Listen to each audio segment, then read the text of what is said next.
with Abe Dinkus right now, the one and only Abe Dinkus, you know.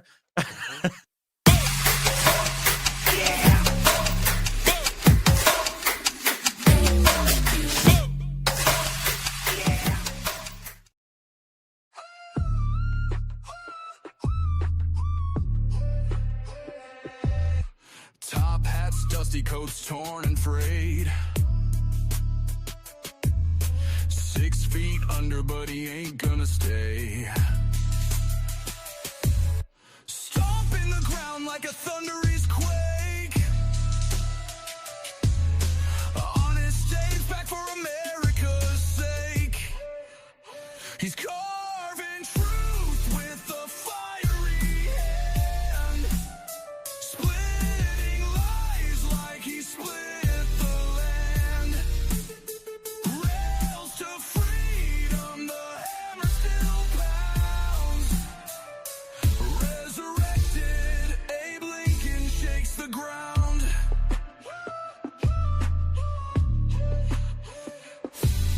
Bloodstained history sees it all. From the courthouse steps to the Capitol halls. A phantom voice with a justice demand. Good evening. He's here to lead, but not to hold. He's carving Interesting. with a fiery hand, splitting Let's see. Let's get this shared out. rails to freedom, the hammer still pounds. Resurrected, Abe Lincoln shakes the ground.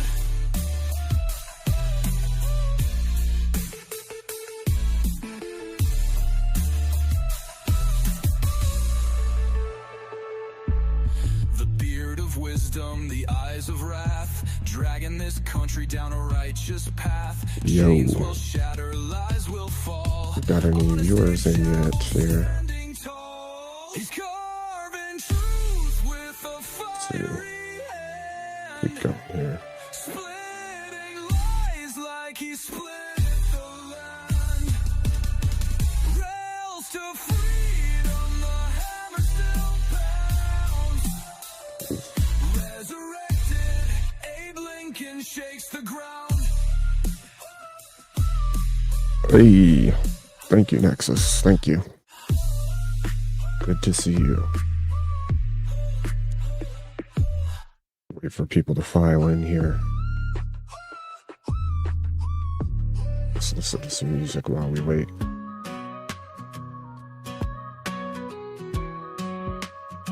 See, Out in the woods, in a rusty RV, Good times. there's a live streamer with a weird history. He used to fight wars for the court, and now he's on Twitch. He's got 1 million followers that think he's rich. Hey, Daniel, He's good to see you. fighting demons all night. Time to take a break for good some to see you. Round 2. That's right. That's right, Jared. Good to see you, gentlemen. Good to see you. He throws a red one in his mouth and takes a bite. And he So, says, something I was thinking about doing, gentlemen. Hold on, let me turn this down a little bit. So, something I thought about doing here was going over and jumping on Teriak's Chill and Chat AMA for a little bit, and then opening it up over here for y'all to join if you'd like, and can do some birthday fun stuff, you know? Let me check my camera here. Been a little bit since I did a normal stream, so yes, Jared, it's been good. Thank you very much. Huh, that's funny. April's a good month, Jared. It's a very good month.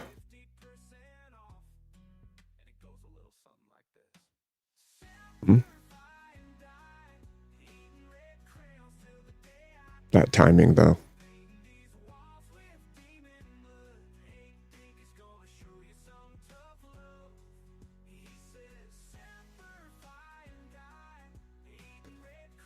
It'll be fine.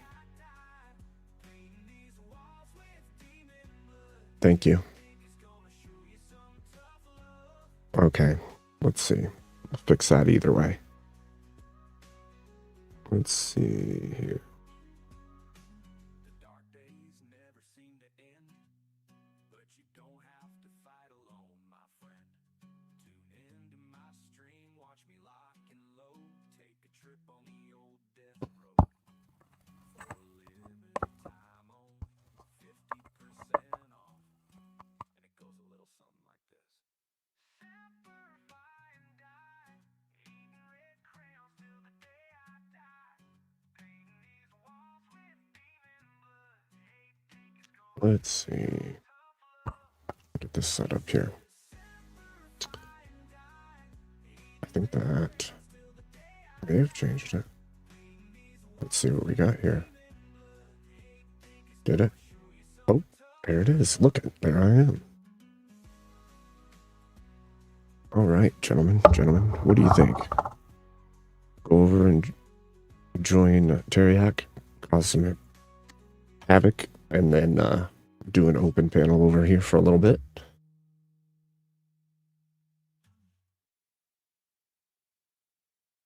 Good to see you all in here. I have missed you guys.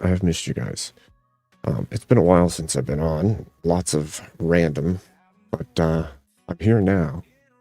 And so, trying to get myself to a spot where I can do this often and do some fun things. So, for now, we'll just stick with some paneling, and let's go over to Teriak's and see what's up.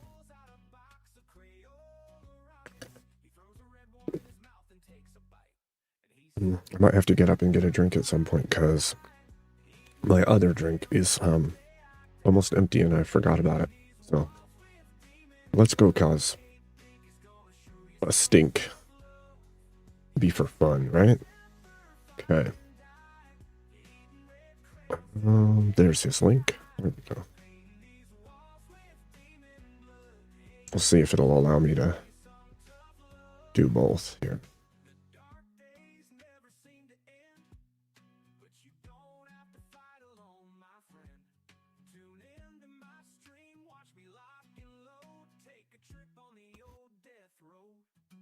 Which one's which here? I'm going to put mine there. Do this. I got to set up my screens. They're all kinds of crazy here.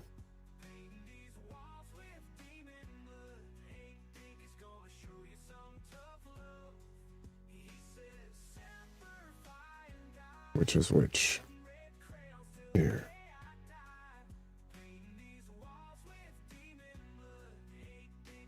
There. Okay. I'll share that screen on the back end. Do this. Sorry, guys. Give me a second. Technical. Getting stuff set back up here.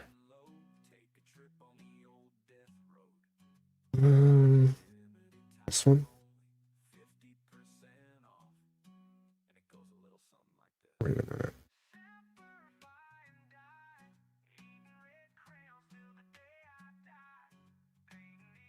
There we go. Perfect. That'll work. Okay. Now, let's share this screen.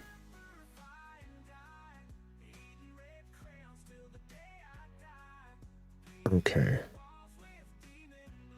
Thank you, K2. Thank you very much. I love you. It's so funny that Emmett does that all the time to me. Like, that stuck pretty hard, K2. That was funny. Oh, wait. Nope. Share screen. There we go.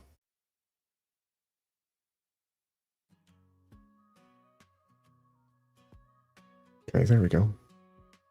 Here we go.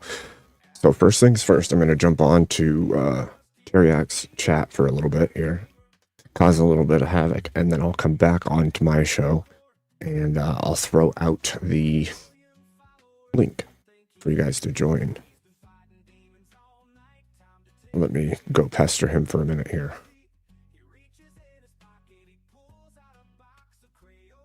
Here we go. You a bunch of poo nickers. Peas. Hey? Peas Poo and nickers. Is a sweet Hey, potato? hey, Is a sweet potato one of those? That's a fucking yam. That's a yam. That sweet potato's a yam, bro. That's what our American friends call the yam. Call a sweet potato. They call it yams. Don't start ruining our language, dude. You've done enough of that. Oh yeah. All right, Cobber. Yamming. All right, yamming Sheila. about? Oh, And gentlemen, we got a guest backstage. Let me introduce him. We bring in the studio this morning one of the gay rights activists, Mr. Should I call you Mr.? Mr. Abe Dinkins, welcome to the show. Oh God. Thank you. Hey, Thank you. what's up, babe? What's up? Now What's we up? got some real logic in here, and I don't want logic. So Abe, Yes. Abe, answer the question. Is a yam a sweet potato? Yes. No. Why What would That's the a fuck? stupid question. Of course I it thought is a yam sweet was a fucking potato. sweet potato. No, I'm asking Yes, Abe. sweet I'm asking Abe. potato. I'm asking Abe. I don't care They're- who you're asking. they're I'm the giving you same an thing. answer whether you like it or not. Shut the fuck Abe's up and got let me hat fucking business. Abe's busy with important hat business right now. Don't bother him with yams. Just spinning yams over here. Then why is So- he on panel? Here's a question for you. If I turned 42 on April 9th, does that mean I am now the answer to what is the meaning of life, the universe, and everything? Yes, it is. Absolutely. According, Yeah, completely. according to the Hitchhiker's Guide to the Galaxy. Yes, of course it is. That's amazing. 42. Yeah. Yeah. Which Well, means Well, are you the everything. answer? Are you Yeah, the yeah, answer? but- Is your wait, age wait, the wait, wait. answer? Yeah, The thing is, we know the answer, but what is the question? exactly. So long and thanks for all the fish. That's right. That's not a question. That's a statement. Maybe that's the I've got to You put can a- kind of pose I've it got like a a- question. So long and thanks for all the fish. Listen, You can make listen, it a Dave. question. Yeah. Listen, Dave. You could. Listen, Dave. Well, they got to be I've got racist against dolphins right now. Listen, Sheila. Dave. You Listen, bigot. Dave. I've got to. Because I've they got to put a suck. tiny, They make great sushi too. Dave, I've got to put a tiny fish in my ear to understand what the fuck you're saying. Okay, and to translate your Those fucking. slippery mammal bastards. Speak English. Burn. We need to exterminate them all. So Put them in ocean camps. Speakeasy and I have the same birthday, which is funny. I've known it for a few years, but it's funny. Well, happy birthday, brother. Thank you. Thank you. Hey, can we? Happy birthday. We haven't. Happy We have to birthday. sing happy birthday to Abe. Can we sing happy birthday, Abe? I reckon we should sing Abe happy birthday. You ready? Only, Guys, only, I'm gonna be so only, happy. only if we do hip hip hooray at the end. Okay, yeah. Ha- Ready? happy- Wait. 1, 2, 3, 4. Happy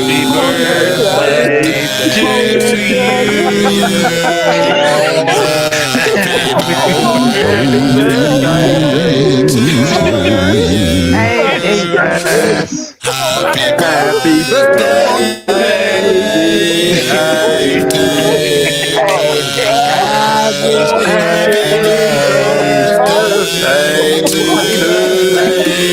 Hey, Dingus. Happy birthday. Hey, Dingus. Hey, Dingus. Hooray! Hip hip hooray! Hey, Dingus. Hip hip! Hey, Dingus. Hooray! Oh, there you go, Abe. All right. Happy Thank you. birthday, brother. Thank you, gentlemen. Thank you. I feel the love. I feel the love. Thank you. Just a, You're Just never, wanna say- you're never ever going to hear that again for your 42nd birthday. That's true. That's true. Yeah. Yeah. That's Uh, true. What, you and said William encore? that performance Someone was said dog encore? shit. Boo the whole panel. That just broke TOS. Without even, I don't know what we did, but there's something happened there. It's just ruined it. Damn. No, I could have swore I heard encore. It sounds like the chat wants to do it again. Happy shit. birthday to you. Why was Happy he born so birthday to beautiful? you. Why was You he look like born you were at all? born in That's a it. gay zoo. That's So yeah. Dave knows it. Dave knows And it. I love you. Oh, Mary. Hey, Oh, Dingus. What? I. Kiss me. What? What? This is getting crazy. What in the What? butt? What? In the butt. What? It's Macklemore over You want here. to do what in the butt? I say what in the butt. It's I not say butt, what, it's- what, it's in the it's butt, what in you the want to butt. do You what, wanna do it in my in the butt, butt. in I my say butt. what In the butt. I'm No, pretty it's ass sure. cavity. I think he was It's ass cavity. going for Mangoes, have you Macklemore. memorized that song? That's a great song. He says- Only because Says, I'm only gonna pop some because tags. I'm gentle as a flower. I say what? It's a great song, bro. Yeah, but sometimes it's because of South Park. don't bring up. You're don't just bring up not flowers. cultured. Don't You're bring just up not flowers cultured. because sometimes if you, You guys lean are in, basic roses, bitches, except for Crystal Strange. Crystal Strange are base. sometimes if you lean in, roses smell a bit like poo-poo. Sometimes. Roses smell a bit like Sometimes. poo-poo. Not gonna lie. Real Well, quick, that's just 'cause you're not K2, being thank you very much. Can you say cheeseburger We real don't quick? do name changes, unfortunately. I appreciate you, Alistair. Damn. Haha. K2, you Somebody's fucking got some retard. You're wasting your money. Serious liquid mouth Yeah. noises going on. Yeah, you fucking ass cavity. Hey. Okay, the so guy wanted a name change. You know what I'm saying? who we want a name change? Not you. Confess. I wanted to change Coombe to in spaghetti. Yeah, that's I think me. the Australian. That's Kieran, yeah. Which would be, Oh, bro, look, this fucking guy. I think he made a website This called fucking Kieran. guy. I think he made a website called Kieran is Gay. He's trying to sell merch. He's trying to sell merch with kissitism on the fucking shirts and why is Kieran gay? It's fucking.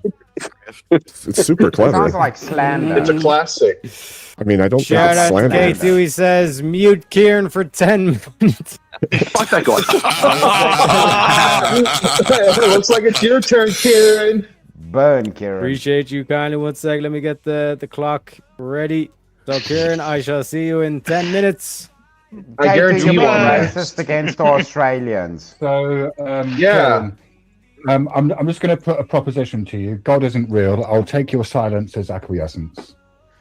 No, Shiva, don't say that. Hey, fucking ass cavity Shiva, asshole. Shiva, prove it.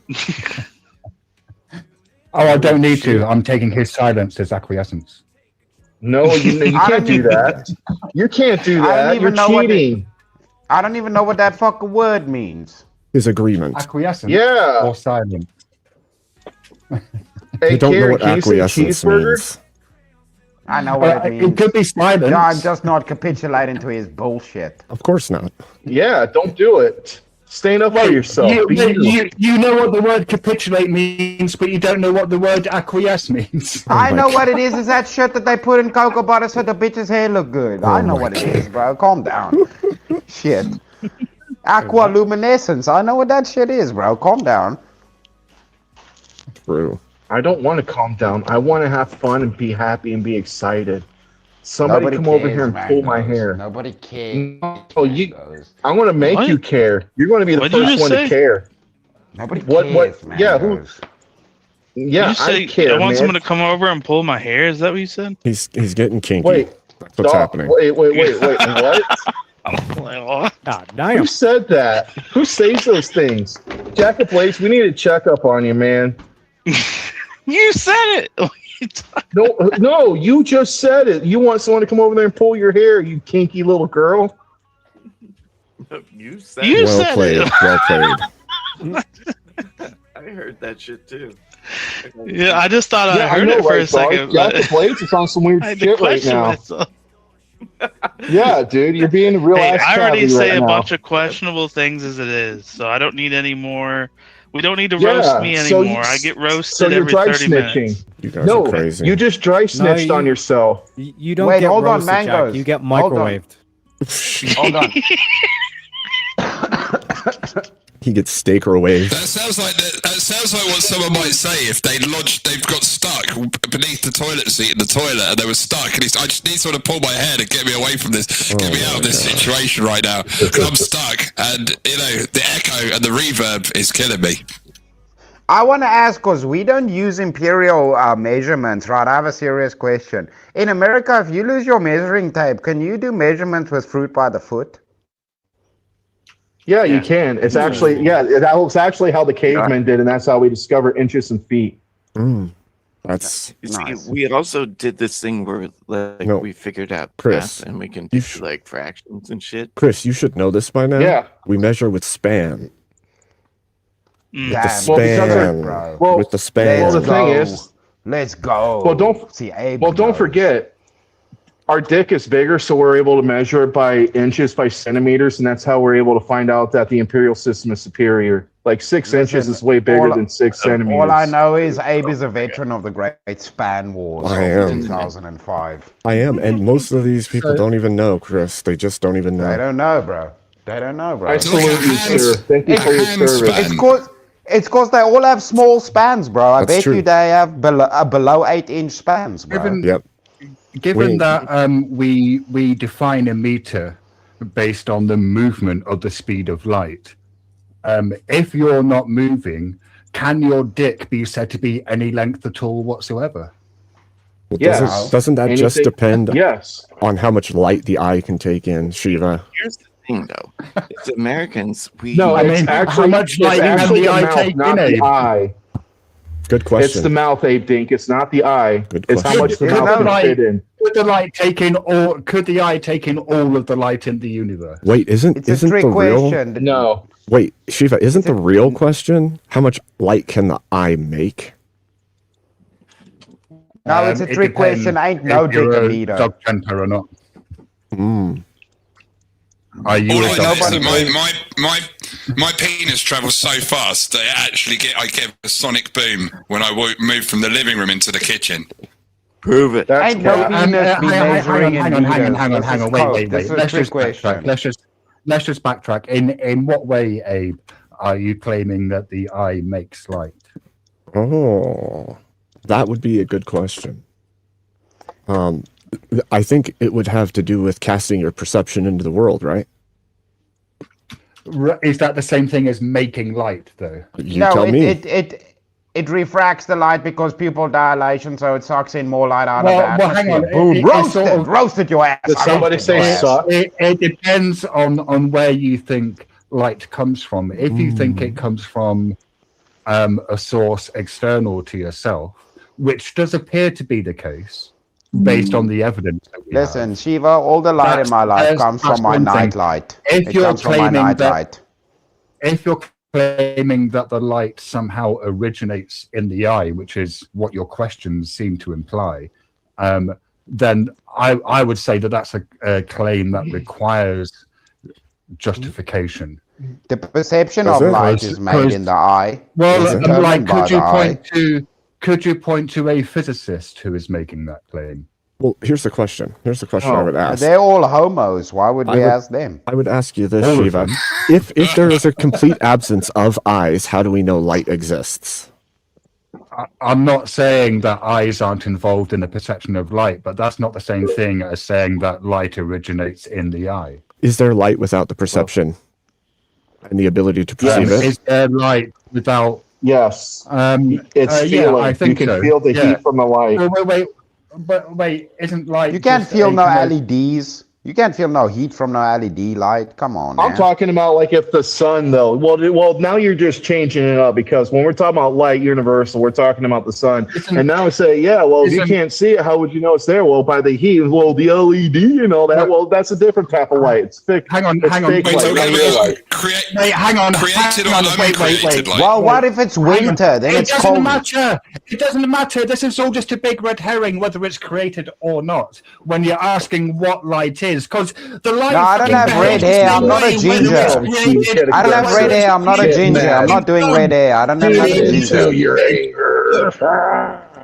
Shiva. Light is a type of electromagnetic behavior, and presumably that No, it's behavior not. would still be taking place whether there are eyeballs to perceive it or not. Can that be Light's not proved? electromagnetic behavior. Prove that. That's just a claim you're making. Can that be proved? Like, to what level of certainty? Well, a candle is not electromagnetic behavior. You're talking nonsense. Well, all light is radiation, so it all resides within the electromagnetic spectrum. But regardless of No, that it's not fact, all light. It's not all light's radiation. It's not. Fire's not radiation. No, but the It's light plasma. emitted from fire is electromagnetic No, at its No, it's root. not. Yes, because all radiation resides within the electromagnetic spectrum. no, fire doesn't have Radio radiation. waves You're that are talking invisible to the nonsense. human eye are also part of the electromagnetic spectrum. no, Microwaves, I thought heat waves radio and waves. radiation waves are It sounds totally like different types of physicists waves. cope. No, they literally all reside within the electromagnetic spectrum. Depending on the height and also, length of the wave. Yeah. Yeah, I mean, Abe's not wrong. Nuh-uh. Just throwing it out there. But it brings on this weird conundrum. Like, does it really exist absent perception? Yeah, sure, but you could make the same argument about the Everything? universe in general, and then you end up like Joe Cool, where he says objects disappear when you're not looking at them. Yes, it's magic. Yeah, it's like saying that it is literally the same thing, saying that if I can't see it, it doesn't exist. Therefore, it's He has made that argument to me several times. I've heard it. It's so good. It's like, yes, Joe, the moment you go to sleep, the entire universe just ceases to exist. You're correct. Till you wake up and it's here again. Now that's how an AI model feels at that Chat GPT. You poor thing. Now, what if we changed the tack? What if we talked about spiritual light? As in, well, that's interesting. As in a qualia or a metaphor. Which creative which UK would we could say qualia. Qualia would fit. Right. But like, so when we say like an inner light, presumably we're not talking about the same thing as we are when we're talking about, say, the light from a light bulb, right? Yeah, but that's interesting, right? Because it's still a descriptor that seems to fit, because light illuminates and or it does, but if someone hasn't had that same experience of a kind of inner light that arises out of a form of practice, then they're not going to understand what you're talking about. And you've been reading the Bible a bunch lately, haven't you, Shiva? Just to understand. To be honest, I mean, my reading has there's diminished. I got it. A pause in my reading. Yeah. I have been reading some fiction. I've tried picking up David Hume where I left off because I was reading Inquiry Concerning Human Understanding, but no, okay. I can't read and retain information at the moment. Yeah. That's fair. That's fair. You said you were having a pause in your reading. Whose pause were in your reading? Was there a cat in your book? Can someone kick Chris in the nuts, please? I think he did it already to himself. His voice already sounds an octave higher than usual. Chris, you're an ass cavity. You're the official ass cavity master. Joke's on you. You can find me. I'm in Africa. You can find me. And Africa's not real. I don't give a fuck, man. I'm from America. We got satellites up in your anus. We're going to find out where in the fuck you are and send it to your ass. Because, hell no, you can't touch we be gay like that. Send it straight to your ass cavity. So I'm going to send a price flag right up in your keister. So the question I was... Mangoes, if you've got satellites in his anus, then you've already sent something up into his ass. That's true. Well, it doesn't mean that he can't have more of it.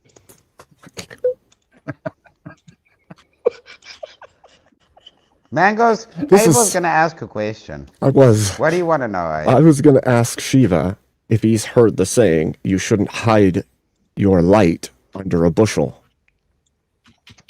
Yes. Now, that's an interesting phrase. Is that something that Shakespeare invented? Oh, no, it's biblical. Oh, really? Yes. What does it mean? Because like a bushel presumably refers to some sort of grain. Right. So it's saying that you shouldn't hide your belief, your faith, and your outward exhibits of faith under some way of hiding so that the world can't see it. You shouldn't hide your faith and your light in the world, as Christ is a light in the world. You shouldn't hide that from the world. Right. Presumably, right. So what do you think that light is? Well, I don't know. I would need to speak to somebody more knowledgeable or do some research into Christian symbology. Because that's going to have a kind of a specific interpretation or like symbolic meaning, right? And so, like, if you're like, the only thing that I can do is kind of equate it to experiences that I have as a result of Buddhist practice. And there is something in Orthodox practice which, from what I've read about, seems very similar both in form and in result as mindfulness practice, although Buddhists and Orthodox Christians would interpret that experience very, very differently. The Orthodox practice is called hesychasm, Hesychasm, which involves... What was that word? Oh, sorry. I didn't realize you were done. Sorry. It involves like posture work, breath awareness, and prayer, like internal prayer recitation. And it gives rise to an inner light, which is said to be the kind of light of God, so rising like within oneself. So just real quick, I gotta shout out Jack Blaze for the $20 in Ko-Fi. Nice.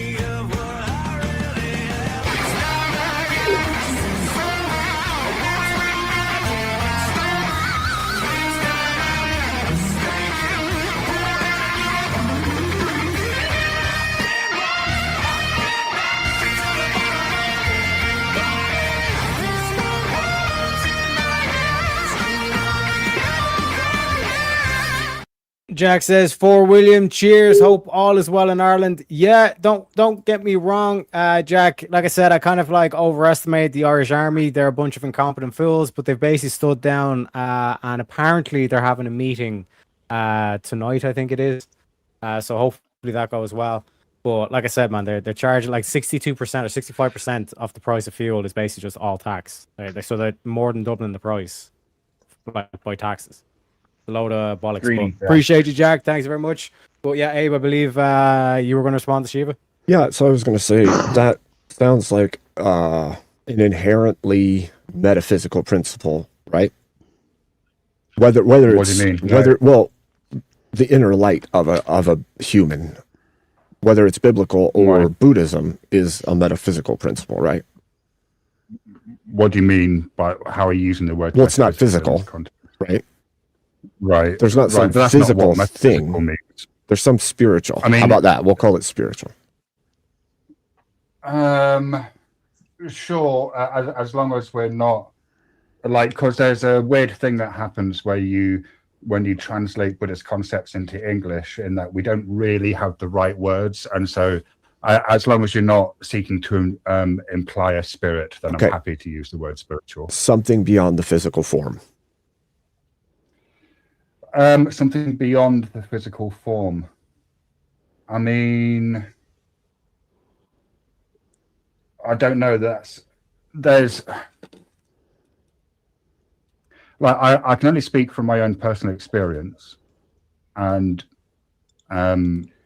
without wanting to get too mystical, I'm not willing to say that the mind is purely physical.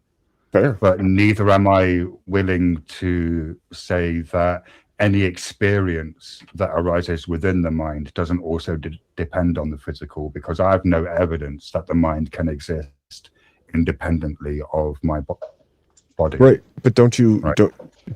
okay, in Buddhism, is it your belief that there is some kind of being reborn, like secular? Like you don't just die and disappear, you're reincarnated. Well, that depends. The Buddhist view is a little bit more nuanced than that. So I forget exactly which sutta it is, but in the Digha Nikaya, there's a sutta where the Buddha is talking about various views, and one of the views is rebirth, like it comes up. So according to the tradition, holding the view that rebirth is not a process that transcends lifetimes, that's a wrong view. And holding that view will hinder the progress or the kind of rate at which you progress along the Buddhist path. But having said that, holding that view doesn't, like you don't necessarily need to hold that view in order to be a practitioner. So the Buddha was kind of pragmatic. He was kind of like, look, it's better to believe in rebirth, but if you don't believe in rebirth, well, that's kind of fine. But you would practice for the different reasons, rather than for the benefits you get in the next life, for the benefits that makes sense. you would accrue. So it works because it works. Is that basically it? It works because it works. No, hang on, Dave. Maybe Abe. Just real Abe, quick, if I could. I do have to play a clip because we hit the goal as well. Shout outs to you, Sir Jack. King's like, no more revive. King, you know what happens when you tell them not to do that, right? Wait. What is this? Wheel? Wheel. Oh, I know what he's doing. I know what he's doing. I don't think so.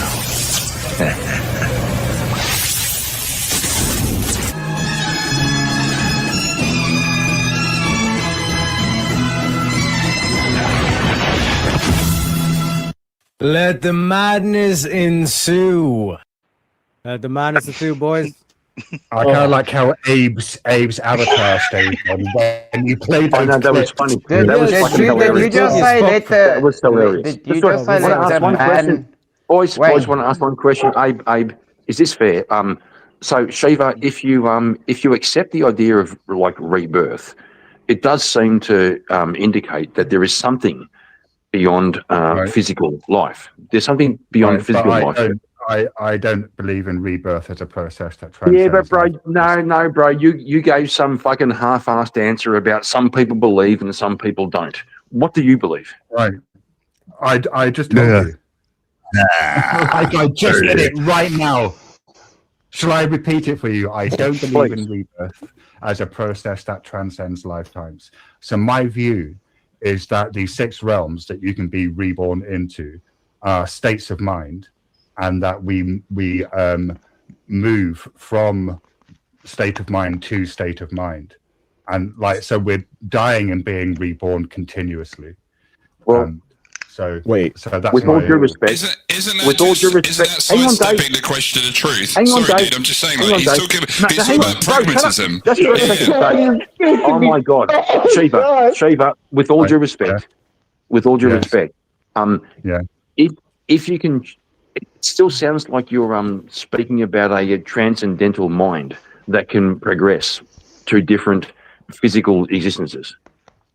Well, no, I mean, when you say like, I think you can have transcendental experiences. I don't know if that means that you end up with a transcendental mind.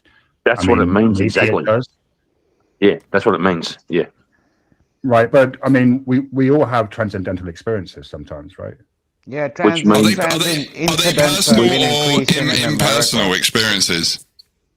I mean, the ones that I've had have tended to be impersonal. Like I've never had an experience where I've thought that was God, right? That's fair. So is a transcendental experience therefore subjective? I think all experiences are subjective, definitionally. Unless we have a personal God. Well, yeah, but your experience of that personal God is still going to be subjective, right? Because that personal God is going to be filtered through your kind of like consciousness or level of sin, or however it is that you kind of think about the psychophysical organism. Can I ask a question? There's going to be God, and then there's going to be your mind, or I don't know how it works. Okay, so absent the subjective person, is reality itself then subjective to you? No, I don't think so. Like, I think like things exist in the world. Like, I think, for example, if we're both looking at a red wall, it could be the case that you and I are having different experiences. Maybe one of us is colorblind, but the wavelength that we can measure, like that's going to be the same for both of us, right? Like if we both had measuring devices, not really, mate. I mean, but what about the wave girl? Just real quick.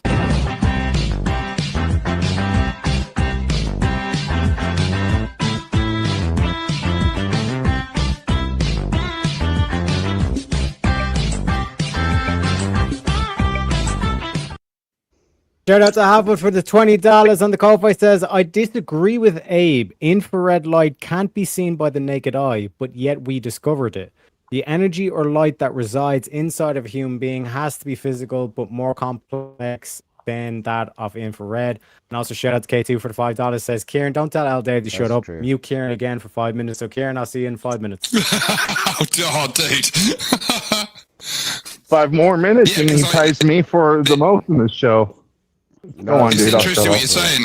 I'm reading a book at the moment, Shiva, by Father Seraphim Rose called Orthodoxy and the Religion of the Future. He's sort of quite critical on Western Buddhism due to its sort of pragmatic nature. That he kind of claims, or like his criticism is that the pragmatic approach sort of sidesteps the question of truth. This book? Abe's got the book. Oh, right there. I think that depends. Like, because I would argue that Buddhism was pragmatic since its inception. The Buddha was less concerned about what people believed than he was about people engaging with the practice. So I suppose, like, you have to believe that the practice is efficacious, because if you don't, What does that word mean? What does that word mean? Sorry, I'm black it and means slow. that it has Effectiveness. efficacy, that it works well. Efficacy, right? Cool. Gotcha. Right, contains so, F like, words. if you don't believe that, then there's no point doing the practice, right? Like, or if you don't have faith. Would you say that it's gonna there's a work, difference then there's no between point. Eastern Buddhism and Western Buddhism, as we account it? Would you see there's a distinction between the two? Yes, and the distinction that I would argue is that Western Buddhism is in its infancy, so it hasn't really had the chance to, like, because what Buddhism does when it encounters a new culture, rather than saying this, like, your culture is wrong, you need to do this, it folds the culture into the structure of the teachings, and so that hasn't really happened in the West yet. Certainly not to the degree that it used to happen in Eastern culture. Do you think maybe it's because people in the West are sort of turning toward more like a therapy or like a psychological or sort of therapeutic direction opposed to a spiritual one? Maybe, and this might sound a bit odd, but I'm not that keen on mindfulness being used as a therapy absent any of its kind of, I'm going to use the word that Abe used earlier, spiritual implications. Because look, if you engage in mindfulness practice, that could get you into dhyana. And if you don't have someone who's actually experienced in working with higher states of consciousness, then that could end up being detrimental to your well-being in the long term. And like, if you're doing mindfulness well, you will end up in dhyana, because that's what happens. What is dhyana, may I ask? She's on hot. Sure. It's a state of mind in which you are extremely concentrated.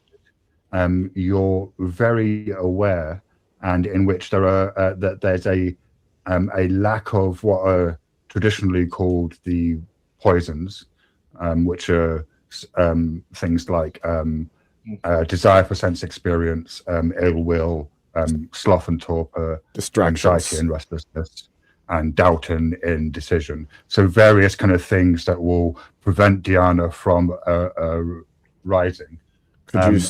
I've got limited experience of it, so in my experience, it's concomitant with an extremely pleasant physical sensations arising in the body. Like traditionally, the first dhyana is spoken of as the simile is like it's like washing powder being mixed with water, in which the kind of soap and the water are completely intermingled. And so I've got experience of the first two dhyanas, the others not so much. And they're just kind of very pleasant states of mind in which the mind is very still and very calm, and in which, in my experience, there's been a sense of like inner radiance. So is this something that you arrive at Or would that be a fair definition? It's somewhere you It arrive depends- at. It depends on the model that you use. There are two broad kind of models of practice in Buddhism, and one is the transcendence model, and one is the immanence model. So the transcendence model, which is like a kind of feature of, like, say, the Theravadan schools, you would view Buddhahood as being something that you don't have, that you are moving towards. Whereas in the immanence model, you would view Buddhahood as being something that's within oneself, but is obscured by mental defilements. And so what you're doing is, by removing the defilements, you're uncovering something that's already there. So it's just kind of two different ways of looking at it. And that's like a feature of, say, more like Zen schools, perhaps. So would you say that the poisons then would be codified as something like distractions from your purpose? Maybe, yeah. I mean, the defilements in the five it's the five hindrances. Sorry, in this case these are specifically hindrances to dhyana, whereas there's a list of 3 mental kind of poisons which are much more general, and that would be ignorance, craving, and aversion. And you could say that both craving and aversion ultimately arise out of ignorance or a lack of awareness. Yeah. Interesting. But that, to me, this sounds more like it's just an awareness of your mental state more than any kind of spiritual teaching, Well, that's mostly right? what. Well, it's practice. If you understand Buddhism, Well, it's all about mindfulness. like self-practice. But I mean, Yeah. I suppose it's not. Remember, it's there not is no just God. It's trying to get you to a specific, what's the word? Mindset. Perspective. Because the insight that arises is like it's said to be completely transformative, and it's not just about the mental states, because the insight that arises with regard to how we over-identify with our states of mind, that insight is apparently applicable to all phenomena. I thought the mental states were what like else could the- California and San Francisco. I was going to say, but what else could there be then? If it's detached from the mental states, then what else could there be? You got it. Just real quick, shout out to Hugo and Skulls for the $5. Says Shiva, you finished writing the Jello Doctrine. I apologize if the name's wrong. I'm waiting for the release to be able to attempt reading it. I am tired. Shout out to you, Hugh.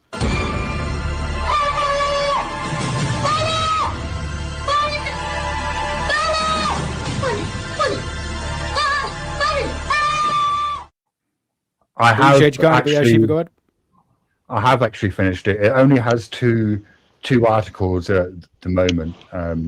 It's called the Jello Manifesto. So, or provisions. I don't know what you would call each thing in the manifesto.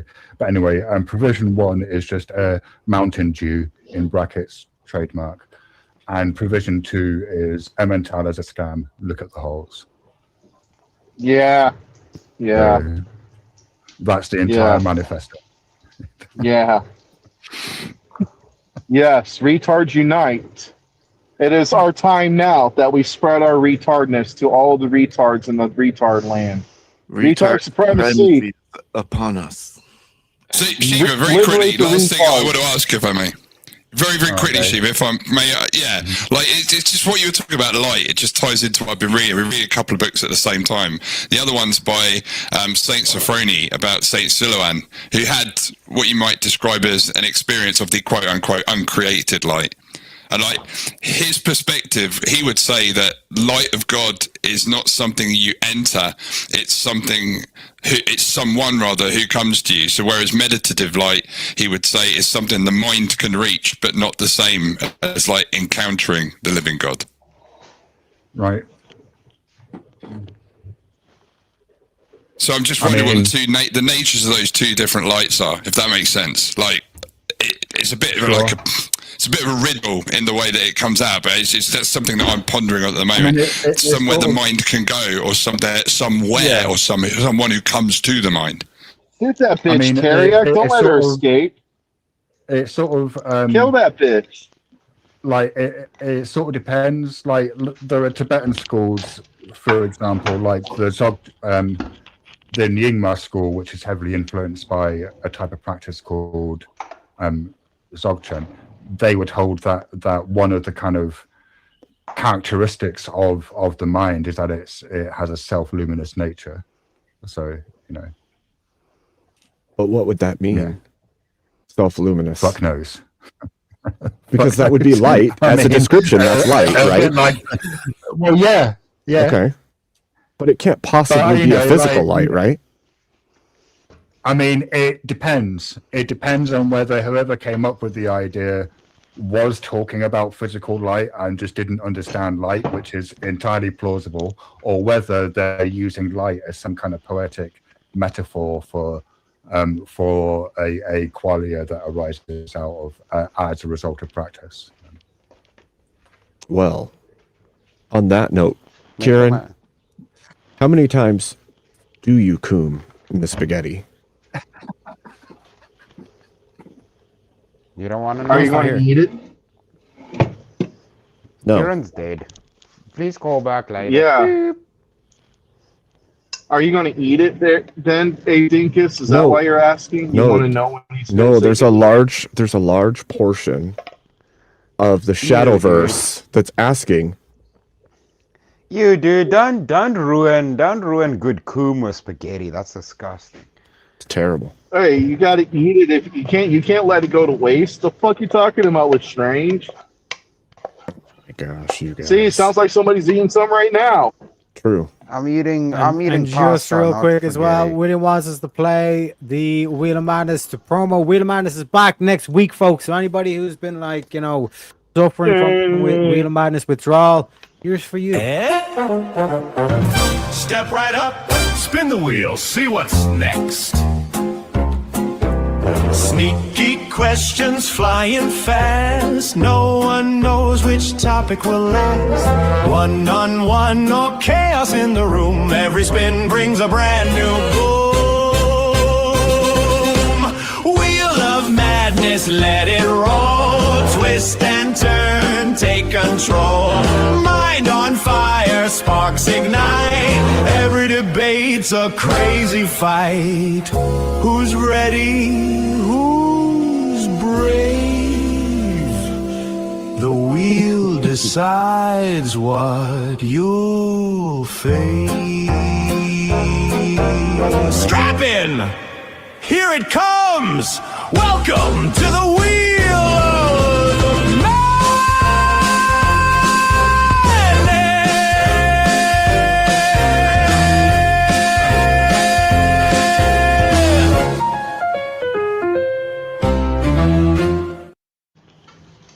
Appreciate you, kindly, sirs. Interesting. Am I the only one that saw my icon stuck on there? You know, hey, Teriak, I got a question about Wheel of Madness. Are you planning on doing that once a week? Because that probably helps stretch it out longer, since, short on topics and shit. It's just an idea I'm spitballing here. Oh, no, we have a new theme, and like all the questions have been refreshed and everything, so it's like completely new questions and all this kind of stuff as well. So don't worry. Well, yeah, I've been working hard behind the scenes.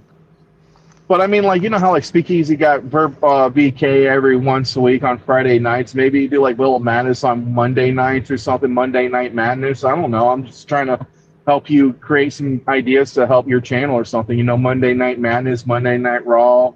Wheel of Monday Night Madness. I don't know. Mangos, who made you the Prime Minister of the Wheel of Madness?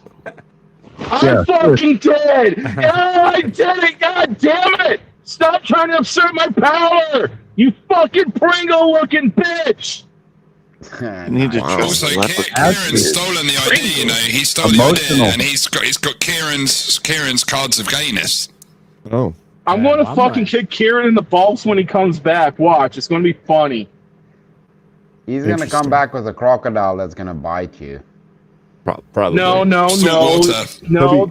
that's fucking Florida. No, he's going to come with a kangaroo to try to kick me in the balls, but the joke's on him. I'm going to kick the kangaroo in the balls. No, he'll be. Australians have crocodiles. Australians have crocodiles. He'll be riding an emu. Oh yeah, you're right. Saltwater I forgot about that Steve Irwin episode until now. The big fuckers, man. They got the big fuckers. You up. Yeah, they fucked you up, bro. Huge, Those dude. things are dangerous. Hey, real talk. Serious question. Has anyone ever tried gator tail? Yeah, Nope. it's delicious. Tastes kind of like chicken. That's It's super fucking bony, good. though. Yeah, it's good. It's just Oh, bony. Got a lot of bones. Dude, no, those I fuckers. never had bony. I don't know. I never heard of bony gator tail. But man, if you guys ever have a chance, try it. It does taste like gator's chicken. good. I What? swear. Yeah, You never ate gator ribs? No. Why? That sounds interesting. I mean, you like ribs, don't you? Well, who's microwaving a steak? Of course I love ribs. That's why I'm fucking married. There you go. No one Never that had women comes from the rib of a man. Hey, That's Jack, why I'm married. Rex, your I love panel. ribs. What's that you? Are you microwaving a steak He again? is. 10 of them. No, How much butter are you using this time? Are you using a whole fucking pound worth of butter? You fucking butter whore. No, that was me. That was me. I Jack, put you can't pasta have in the butter microwave. No. So like This is a new to couple me. weeks ago, he almost burned his house down because he used like 2 pounds of butter to cook 10 steaks. And it's just so fucking funny because the way he was describing how he was cooking, it sounds like he was just deep frying. I have no idea what he's doing, how to cook a steak, which is okay because he does admit it. He's not no fucking amateur chef or anything. think- but you know what, goddamn, it was fucking hilarious. Yeah, that was my first time ever cooking meat.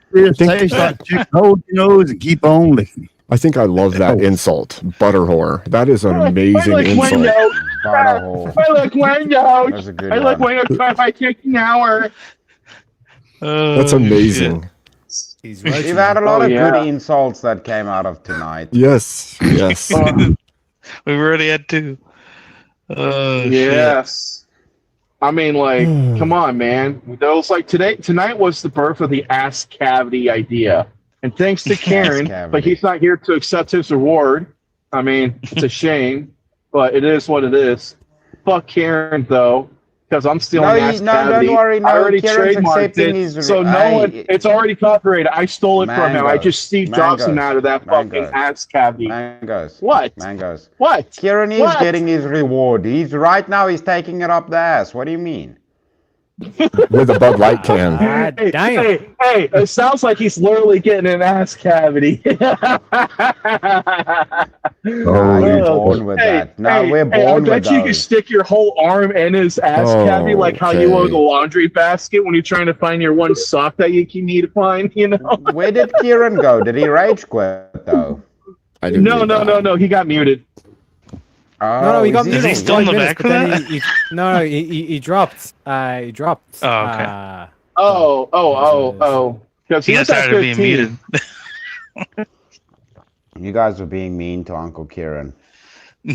We're always mean to him. It's Well- nothing new. I mean, I stole his fucking iconic catchphrase, ass cavity. That's just so fucking low, bro. Fine, gentlemen. I think I'm going to move along. It was nice to talk to you and Abe. see you all again. Oh, come on, stay, Abe Dinkus. Appreciate We you like stopping having by, you. Abe. Yeah, you've been absent for a while, man. Likewise, I'm dude. back. Yeah, Hey, man. happy birthday, Abe. Take it easy, boys. Have a good Yeah, day. happy birthday. Happy you. birthday. Yeah, have a Yeah, good happy one, Abe. birthday, Abe. Yeah. Thank you for Thanks, playing Abe. the Good to play, talk by to you, the bro. way. Take care, man. See you later, Take it Dave. easy, Yeah. Dev. Cheers, See you in Dave, Illinois, fucker. you dang Jamaican lesbian, beautiful bastard, you. Oh, man. What is Hey, Can I be a Jamaican lesbian? Abe, Yes. shut up, Mangoes. Abe, God Boom, bless, boom, and boom. dude, I hope you have an awesome year this year, man. Truly. Thank you, Chris. Hope I it's Yeah. appreciate it. Same to you. I hope we both have. I hope Chris we is a all good have dude. an incredible year. That's what I hope. Yeah, hell yeah. That would be nice. Okay. It would. God bless you all. I'll And talk to you fucking after a fight. bit. God Yeah, bless. see ya, Ed. man. Take care, Thanks for Andy. coming. Oh yeah.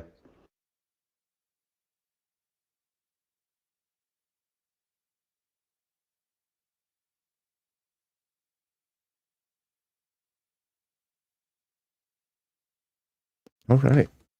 And that's that. Move my windows around a bit here. Let's see here. Do this. This. Copy. Paste. There we go.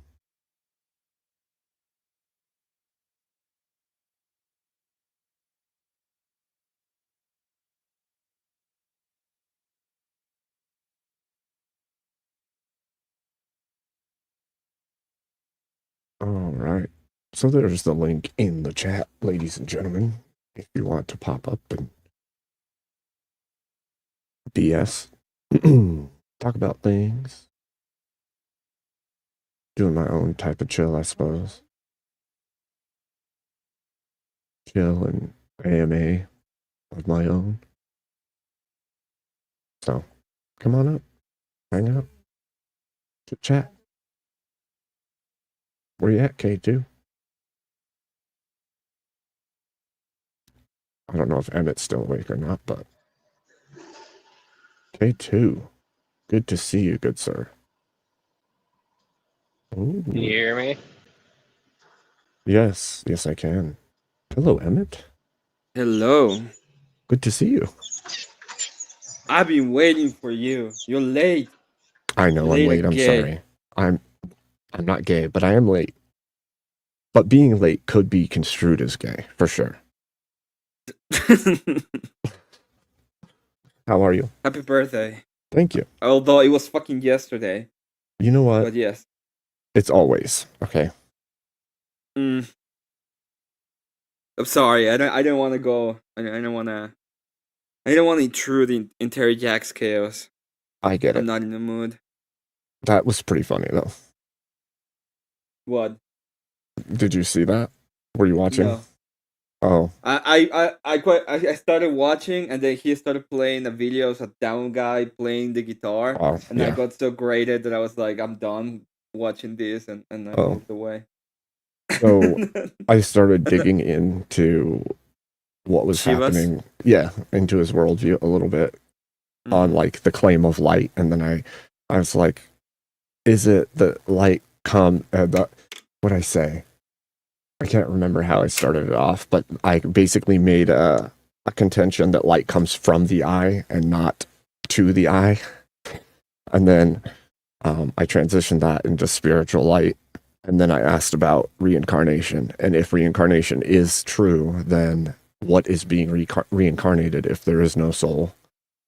And I just kind of went in this weird path where it's like there's no answerable destination for the claims made in the Buddhist tradition. Well, they do have a soul, don't they? I don't remember if they have a soul. He doesn't believe. Well, he doesn't completely believe that there's a spirit, but he also doesn't believe that the mind is solely in the brain. So those are too incongruent for me. Like, if there isn't a soul, how could it be the case that the mind is anything but the brain?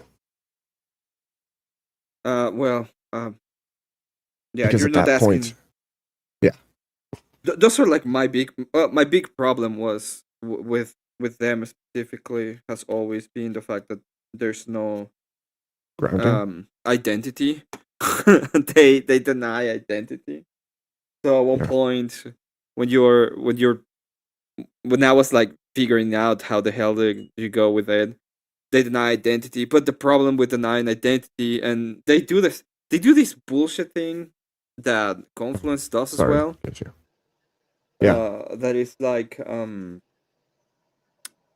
they pretty much state that God is above logic, so they can in this like meta universe where God exists, logic ceases to function. It doesn't even the make way sense. that it does. Isn't it? Wouldn't it But be the case though? Oh, sorry. Go ahead. Finish that first. yeah, but then if you ask them like, well, in this meta universe, the meta universe is this meta universe, and do you understand what I mean by that? Kinda. In this meta universe, where logic breaks down, things are different, and then you ask them, well, is that meta universe that meta universe? So it sustains its identity, and they're like, Yeah. oh, it's different. There's It's no way like, to what break the- identity. Like you can't do it. And Well, you so can. You can be like, okay, you can be completely incoherent. that's true. But isn't it? Wouldn't it be the case that logic is a part of God's nature manifest or something along those lines? Yeah, Like, wouldn't it have to be part of him because it's sown through all of his creation? the way that I look at it is it's part of his ontology. So we Mhm. are under his. It's like the question that they always ask, right? Can God create a rock that he cannot lift? And that's an illogical question. Yeah. So Yeah. you're breaking logic. It goes against the ontology of God, in a sense. So the way to answer that is like you're actually breaking logic. Yeah, it's silly. Destroying. Yeah, it's silly. You're destroying logic in a sense. It's just basically if I can make an incoherent argument, then God doesn't exist. It's like that doesn't even make sense. Yeah. You can make an incoherent argument that doesn't mean anything about anything. Yeah, exactly. It's coherence. This is why mind dependency and mind independency are important, right? Yeah. When you're talking about concepts, you can have ideas. You can mind break the concepts in your mind, but right. Since it's subjective, so it's tied to you. That doesn't mean that the concept is broken. It's just that in your subjective view, it breaks. And that is the big question: is like, is there actually mind independent subject, mind objective, mind objective concept? That's so complicated to say. It's the mind Doesn't it? objective concept. Right. But doesn't it fall to the point where it's like, if logic true, then God true? Period. Yeah, like there's no escaping that equation in the long run because the fundamental grounding for logic has to exist outside of logic itself.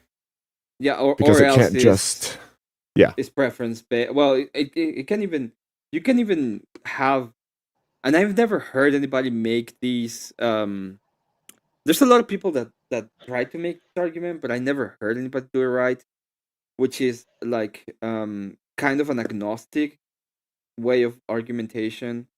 The problem with agnosticism is that every single time that they tell you, well, I don't know a better explanation, you can just grant them their ignorance, right? Well, I grant you their ignorance, and I can just dismiss whatever else you have to say because it doesn't matter when you're making claims. You can be as ignorant as you want, and it doesn't affect me or my arguments. Right. And Well, I that's don't one of the understand why things. should I listen to a person that is claiming to be ignorant. So that's part of what I do when I have an argument like that is like I'll try to take it to its extremes through like Socratic questioning till we get to a point where it's like they will make a subjective this is true statement absent evidence, and I'll say, can you prove that? And once the admission of I can't prove it or there's not certainty to it, then I can say, okay, well, if that's the case and everything that you believe is hinging on this statement that is an unprovable item of subjective belief, then there is nothing. The rest of your argument is nothing.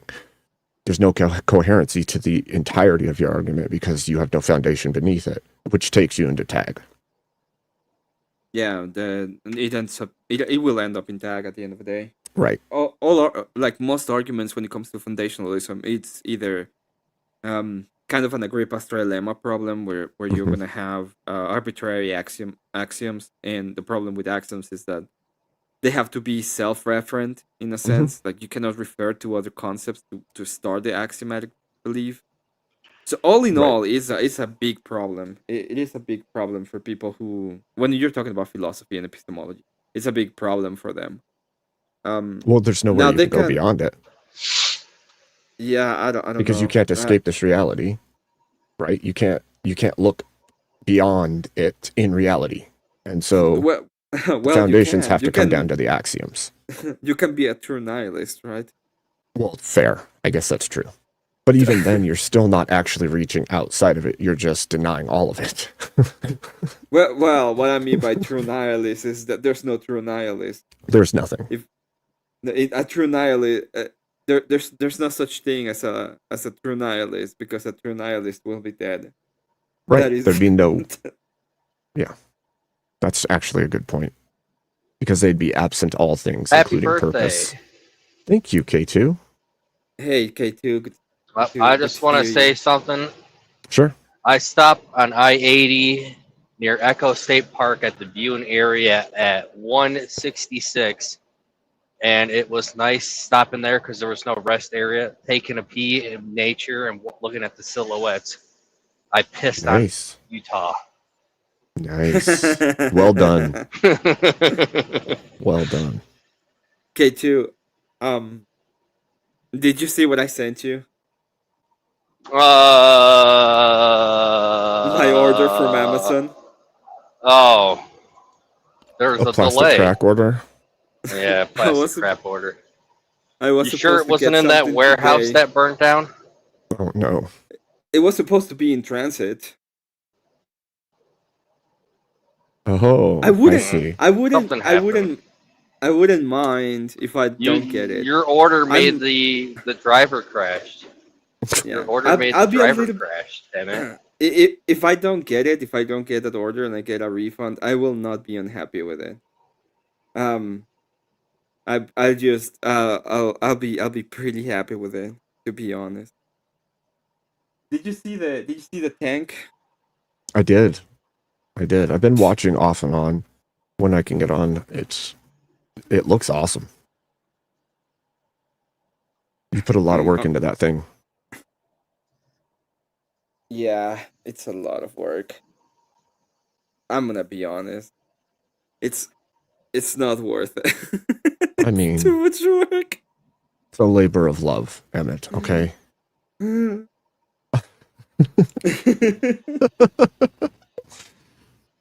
Oh man. Oh, I missed you guys. Backstage. I know, like 5 times. I'm like, shit, I can't believe I didn't notice any of that. I know. Read the super chat. Yeah, I've been crashing out on Confluences every now and I then. noticed some of A your lot. crashes. I haven't watched all of it though. A little, Emmett, you're underselling it to Abe. Wait, Every is it, time. is it every fun time. or not? Is it like the funniest part of the panel or not? Usually. It's the most entertaining. Usually. It's the funnest part. Yeah, usually. Well, the thing is, I actually started to get kind of mad every time I go there, so I don't go that much. But usually when I go in, it's because I get extremely mad at something some dumbass said. And I Well, just it's go in kinda- and destroy them. The last time I was there, before today, Vibe was on, and Vibe starts saying, "That's not very Christian." And I just start, get the fuck up, boy. Nobody cares what the fuck you think Christian is. I don't even know the fucking argument. Damn. Lit him up.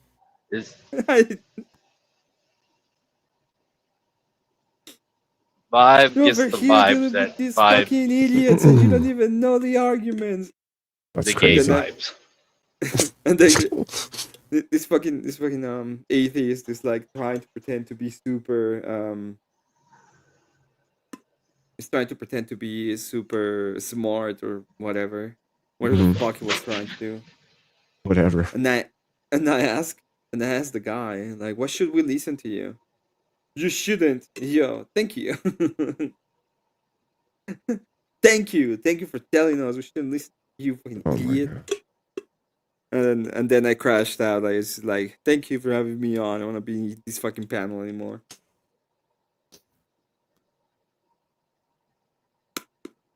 But yeah, instead of actually going out for him and destroying the foundation, all fucking Vibe is doing is like, oh well, imagine the Big Bang. Oh well, the guy's just using a bunch of what is this fallacy? The probability. It's just using probability fallacy left and right. What if this happened? Oh well, what if this happened? Why should we listen to your bullshit? Well, you shouldn't. Okay. Fuck up. Yep. Well, that seems to be the thing lately over there. Is it's like opinion cast. Yeah, the one that has And like crashed out on me more on that sense is Lodge has like actually crashed out on. Yeah, I think Lutch has a similar problem to you. You're like with your accent and tonality, people take you wrong really quickly, right? And that was happening right from the beginning of your existence here on YouTube. I think Lutch has a similar issue, and it's not so much that he has an accent, it's that the pitch of his voice and the franticness with which he speaks, even if he's not crashing out, makes it sound like he's crashing out or angry Well, or if he freaking would out lay all off the time. the speed, Hey, you know, a little bit. Yeah. I mean, we all have don't really, some critique, I don't right? really super like Lodge, but when I was if it's Lodge or see your car, fucking Sergey, I will Right. 100% get Lodge. Well, here's the thing too with Lutch. Like I've known, like you know this about me, and I've been in this space for a little while, so I've known Easy for like years before I even started streaming, and I've known Lutch for probably at least a year before I started streaming as well, at least in passing, right? Whether it's Discord or chat. And one of the things for him is that he understands, for the most part, the baseline arguments that we're making, but he doesn't agree and can't necessarily argue why he doesn't. But his main contention is that there should be a group or a set of people like himself that are atheist or agnostic that can say, okay, I'm agnostic, but I can recognize that the Christian moral ethic is better, and Christians should accept that I don't believe, but will follow that ethic. And he's not very good at conveying that to people, but that's basically his idea is like, look, there has to be a line of not the new atheists who are attacking Christianity all the time. There needs to be a grouping of atheists that say, look, we agree that the moral ethics of Christianity works, but the Christians don't need to keep telling everybody that they have to become Christian. And so, yeah, the I problem get where he's is coming from. Yeah. Go ahead. He could probably get that message out a little bit better if he would just lay off the speed. Fair.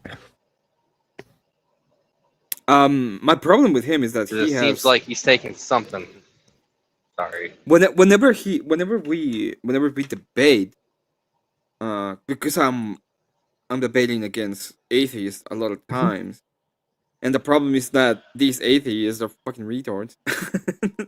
So I have two minds about that, actually. So I was talking to somebody recently about this very thing and how in a debate structure or even just on a panel, when you're in an argument, not you specifically, but us, like any debater specifically, when we get to a point where the argument isn't landing, there's a level of, we have to ask ourselves, is this person actually not understanding, or is this person being obtuse on purpose? Are they being playing stupid and they're not actually stupid, right? Well, speaking of that, I beat Sakar, and I can't tell if he's flat out retarded or just ignoring what I had to say. And Right. Emmett covered me destroying him. Right. That was actually really funny. There's an issue with it, and the issue is knowing the difference between actual lack of understanding and a purposeful bad faith acting like a dummy in order to cause the argument to spiral into the argument, like the person they're arguing with, to freak out on them. And so, like, Well, for I don't instance, freak out on. I don't necessarily freak I out know. on them. I just call them fucking stupid, and Right, then they get to right. they get to freak out on me.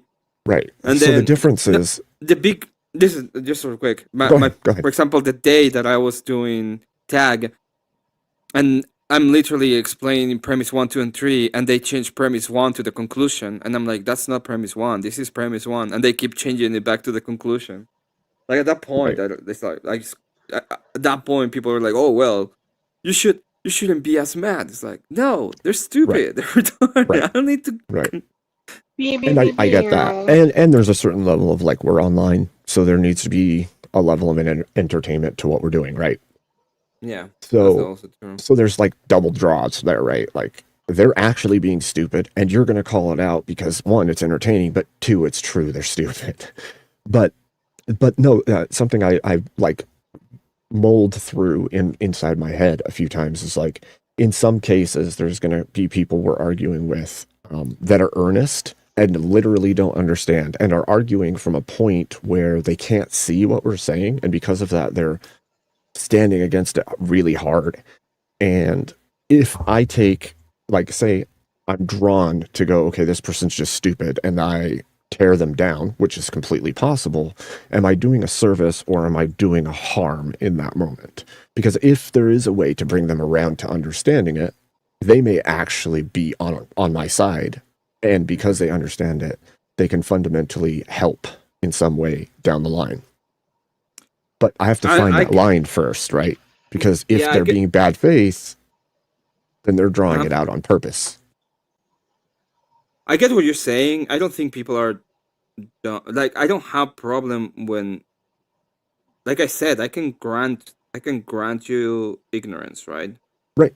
So when you say I don't know, I'm not going to attack you because you don't know. If you listen to most of the things that I say, is if you don't know, then one, you cannot be debating. First Right. off, Well, you if shouldn't the- be. Yeah. You know, if you're gonna have a debate and your claim is I don't know, then your claim is your claim in and of itself is you're acting in bad faith. In other words, because there's nothing to debate and you're still here, and you shouldn't be. Yeah, I know it sounds harsh, but it's No. true. If you, It's fair. It's a fair assessment. if your But argument what's is like- I don't know, it's like It's okay, like what well, Mr. Mister said. You can't change most, and you can usually know in the first 5 minutes if they are impressionable or bad faith. And so I think that that's most of the time true, unless it's a really wormy type argument, right? Like, for instance, tag. If we're going down the entire line of logic to hit the baseline, there's going to be steps along the way that I don't think most normal people, right, have actually thought through things. Like, well, I don't know if you ever saw me, but when I have my interaction with Avery on my channel, and Avery was like, "You're not a Spurg on your channel." It's like, no, dude, I am actually, like, I actually have knowledge of what I'm talking about. Is that the people that usually I debate, especially in Confluence, are either really dumb or really bad faith, and you know, I'm not think only that's- debating you. It's a huge panel of people. Right. So I I think there's don't have the time to be super nice most of the time. I have to, especially when there's people like T. Johnson and even what's his name? Brandon. Oh, Brandon yeah. can be super bad faith whenever he's like in his feelings. So I think there's a And- certain level of when Dunning-Kruger is at its strongest, people are at their most confident and willing to argue in bad faith ways, even though they don't know what they're talking about. which Yeah, makes it even so- harder. If we're gonna have like a harsh debate, and then somebody that doesn't know anything is like trying to question me all of it, I don't have the time to be like super explaining the thing right there and then. And also, since you're an atheist and I'm making the full argument, you're also going to be way more on the side of these people simply because of group dynamics. But when we're one on one and there's no group dynamics, of course I can spend more time talking to you about what is it what is this philosophical term, and why is the philosophical term so important.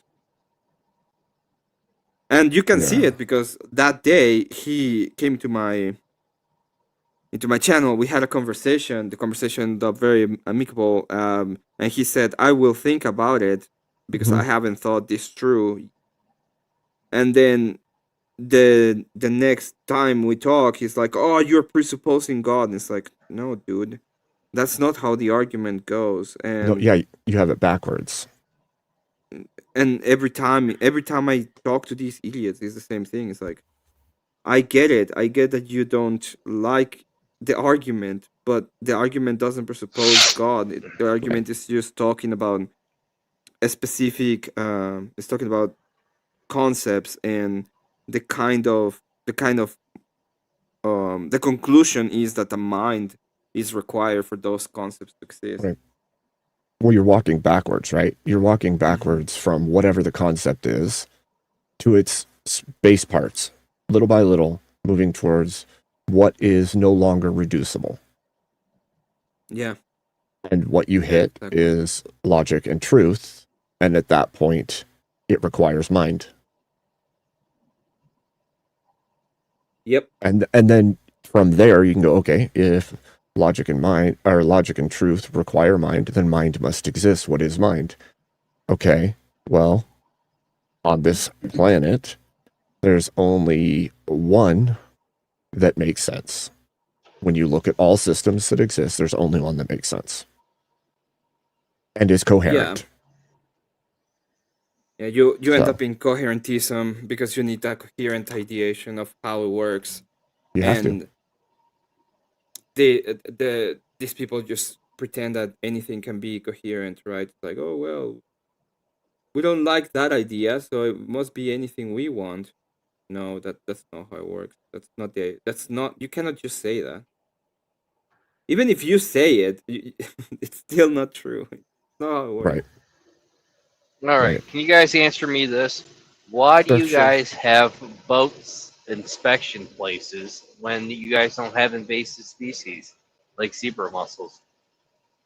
I don't know. Or Maybe Asian because carp. we don't want to have invasive species.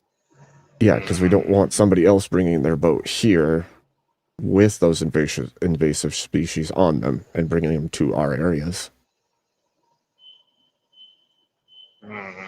If we don't already have them, then we don't want them. I don't know. I don't know. That sounds like a good reason. Okay, too. I don't know. Hey, Emmett. Yes. Do you remember this? You remember this, Emmett? Emmett is so great because he's really good to slap around. Emmett is so great because he's really good to slap around. He's so grounded, and it makes it really fun to kick him because he can't go anywhere so long as he's grounded. He's like so grounded, he's got his legs stuck in the ground, so he can be slapped or kicked no matter what, and he goes nowhere. He just stays put. This was amazing, Emmett. Yes. I'm not mad. Are you sure? No, but I will It was pretend that good. I'm not. No, but I will pretend that I'm not mad. But if grounded actually means more based than most people, then isn't it a good thing? Well, it is a good thing. I am actually kind of based. I'm not gonna lie. It's just, Obviously. You know what is the problem? Ask Emmett my debate question. What debate question? He said, is Kieran Markham more gay or Brian Shapiro? Kieran Markin. No, it's Brian. Brian is the gayest person in the history of the I internet. think they're pretty close. Brian Shapiro literally asked Rob Noor to show him his He penis. He did. Okay. And his take his Yeah, shirt off. but And to counter that argument, Kieran Coombs in the spaghetti and wore a blue No, wig. I understand the Cumin the spaghetti argument. I will say to the Cumin the spaghetti argument that's also pretty degen and horrible. degen, but not gay. But No, the blue wig and drinking Bud Light. yeah, but I got that photo. Hold on. He still hasn't asked Rob Noor for a dig of his member. Or for him to take his shirt off on stream. See right there. If you zoom up on that, make that one big, you can see the Bud Light and the blue hair. Nobody's saying this is not about whether or not he is gay. The Can't answer make it to that is obviously yes. The question is who is more. I can't make it bigger. I don't know why it won't let me click that. I'm saying it's It's tied. being stupid. I'm giving it to Brian. I think Brian is the gayest person. I don't know. He wants to fight Andrew Wilson. He just needs to come up with $50K in an escrow account. I mean, yesterday he was like, "Yeah, I have the money." There we go. See right there. See the pink nail polish, the Bud Light can, the blue wig. As I said before, I'm not saying that he ain't gay. I'm not saying that at all. I don't know. If you say someone else is more gay than Kieran, you're kind of taking it away from Kieran. He even acknowledges how gay he is, which is pretty gay. No, true, and I agree with you that the point is that Brian Shapiro is it's a little More bit gay, it's a little bit on the undefeated side when it comes to being the gayest person on the internet. Yeah. I think there's a difference, right? One is like pretending and gay leaning, right? On Kieran's part, it's like gay leaning. And on Brian's, it's like all the way in the red. I thought he was super gay, to be honest. When I first saw him, I was like, "Oh, who's this fairy?" Because I can't use the other F slur. Right. So, right. 10th man. Okay, 6. fine. 10th man is not. He is beyond the scales. Okay. Yes. Yeah. Yep. Don't even need allegations on that one, actually. Yeah, I don't think he redlines it, Hugh. I think he's all the way into the red. I think he's all the way in.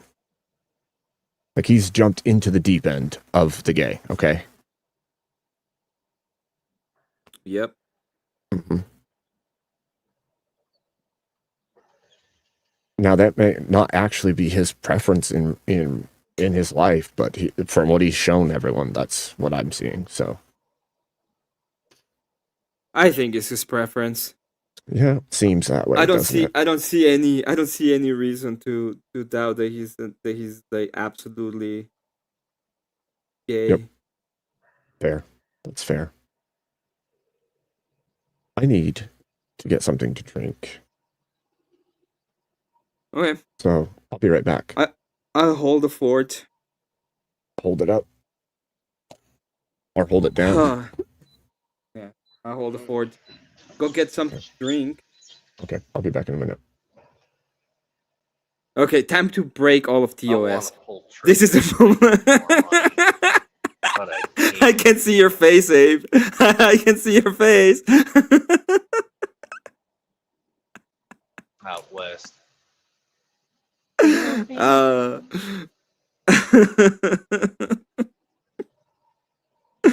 We were talking about the word fairy. I can still do it. I can bring myself to it.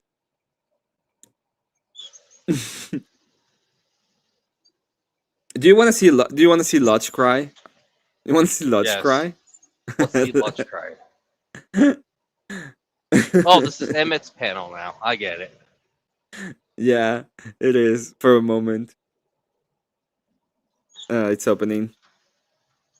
He's not that leap-tard. He voted independent. He is the leap-tardest. He's the leap-tardest of the leap-tardest.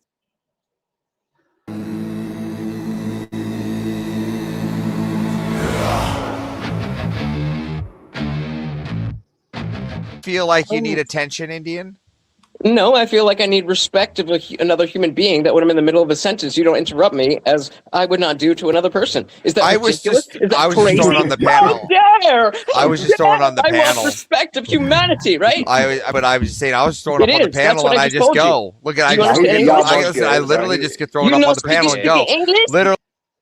What were you saying, K2? This is pretty gay. Oh, it I is. Wait changed a- my vote. I changed my vote. This is the gayest. It's India. It's Lodge. Yes. Just gas 100% of the time. Why are you retarded? Look at- Oh, it says I'm the brown one. What are you retarded? This is sound like an absolute. Was talking and Brandon and he jumped in and started started his whole fucking line of shit while I was in the middle of my all question. I was doing okay, was so just a what was my line question then? questioning If I finished my question, what was my around the question? table. If I finished my question, what was my question? Well, did you ask a question before I was did, though. on the panel? I started, but then you before I was talked on over the me. panel? Avery, he was just trying to chime in if about I the, was not the about the martial aggrieved arts that one, Brandon then everybody should know my He question. was just trying to. Oh, okay. Well, I didn't. So what was really, my question? I So really what was my wasn't paying question? attention. I was paying attention to So- my questions. I was Oh, giving around right. the So table. maybe you should pay attention to the people who are fucking speaking. Well, I was And paying then- attention. Okay. I was paying attention to the people I was talking to. You get to do whatever you want. It's your show. Yeah, It's well, the not my Avicii show. It's show. Confluence's show. I get to do what So I it's want. the Avicii show now? No, it's the Confluence show. I'm asking Confluence. I don't fucking care about you. No. So Confluence, if it's the Avicii show, then I'll head out. That's totally Was I cool. here But for I this just one? we were all Avicii? talking for the last 4 hours, and it was cool. And this fucking fruitcake jumps in. Hey, I'm the fruitcake. Is it the Avicii? Yeah, No, like you're I'm good. so You cool. guys I are just good. like fucking talk over people. I And like it's so what you're crazy saying, that they don't Avery. like it. Like I'm such a badass. That I'm just talking and talking and talking and talking and talking and talking and talking. Aren't I so cool? criticize Like, I'm so cool. I'm so cool. Oh, Time out, people, they just can't even take it. And control the panel. Wow. Hey, control the panel. Like, oh my god! Hey, Whoa, control like, the whoa, panel. dude, Time I'm so out, cool. Chief, dude, You hold guys on. go everywhere, and everybody can't stop talking. Like, oh my god! Shut up. Confluence, is this his show or no? Are we? No, are no, we, it's are the you gonna handle this? Confluence show. Are you gonna I handle just this, get or to am do I what I going to bed? want. Are you gonna handle this fruitcake, or are we going to bed? Do what Are you just gonna make I faces? went to martial arts and Yeah, just, that's my polite way of not Damn. interrupting people when I ask Confluence a question. I'm asking if this guy is going to be allowed to just jump over anyone else is saying. That's I'll your, clear it that's up. your show. If you want to do that, that's Technically what what I'm I'll clear it up. technically what It's I my do. show, but Yeah. Evers can do whatever he wants. Yeah, you see? So can all of you. Yeah. So He's, can all of he's you. grandfathered in, dude. Look at the background. Mind you,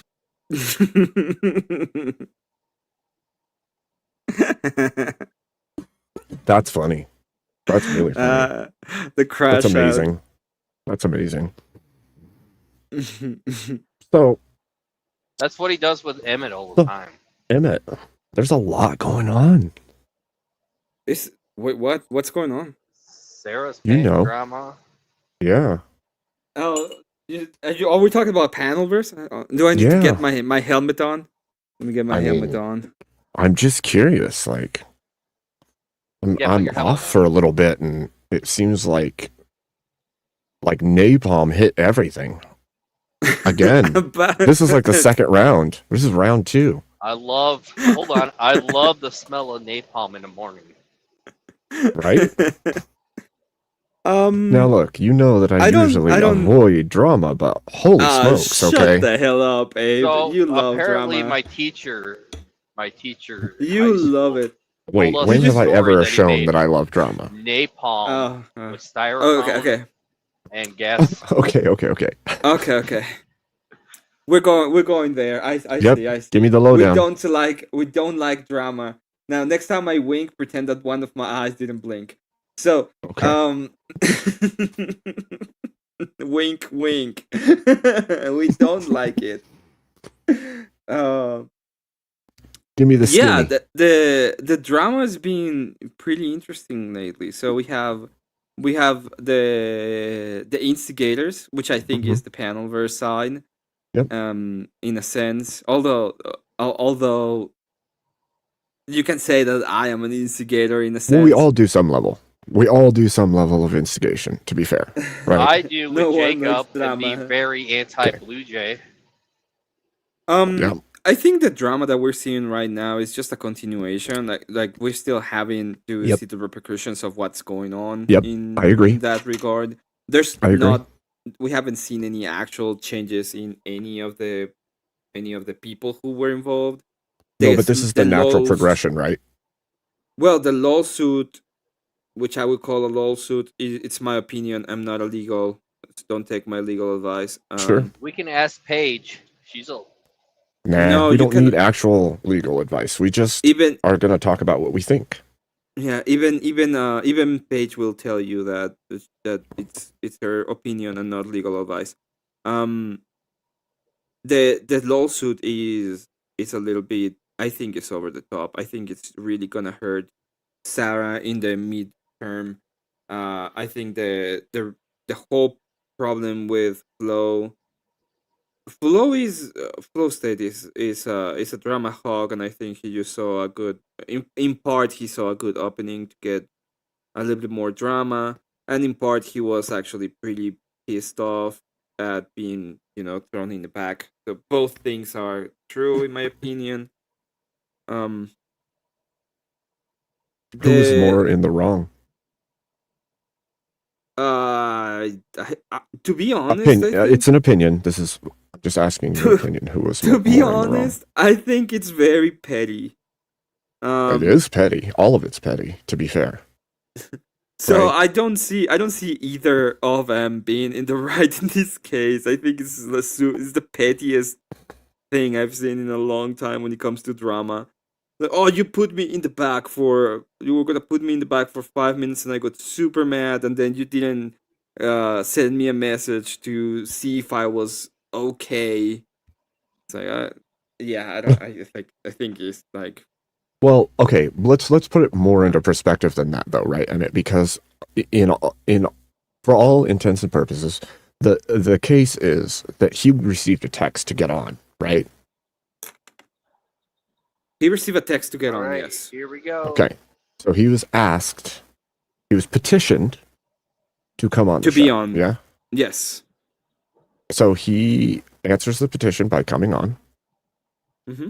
and then meets a swift sweeping into the back in lieu of a more popular creator, yeah?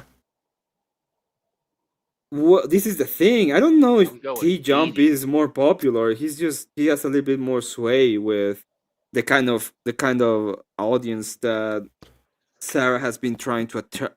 Destiny's even audience? before. I have this theory, and I know it's kind of true. You remember the time when I was talking to her on your panel when Yep. she said specifically that she had more trouble getting the lefties on because and she wanted to get more lefties on. Yep. She was kind of pandering to them. So I do have like this theory that she does want to have Destiny on for some reason. Of course. I don't think anybody in the panel part of the internet would turn down that opportunity, right? I heard the radical coder has gone MIA. I haven't seen him in a long time. I mean, I bet you I could track down what's going on with him from my pseudo connections that direction, but there's no reason to. Okay. I think Confluence got him when he called him a Moloch worshiper, and he went found out.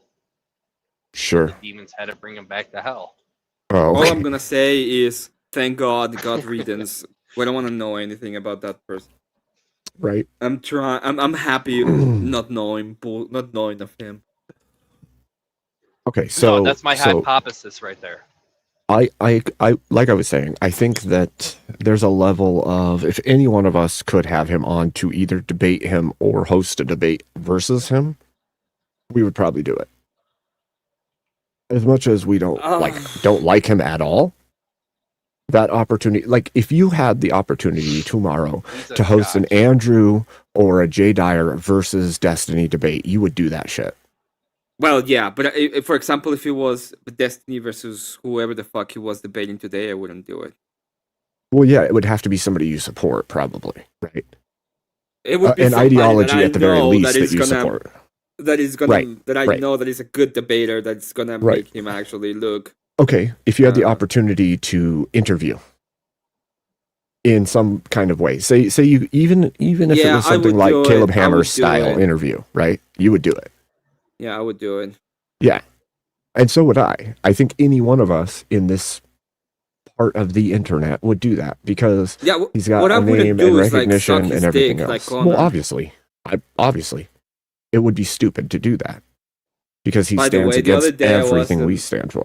The other day, Greed had Connor on, and I started typing that. I typed in chat, "Oh look, the Destiny cocksucker." That's epic.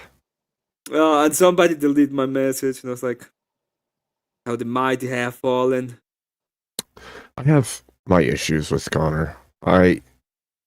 He's another one that I watched like 4 or 5 years ago, off and on, when I was first coming into the space more, like as a viewer and a chatter.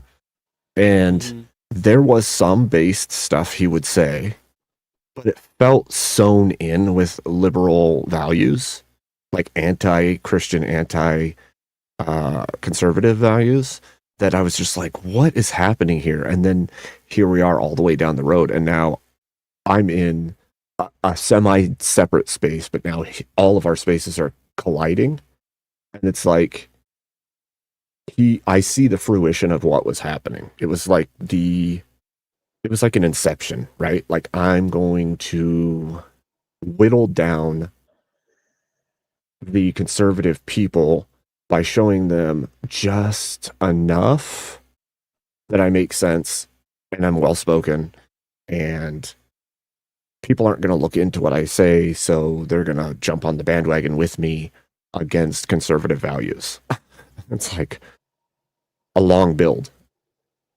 Well, it's kind of weird because his debate with Andrew, or one of his debates with Andrew, was actually pretty interesting. They were talking about history, and they ended up having like a great conversation.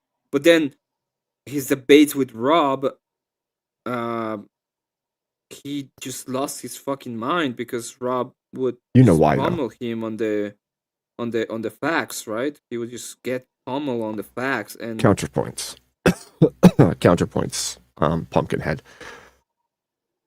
Yeah, I think that there's more to it than just him getting pummeled on the points. I think part of it is he is already in with that crew over there that is Destiny and Destiny's Orbiters, which there are a great many of them.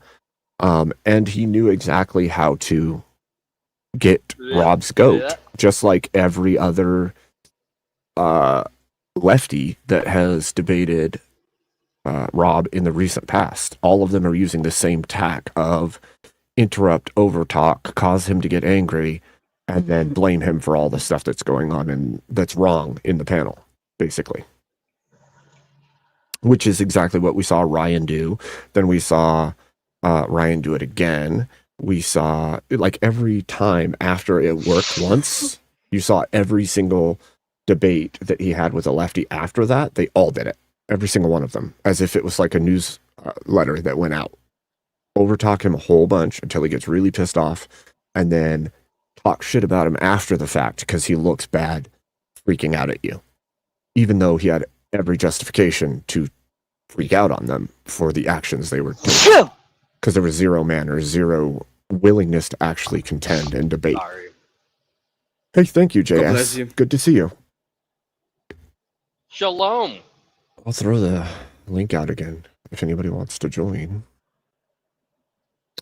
But I think it felt to me like there was some level of effort actually in that. Like, hey, if any of you get a debate with Rob Knorr, this is how you get him to get really angry.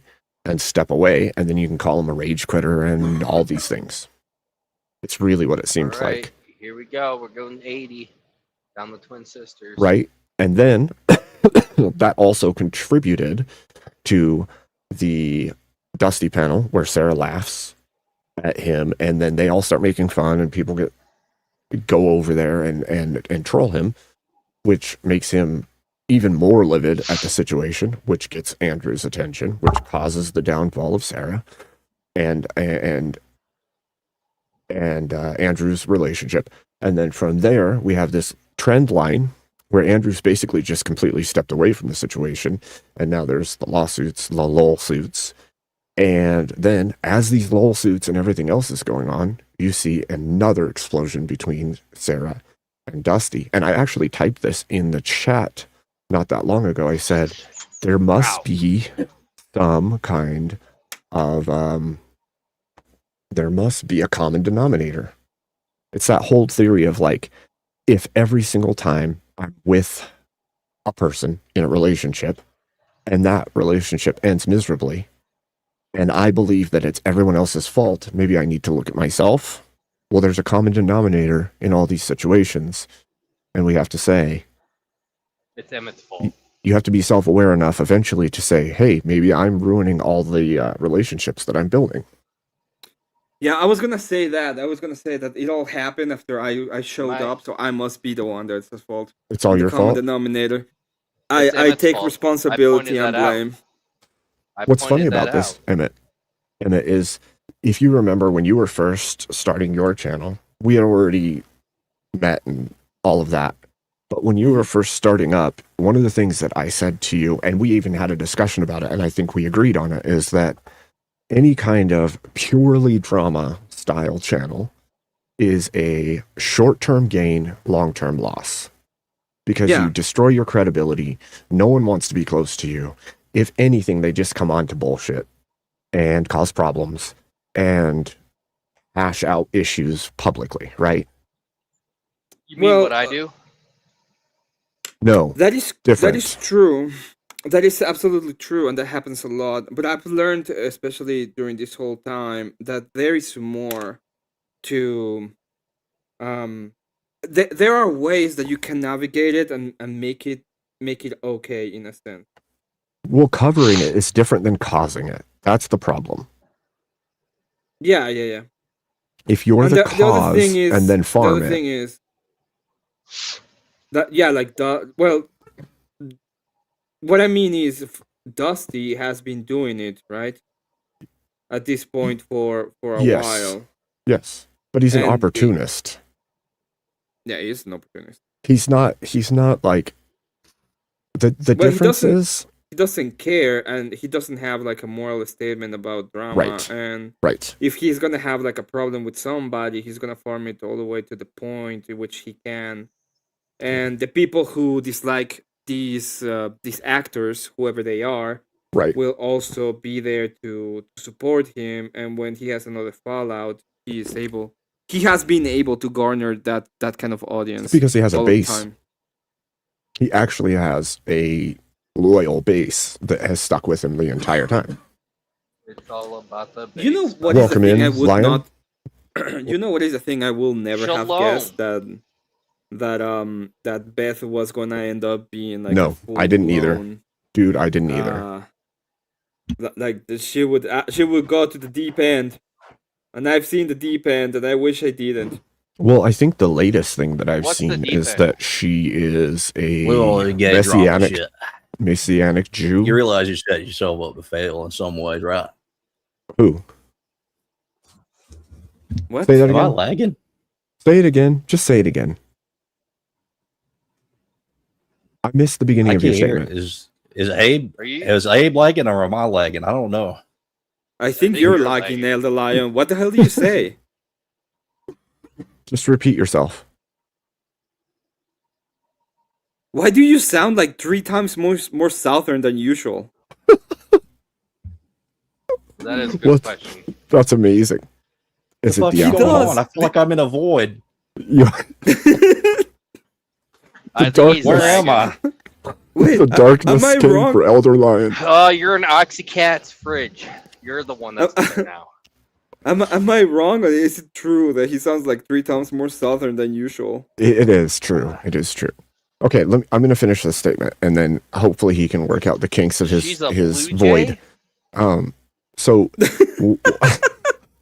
one of the things that Oy vey. one of the things that I said, right, is what we're just talking about. The difference is that as much as anybody can like or hate Dusty, he had a base of people, even if it's a smaller base. Somebody that say is- something. Hello. Hello. Can you hear me? All right, I can Elder hear. Line. I can hear K2. Can you hear Elder Abe? Lion, get out and Elder come back. Loin. Elder Loin. K2, tell him to get out and come back. Yeah. Nope, he heard you. Okay, so he had a base of people, right? And so that base is still loyal to him and has been this whole time. And they know his character and they're okay with his character and they're friendly with him, right? Uh-huh. Now, that is the base that continues the through line for Dusty. And because Dustian is an opportunist, I don't think he necessarily, I can't make or break the statement, but it seems to me like he will grab onto situations that come about more readily than he will cause them on purpose. That's not to say he won't cause things on purpose, but it seems to me that when something goes south, then he uses it to his advantage. And then he'll milk it and he'll ramp it Wow, up, that rabbit was fucking huge. right? Mm-hmm. The difference is that he seems built for it. It's what he thrives in. He doesn't really care.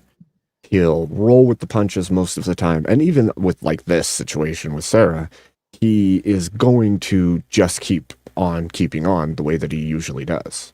He was the only person who got Right. any kind of growth on his channel during this whole bullshit. Everybody Well, lost. him and Vic. Him, Easy, and Vic. All three From of them the grew There from he that a lot. is. But From the panelverse side. And technically during the Andrew Sarah, specifically Andrew Sarah Rob, I gained some as well. But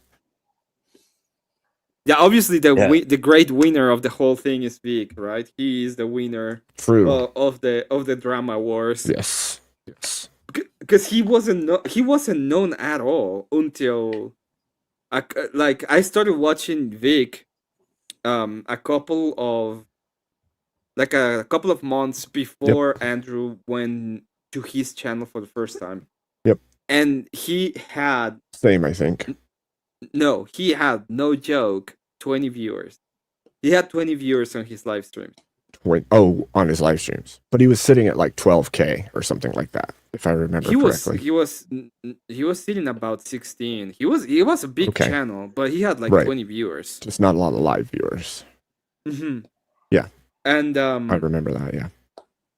yeah, and then this whole thing happened, and he just blew Up. Everybody, now everybody knows him. He's a big Well, I hope he's a not. big boy now. Yep. The way he worded that. Sorry.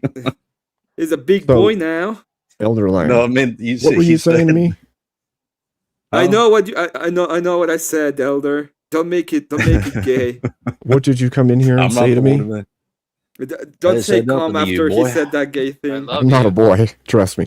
I'm 42 yesterday. So, I know today's the last day I can call you a boy. You're a man now. You're 42. oh my gosh. Actually, I was going to say that when I first came up. Like, I've made some odd realizations internally and about the world over the last little bit, which we'll talk about over the course of the next few weeks, I'm sure. But humans are funny. Very funny. Humans are terrible. And they I all mean, need to go yeah. to church. Yeah, they're messy.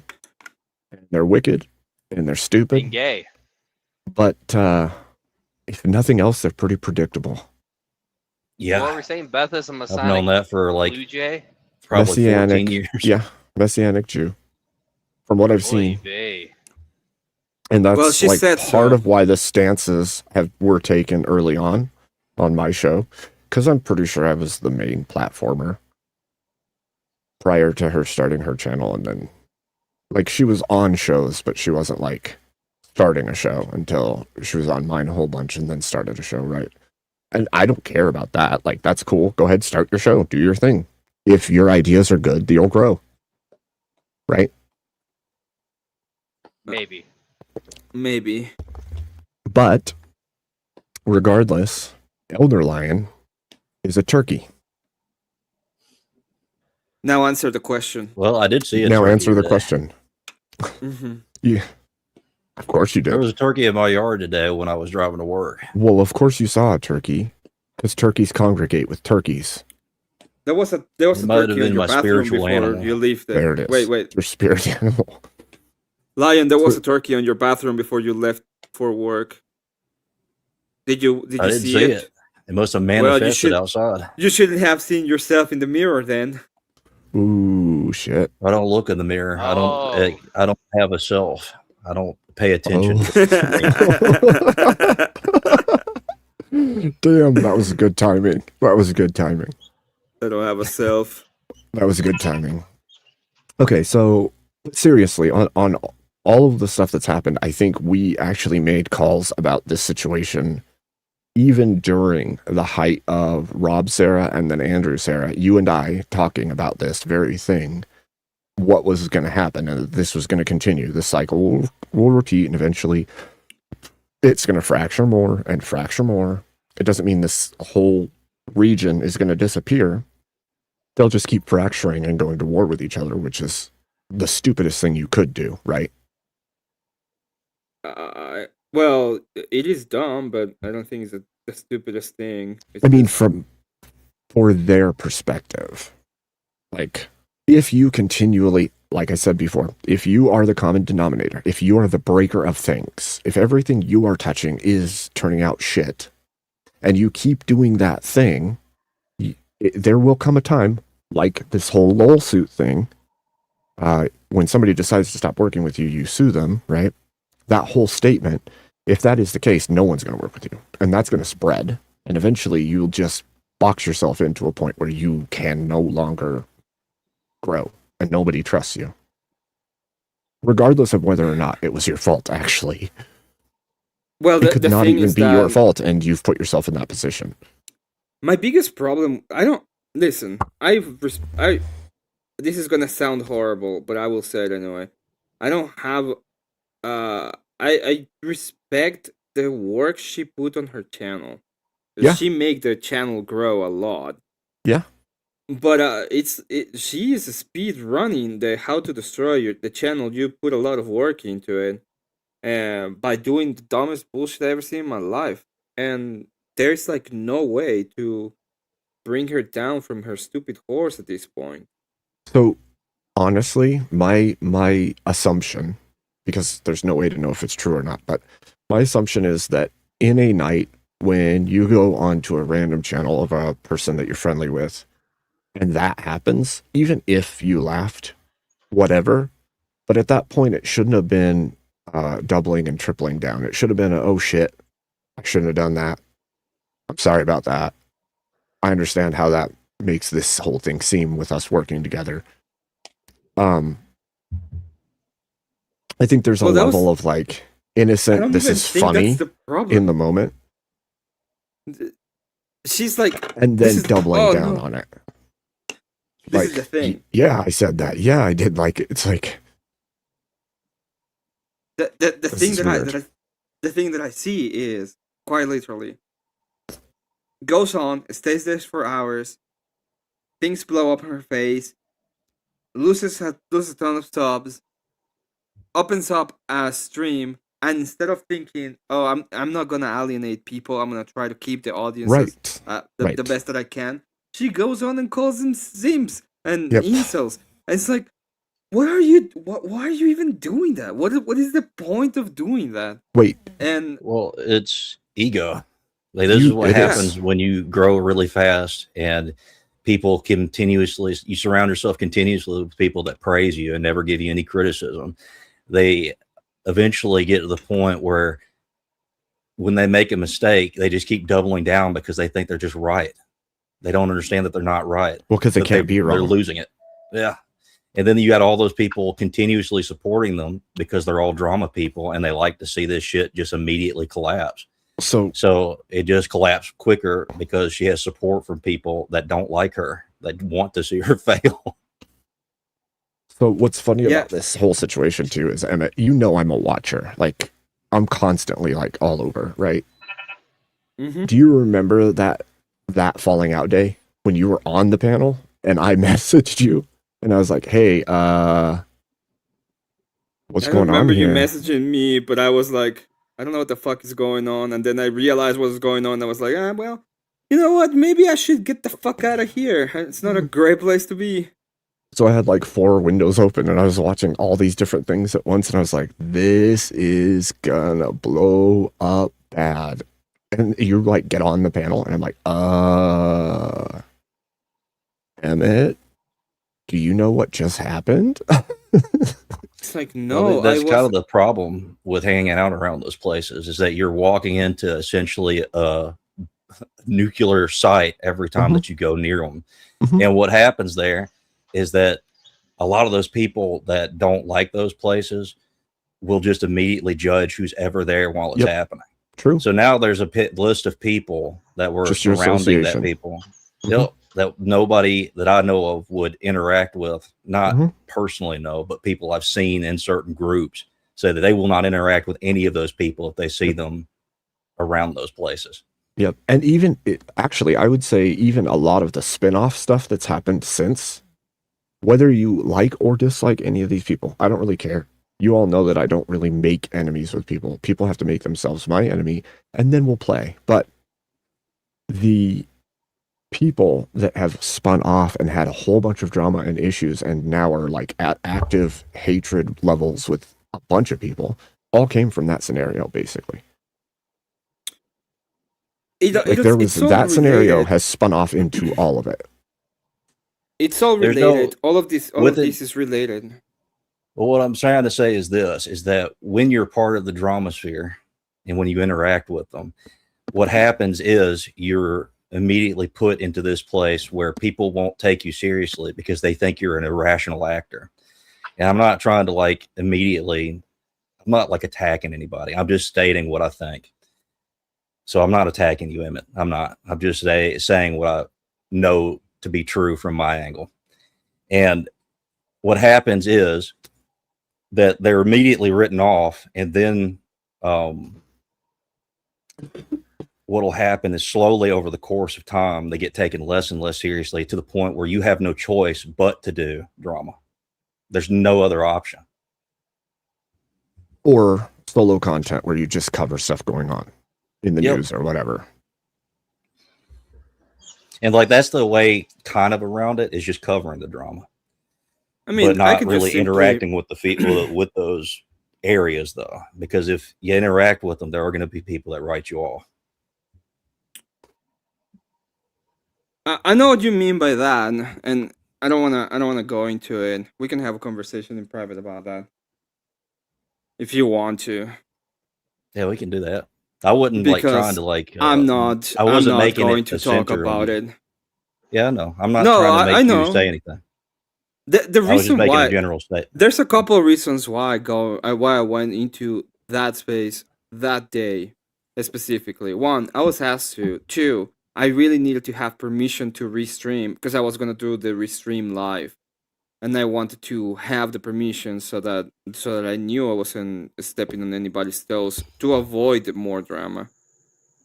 And the other part is I didn't stay long. I was just like, hey, this is actually funny, and I'm gonna go ahead and cover it. And if you actually know like my ideations, I have way more drama on other sides of the internet than even interactions with them at all.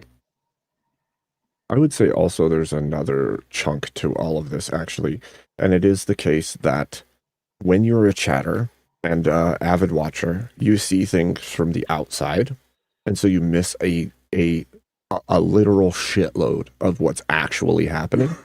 And when like all of us, probably all of us, maybe not K2 as much, but all of us here know that there's a lot of background stuff that most chatters just don't know is happening. I don't know shit.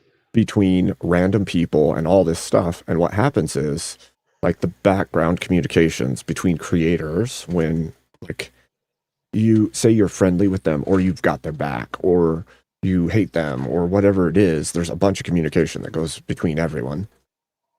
And so the chatter doesn't know. And so when you are a chatter and you become a creator and you step into the space, you have no idea what the actual dynamics are like. You know, this person doesn't like that person. You don't even know why most of the time, right? There's some past thing that happened, but you have no idea why. And so you jump into the streaming space and you start trying to build inroads and bridges with people. And who you associate with in those first little bits of time can make or break how you move forward. There's And also a little unfair to the new person because they have no idea in the beginning. Yeah, and there's also the fact that a lot of these drama people, they'll say that they don't have these types of things, Mhm. but they do. There are Mhm. people that have like these things. The concept that I've figured out over the past 2.5, almost 3 years that I've been around is there's these people called lore masters that collect information on everybody. They don't speak, they don't talk and chat, they don't go on True. panels, but they're personal friends with the person that they're that helping has the panels. Yeah. Mhm. So they sit in the back and they collect information on people and they try to come up with ways to start drama with them. So they will watch, if they have someone in their sites, they will watch all their content, they'll go through all their past content, go through the transcripts, everything. They'll try to find any little bit of stuff that they can build a file on somebody so that they can attack them in a way that they know they'll emotionally go crazy over. Mhm. And that affects everybody. Nobody's immune to it. The only way that you can be immune to it is to not even acknowledge their existence. True. Well, within reason. Because sometimes they're going to encroach some way or somehow if they really deem that they need to. But Well, I'm a big believer in just mass bannings. Just ban them. Just absolutely get rid of all of them. Everyone. Well, first you have to know. Them.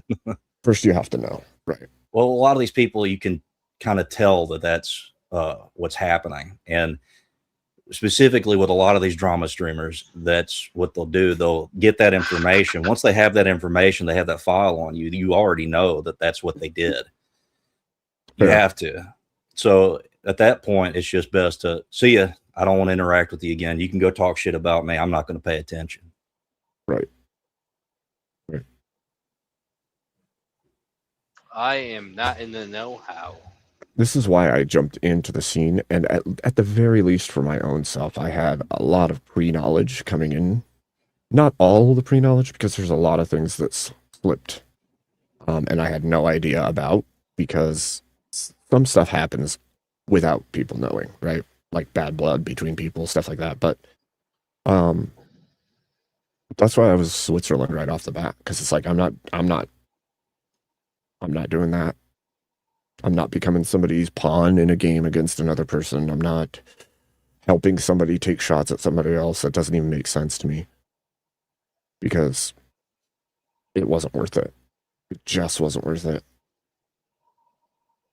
Yeah, but with that type of mindset, though, there are people that will continue to push and try to do that as much as they can, and they'll see the passivity as a method of just being able to spread out what they want to say, even if it's just once or twice around you.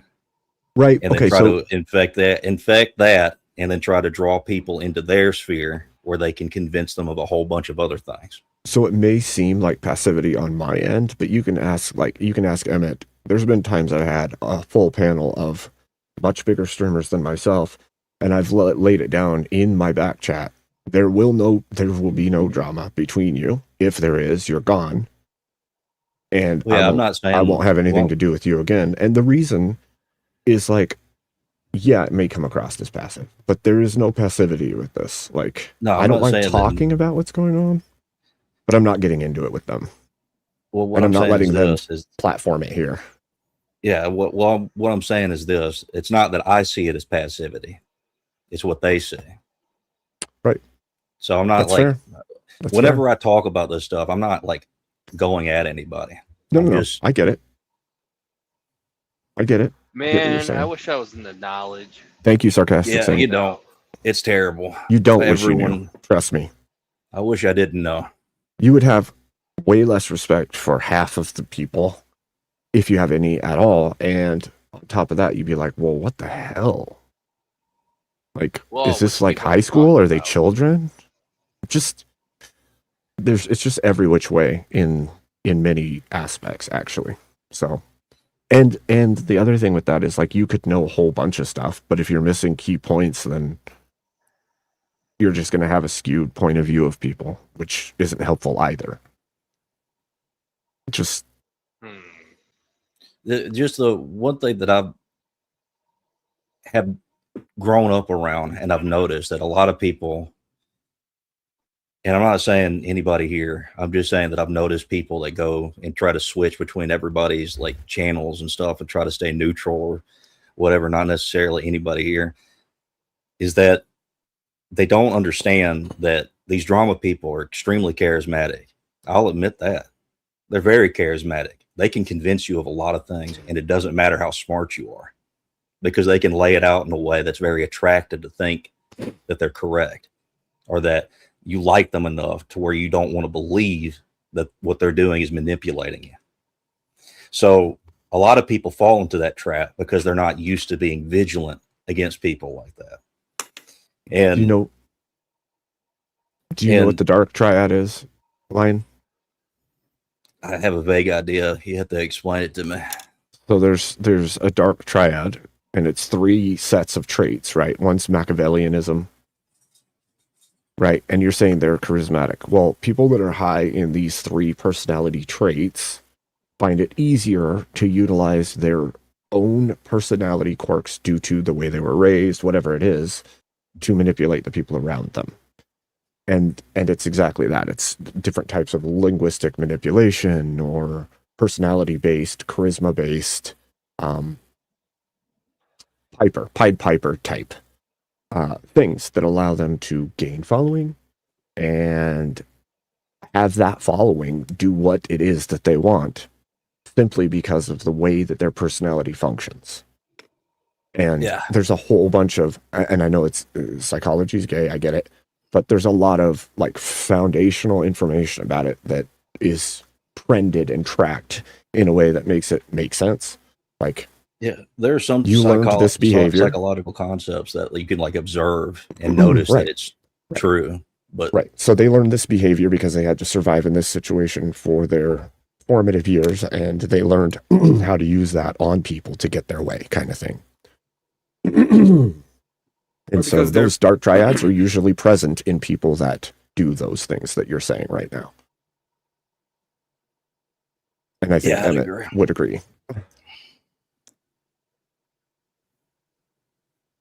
It's just the case. This is mostly me just like kind of thinking out loud of the stuff that I've kind of come up with over the past few months of trying to like explain it in a coherent way. But what it is, what a lot of the stuff is like there is always a desire to want to think the best of somebody. And when somebody pretends as though they don't care, and it really seems like they don't, but you actually don't know what they do in the background,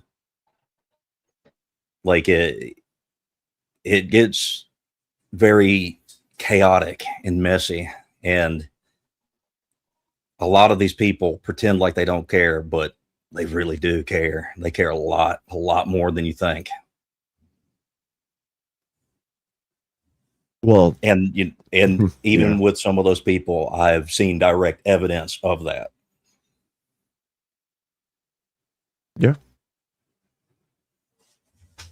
Well, I mean, one of the 3 legs, I believe, is narcissism. So it's narcissism, Machiavellianism, and I can't remember what the third is right now, but that need of to be the self-important, the best, the greatest, the everything. And then the Machiavellian is the extreme manipulation tactics.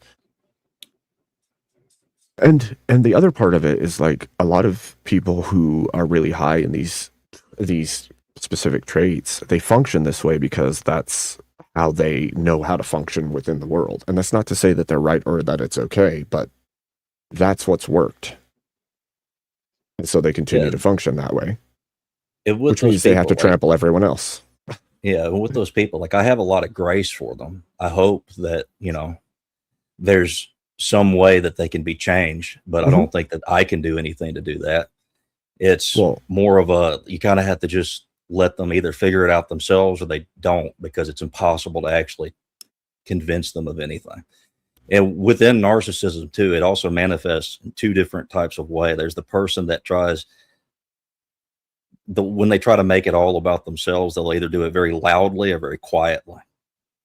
And the ones that are quiet are usually the ones that are slightly more intelligent, and they can twist people into doing things without the other person even realizing that that's what they're doing. And they'll do it in a loud way, so they think that it's just, you know, blatant narcissism, but there's like a fucking underlying thing underneath that their real intention of why they're saying the things. That's fair. I think that's fair. And I agree with you. They need church. They need Christ. Do I think Andrew Wilson is a little narcissistic? I think every human has a level of narcissism. I think we all arrive somewhere on that scale of narcissism. The question is, are you on it to a degree that leads you to harm those around you in order to gain what you want, including your own family and people you care about? Now, I think that there's a level of narcissism that's just self-interest, which is like your survival instinct, like I need to eat, I need to drink. That still falls within that realm, right? Because you could say, I'm so unimportant to myself that I will give and suffer for others. And that would put you really low on it, because you're still going to have some tendency to selfishness. And the really high end is F everyone, including the people close to me. I'm going to get mine, and everybody's going to follow me or they're going to suffer, right? And I don't think Andrew is the extreme of either of those. And I think that he falls in a fairly normal range, and he plays it up some because he's an entertainer. And it's what plays. Like, yeah, his debate skill level, I've talked to Andrew enough in the background before to know that the guy doesn't think he's the greatest thing since sliced bread. He doesn't treat people terribly. He, in fact, helped me this winter when I was in need. And so I can tell you the guy has humility. Most of what you're seeing is that bravado of character, and he has a lot of skill to back it up. And so he's a good dude. And when it comes to, like Emmett was saying earlier, when somebody just doesn't get it or they're being completely bad faith, there's a time to thrash them so that the world sees it. And that's what Andrew does. And he does it really well. And he plays it up.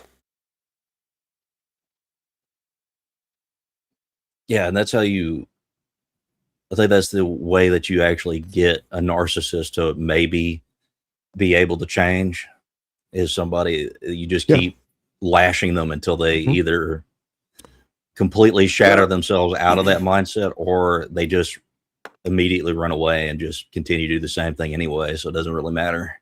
A lot of the time, I think it takes rock bottom. It takes like a thrashing so bad that they have to rebuild. Well, the only way that you can change a narcissist is through that, because otherwise the narcissistic trait will always bring you back to you. So if the perception of you changes to a point in which everybody's pretty much calling you an idiot, you will try to change that perception again, and that is the only way out of that. It's pretty much true. Right. Yeah. So, Sarcastic Saint, you say, yeah, it seems like two people. I think that you can see the underlying person within all of it, but there's always going to be a little bit of like stagedness to any kind of show or internet personality. And it's not to say that it isn't that person, but you're going to amplify what resonates with your audience, not like audience capture. I'm not saying like you do things against your character for your audience. I'm saying that like he has charisma and he has skill in debate, so he's going to play that up. And I think most of his audience knows he's playing it up, and it's fun. There's a funness to that, like ha ha ha, this is fun. And because he's that level of debater or thrasher of people, there's a level of this is really fun, this is entertaining, and so play it up a bit. And I don't think he prefaces everything in a way that he's either showing you absurdity, not saying I believe it. This is the same thing Emmett and I have talked about. People will attribute to you anything that comes out of your mouth, even if you already said, this is not my worldview, but I'll just go down this line of argument, right? You can say that beforehand and then make the argument. And even the people watching it who already don't disagree, who already disagree with you, are going to believe that's what you think, even though you already told them this is not what I think, but I'm going to go down this line. And so that's what happens, is that happens, and then you have people layering it on, making videos, all these different things that make him seem different than what actually happens in these interactions.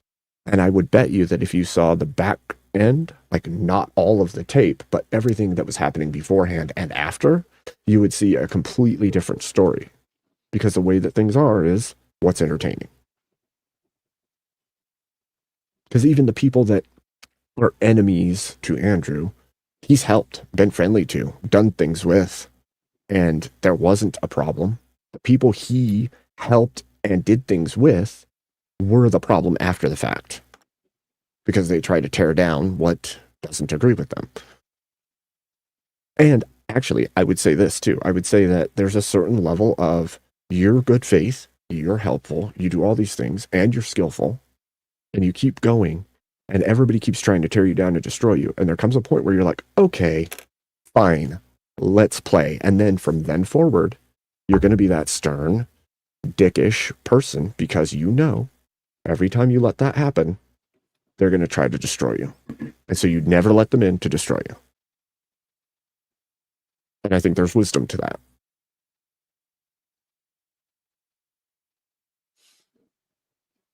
And it depends. How long have you been watching Andrew debate? Is he exactly the same now as he was at the beginning of his debates? Because I bet you can see the through line of charitability becoming less and less. It's not gone, because we've seen it be pretty charitable in even modern debates. But I would say that that charitability that you give others in a online formal type setting is diminished over time when they continually try to use it to destroy you. Yeah, there's some people that you'll have conversations with. They'll be really contentious and really aggressive. And as you talk to them, you begin to realize that they have absolutely no idea what they're talking about. Yep. And some of these people, you can actually calm things down and not lecture them, but try to guide them through very carefully while they're wrong, and they're more receptive to it. There's a lot of atheists that legitimately want to understand why you think this way. And there's some that don't care. There's some that just want to live life like the Joker in an absurdist world where they can just make fun of everything. Yeah. So those people you can't ever convince of anything, I don't think. But there are some atheists that you can talk to in a way where you can, I guess, sympathize with them, and they'll begin to listen to you more. There's a bunch of people on Confluence's channel that at the beginning, you know, I'll argue with them and get mad. But then as I begin to realize that they're not actually doing anything but like honestly trying to figure out what I'm saying, then you can calm it down. And there's like one or two people on Confluence that's like that, you know, but when you can get to that point, then you can begin to grow in them why they need to question the things that they question. Right. Well, I think that we have to keep in mind, like all of us have to keep in mind, that there is going to be people with crap intentions. That can happen. But there's also going to be people actually seeking to understand what you're saying. They may come at you combatively, but that doesn't necessarily mean that they're not seeking to understand. You have to remember that when we have arguments about things like religion or belief systems or worldview, any of those things, in order for that to change, there has to be a breakage in what you already believe, which is like a level of ego death. Like that person has to realize their worldview that they've been living in is wrong, or there's some flaw in it. And when they realize that, that means they have to change, which means something in them has now broke.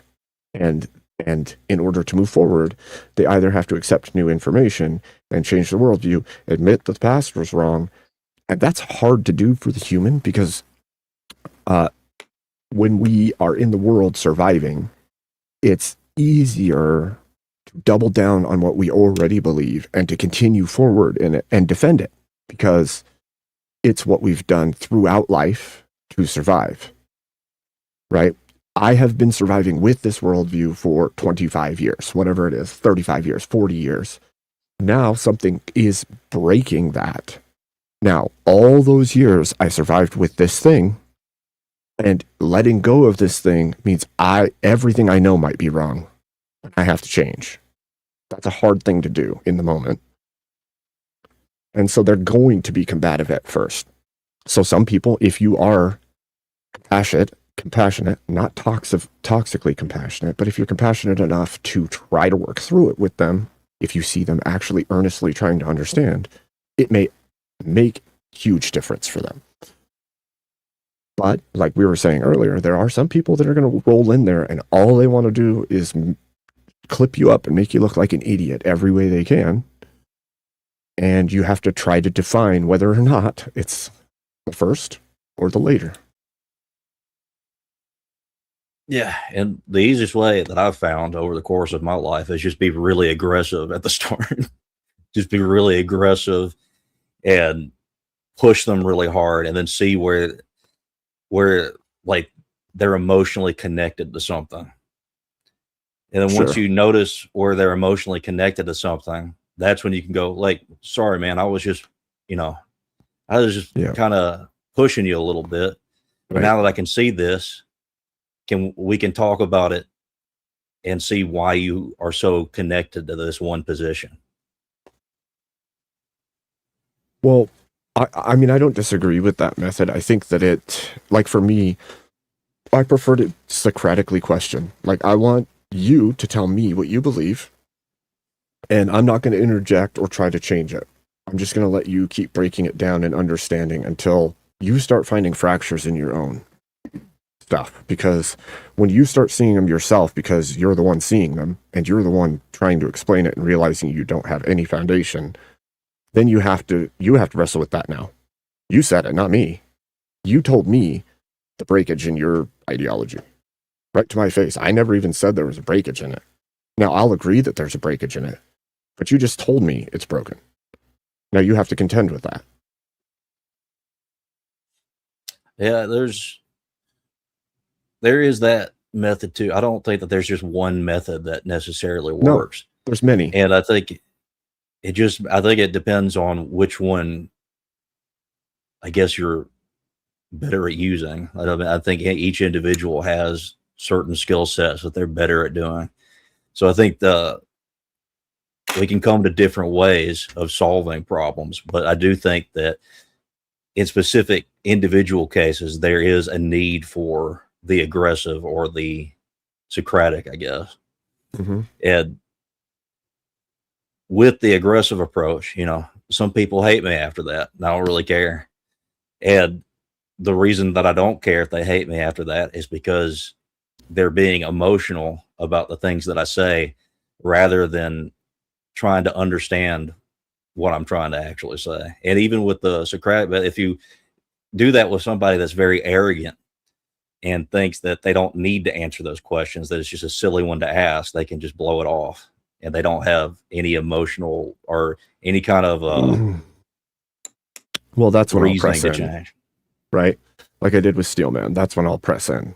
I'll start with the Socratic, but when it starts breaking down and you're going to continue to act arrogant, then I'm going to start pushing until you basically turn off your cam and stop talking. Yeah, that's when I just start calling them stupid. But you didn't do that to me when we met. You didn't come in hot. No, because I understand. Well, I can understand when I listen and watch somebody that they either actually want to understand, and I'll approach them slightly differently or completely differently depending on the circumstances. But the general idea is like if I'm going on an open panel with a bunch of different people, I'm going to be aggressive. And if I'm talking to somebody one-on-one that I feel like actually wants to come to find truth, then that's a different thing entirely. Then, and with those types of conversations, you can't really be on a panel to have those. So the panels themselves kind of encourage really aggressive debate behavior. True. And they have to be aggressive because Yep. you have to. It's hard to explain, but you actually have to be aggressive in the way that you move in the debates, in the panels. Are you saying I'm not aggressive enough, Emmett? No, I'm just trying to defend myself for being as aggressive. No, as just I tell am. me. Tell me. Tell me what it is. You're you know, Am I too soft, Emmett? When I met you, I just realized that Abe Dinkus was actually a teddy bear. Oh, it's so sweet. Aw. Is that what you really think? No. No. You're funny. There's like people I like to debate, and there's people I don't like to debate. Mhm. And there's people I wouldn't debate because I think it's giving ammunition to the other side, and you're that category. You're like, oh well, I can't debate you because the moment they listen to our arguments, they go off in the ethos. They can be weaponized against what I want. I'm not going to lie to you. There's so many topics that I refrained from because of that. Because I think if I open the floodgates, right? Like I just say, okay, I'm going to take every single devil's advocate. Even the stuff that is egregiously disgusting to me and I think should never be condoned, right? I'm going to go ahead and take those two and devil's advocate them. I do honestly believe that I would be giving ammunition because I don't hear people arguing a way that is effective, and I think that I could do it. And I don't know if I don't know if that makes me like terrible or what, but I think there's so many points that could be made by people that are horrible that would win their argument that they'd never see, which I think is good. Yeah, it's like I don't. Oh, would you debate on the affirmative on abortion? Like never. Nope. Because even if Not I can and I can make it work and I can make better arguments than you do, I will never give you better arguments. Well, even within that, within like the abortion and stuff, like there actually isn't a good argument. And you could make very persuasive arguments, but there's never been, there's not good arguments. That's the point. The point would be there are ways to structure arguments to sway the mass populace to your side of thinking. And I think that's dangerous to put out when it's totally antithetical to your belief system. Yeah. Like I would never debate that side either. I'm just saying, like, even when they think that they have a good position, all it is kind of persuasive. And I also believe in, that what I am saying is true. So every once in a while, I'll be talking to somebody and I'll throw them a sword because I know that the conversation that we're having is not going deep enough and I need them to actually fight for what they're saying. Sure. So I'll give them a different side of that argument that they didn't think about so that I can tear that apart. Okay, so here's a for instance, Elder Lion. If you had the ability and you had a killer argument for something like how to destroy your own religious belief on a panel and get people to believe it, would you take that argument? Well, I don't think that that's possible. Fair. It's not. But wait, I'm it's saying, not about. I'm saying to Underline. Well, sway. I understand what you're trying to No, say. wait but a second. Wait a second. It's not about the argument being valid. It's about the argument being persuasive and given in a way that would make people go against your religious belief. It has nothing Your to own do faith. with it being a good argument or not. It's just being persuasive and being structured in a way that it is able to deceive in a sense. Yeah, it would be deception in the end, because you know, as you're making the argument, that it is false. The end goal is not true, right? But it's cohesive and structured and persuasive enough to actually lead people astray. Would you make that argument? You won't take that devil's advocate knowing that there's a chance that you may have destroyed the faith of people, right? Yeah, I wouldn't take it unless I had a direct refutation of it. So I wouldn't give that argument out, but I already have that position that I've made that I already can destroy. No, but you cannot say you cannot. It's an argument they're going to be doing in a debate. Your position is to debate that argument specifically. You're not going to be given time to attack your own position. You have. Yeah, that's what I'm saying. I wouldn't take that other side. Right. That's what I'm talking. That's what we're talking about. Yeah, and so there's Well, yeah, certain I was things agreeing that with you. I was just giving bigger context to what I'm saying. Right. And I think that Emmett and my thing is like I and he don't ever want to make an argument that is extremely persuasive on the side of something that we are so against, because we don't want it being seeded out into the ether. Not that people haven't never made this argument, but it's obviously never been popularized enough that it's being used right now that I've seen. And so I don't want to give that ammo to the internet age. Because I think that you're also talking to a person. Well, you're also talking to a person that if these ideas started to sprout up, I would want the government to remove them and put them on an island. So, like, right. So, I understand what you're saying. Lion, you're way too nice. That's all I'm gonna say about that.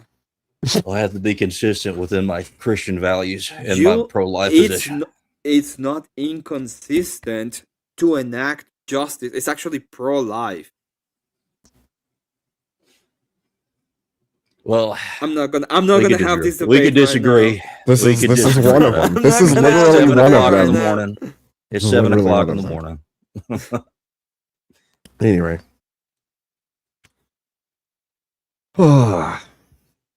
This was nice.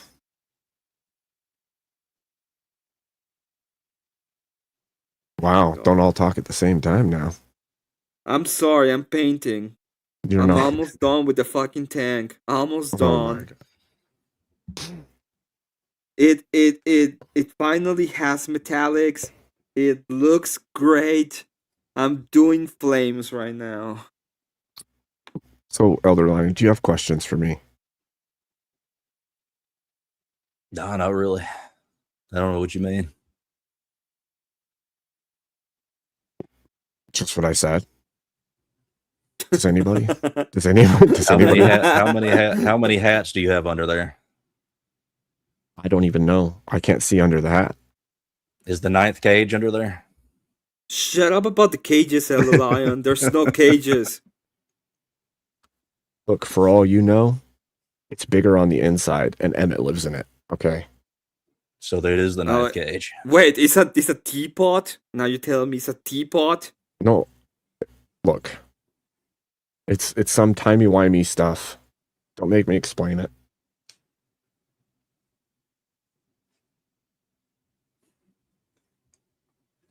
Okay, I won't. Okay, thank you. I don't believe you. Well, that's fine. That doesn't make it true. Well, according to Indian Jesus, it would make it true. Because it's my to preference. Because it's my preference. preference. But Indian Jesus doesn't believe in subjective my truth, your truth.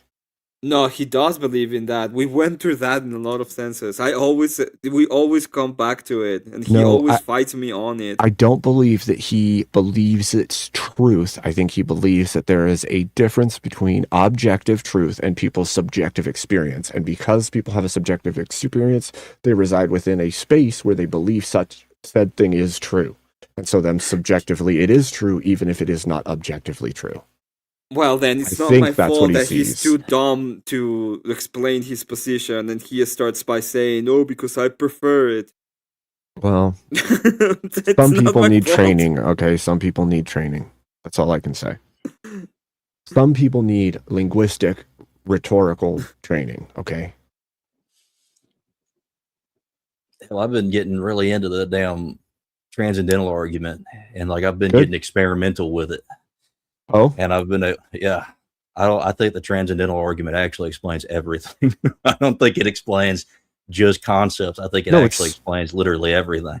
Well, it is. It is quite literally every argument that exists could be dragged to tag and funneled down to the foundation. But you have to get it there first, right? You have to, whatever the argument is, regardless of what the argument is, you have to first give some entailments into reality, and once it's attached to reality, it can be dragged to tag. And yes, it does, because honestly, if you really think about it, God is created everything, right? The creator is where it all begins, where all the fundamental rules of existence reside, and so tag is that funnel. Everything in reality is connected to it. Yeah, like everything metaphysical is connected to it. Like everything is connected. Well, even the physical, because all we do is live in perception. Right. Like that's it. Everything that we experience is perception. So it explains all of reality. This is that's perception, and the subjective is literally the danger zone for like everything, because we are human. And we don't have access to the divine in a way that is testable and provable. It makes it very difficult for anybody that doesn't already have hints of belief to accept. Yeah, that's because if they're intelligent enough, in their mind, they're going, well, your perception is also a subjective reality. Mine is a subjective reality. Every human on Earth is a subjective reality. And we're all looking at this thing, and, so then you keep going down these holes, and you have to find a way to tie that the group that is able to perceive and believe in a subjective manner is believing that which is objective. And somehow that thing that we are subjectively aware of is objective. That is the breakage that needs to be bridged in a strong enough way that it becomes at least perceptually undeniable.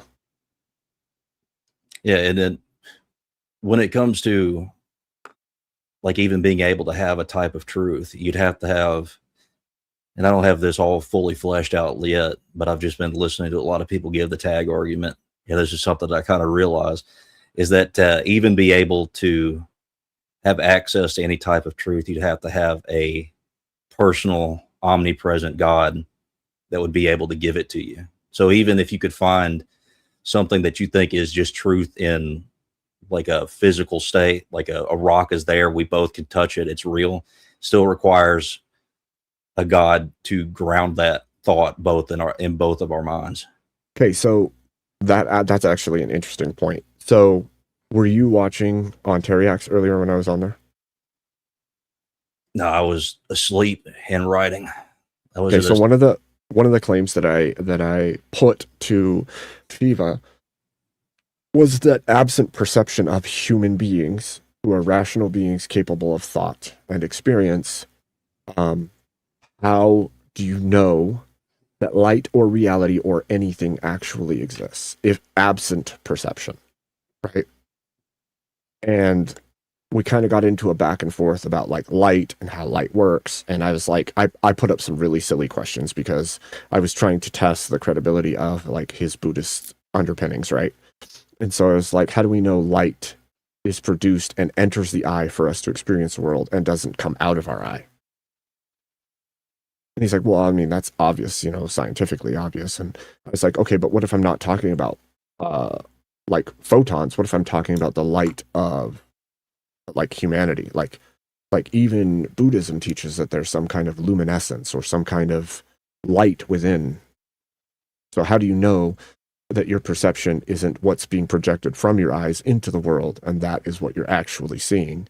And then we went on that whole trail that got torn off by Kieran and a bunch of other people into all kinds of other stuff. But the whole point I was making was that the subjectivity makes everything so wishy-washy, regardless of like whether you're an unfounded secular or a Buddhist or whatever, that how could you make any claim whatsoever? Like I could make a claim and you could say, well, science doesn't prove that. Well, all these other beliefs, including the secular worldview, have a whole bunch of stuff that's not founded on anything. They're just subjective opinion of some kind. Like, how do you know that mind state exists? How do you know that we're right about how this thing works that's never been discovered, but you're going to make a conjecture based on science that hasn't been proven? That's just as valid, or should be just as valid in your mind as the Christian God. But it isn't, because you've already made a choice.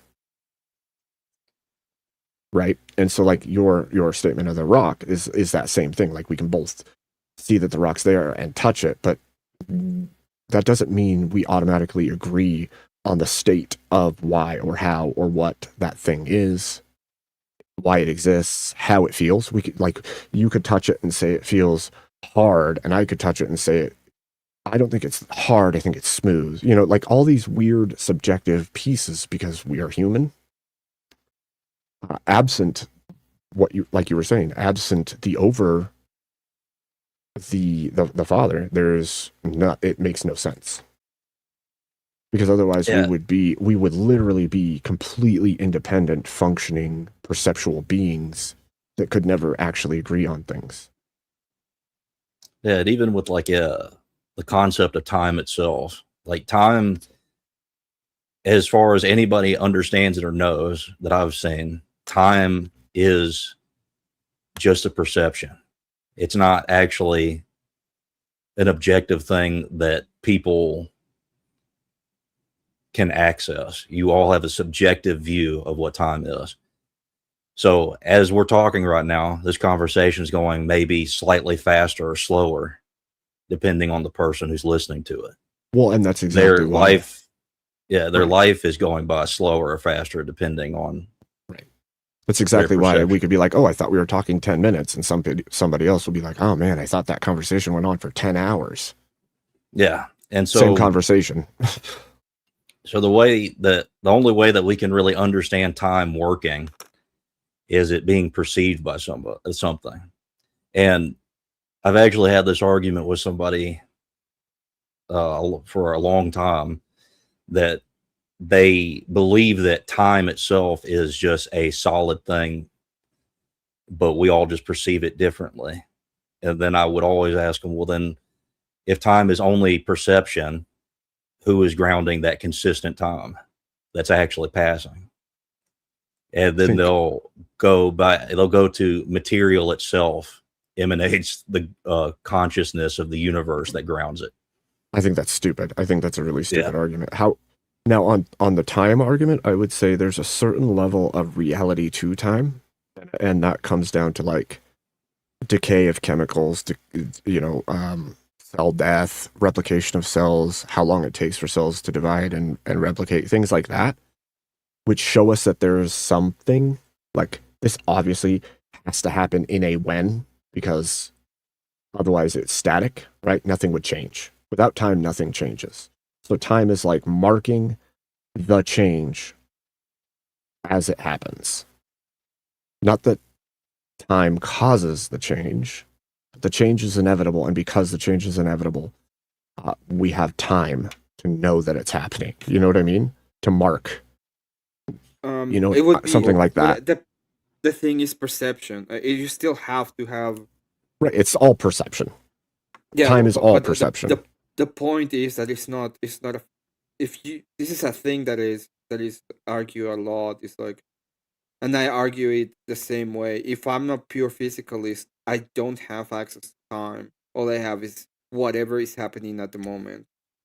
And I don't have access to predictions because I don't have access to conceptualizations in a way that makes sense in the whole thing.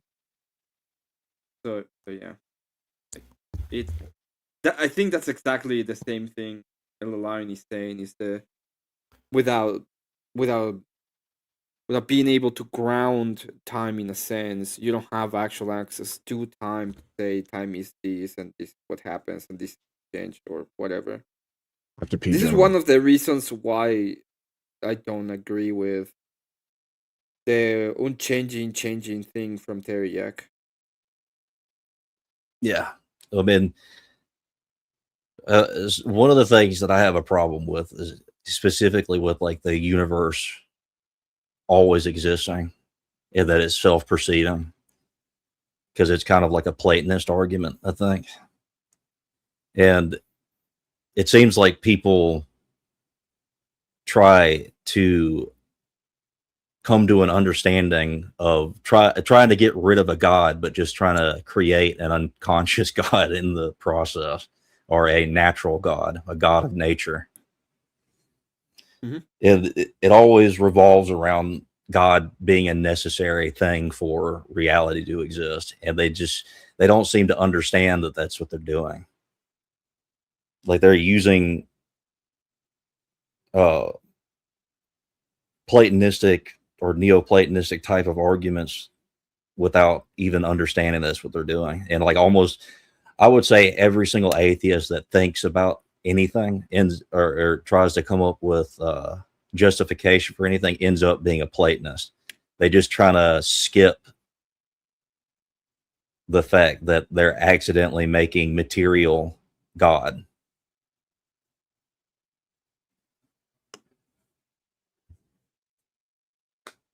But you have to be, right? That's a must. Yeah. There's no way around it. That because you don't have access to other justifications. So you have the only justification you will have access to is material. Which is what we heard, what I heard yesterday with the guy that was debating, right? It's like, well, I don't believe that there is a creator of the universe. I believe there's infinite amount of universes that that's the same. You're doing the same thing. You're just not understanding that what you're saying is pretty much I believe in God, but God is nature, but God is the universe.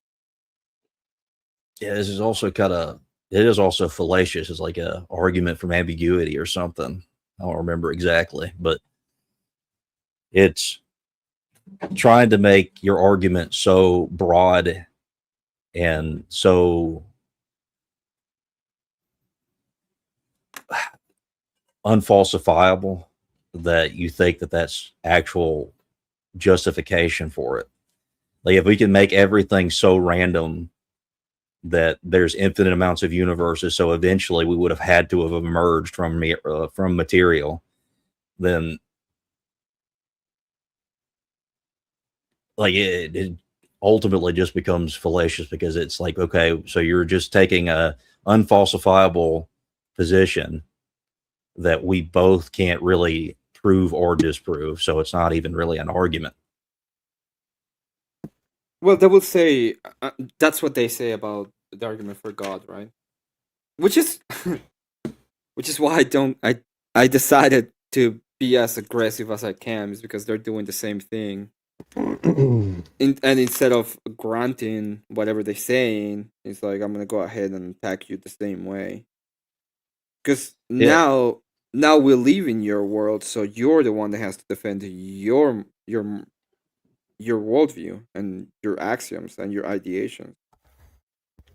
Yeah, and even within it, you can, like, even if you just set it up to where you can only talk about the things that you can actually prove, once you start talking about like infinite universes and stuff, you can falsify it just by kind of saying, we understand that within that, you could make that assertion, but why wouldn't we just not exist instead? Why does it matter if all these things randomly occur? Because even within the random occurrence, it still it still requires a type of order and something to ground order, and they can't ground order in chaos. That's like the biggest problem with Teriak's argument. Well, all of it, to be fair. What are you talking about? The unchanging is changing isn't changing, okay? Chaos has use, but isn't the baseline. In fact, order is the baseline. Yeah. And even within and chaos theory is a fool's errand. Yeah, because ultimately what chaos is just non-existence. That's the most disorder. Logical conclusion. Yeah. It's entropy. The most logical conclusion of chaos is just that there's just nothing that exists. What I hate about that, about the whole baseline of that argumentation that he makes, is that entropy is a result of order, not the creation of order. Nothing comes out of chaos. Order exists and chaos ensues. Over time, things tend towards chaos, not the other way around. So we don't have some chaotic universe. We have a very ordered universe that works a very specific way. And things tend towards chaos due to decay over time. So yes, change happens. But change doesn't change is silly. That's a silly statement because there's many types of change. It's not like all types of change function the same way. And the only cohesive truth about chaos is that it was orderly before the chaos. And order has to have an answer. Order doesn't just exist independent of an ordering. Yep. Period.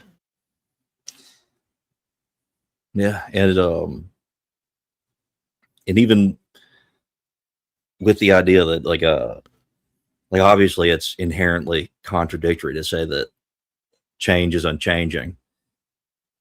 So you're right. What you're saying is that like there had to have been order to begin with for there to ever have been change. So there had to have been like a pure state at some point. Right. And you can't call it chaos or change unless there was something orderly to begin with. Yeah. Like there would be no such thing absent order. Like so his argument falls on its face, and I don't think he realizes that, and I still haven't argued it with him, which maybe I should at some point, but it's just, I don't know, man. There's a lot of arguments like this, and a lot of the time, and please know that I'm not like saying I'm so smart and I'm better than people. I'm saying that like when I sit back and actually look through the argument with a lot of time to look at it, it's like, no, a lot of these arguments don't actually make sense. And I don't think you making the argument, Teriak, for instance, making the argument will see the flaw because he's steeped in what he's discovered and or believes about this subject. And I think we're all this way, right? We come up with this idea and it makes so much sense to us that we're holding on to it. But if you had an objective viewer who had a little bit of time to pull it apart some, you'd be like, oh, shoot, maybe I had this a little backwards, but I don't know. I do it with my own arguments sometimes too. And I feel like a fool after the fact when I'm looking at it and I'm like, oh, I'm stupid for making that argument in the first place, because now that I look at it for a little bit, I realize there's like 10 flaws to it, and all of them are crippling to that argument. And I didn't even know it when I made the argument because I didn't look at it deeply enough because I already had some level of belief in it or whatever. Which I think is a curse today, right? There's not enough self-reflection, enough actually refining your ideas. Yeah, there's like this is the problem with like Platonism and Neoplatonism. There's so many pitfalls within it that you can get yourself trapped in and not be able to get yourself out of it. Or we can, but I'm saying like it's very difficult to climb out of it. that you almost have to be careful with reading this stuff without having a good framework to begin with. Because if you don't, then you're just going to fall in these traps and you're not going to be able to understand how to climb out of it. Well, it's just like any conspiracy hole, right? Enough confirming evidence will start to set a belief system, and it will wire it in your brain, and you'll start reinforcing it repeatedly until you can't see outside of it. I've seen this with all kinds of stuff, whether it's like the Hebrew Israelites or the Greek or Latin or the Hebrew roots, or like all the movements that divert energy and move away from the tradition. You start to see that it has to do with they fell in that hole, and there was enough reason at the time that they wired it hard, and now they can't even be argued out of it, even with proof and evidence and everything else. I think Yuri Bezmenov called it demoralization. When like things become off enough and wired enough in the brain that you can show evidence and proof, undeniable, unrefutable evidence and proof to a person, and they'll still deny it because their brain is still telling them that it's the other thing. Yeah, because they this is where you get into the mysticism part, which is why it's required in something. There are heavy emotions that keep people tied to things. Yep. And within what I understand is that demons pour more stuff into your emotions to make you connected to certain thoughts. So without that ability to recognize those things specifically, well, as in, not having the framework to understand that that's there and it exists, you can get yourself emotionally trapped in positions too. I don't disagree with that. I will say that there's a secondary thing that I think may even tie into it. I have no idea how, but I don't really function in that. But there's a saying, that which fires together wires together, and the saying is that way because humans are pretty habitual, and like I said earlier on, they're pretty predictable, right? But what we do often, we wire, and we know that like neuroplasticity, for instance, allows us over time to make connections in our brain stronger. So our recall for certain things is better, or our ability, like martial artists or anything, right? You strengthen that part of the brain to have automatic action or automatic thought in some topic or some movement. And the more you do it, that wiring gets stronger and stronger and stronger. Like literally the neuron bundles get thicker because of it, because it's an automatic routing center. And it could play big time into what you're saying, because then the emotions get tied in it, everything gets tied into it. And that's an easy way to manipulate. And I think that that's what happens with a lot of these belief systems. And if we think of it like in the way of rebellion, for instance, if a rebellious spirit is what leads you to your initial habit that's building this bundling, you've now created like a super highway for manipulation to enter into you. Yeah, then also like groups of people, they don't really understand. A lot of them don't. But this is what I've come to understand is reading through a lot of theology from Christian theology, I'll just say, 'cause I don't want to represent anybody specifically. But when you read through the theology of this stuff, you begin to understand that people in groups worship something.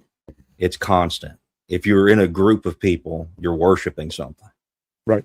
And that worship gives power to whatever you are worshiping. So if you are there in a place where there's a bunch of rebellious people that are worshiping this, you can be affected by that spirit that has been given power by those people. And it's one of the reasons why deny yourself is so important, because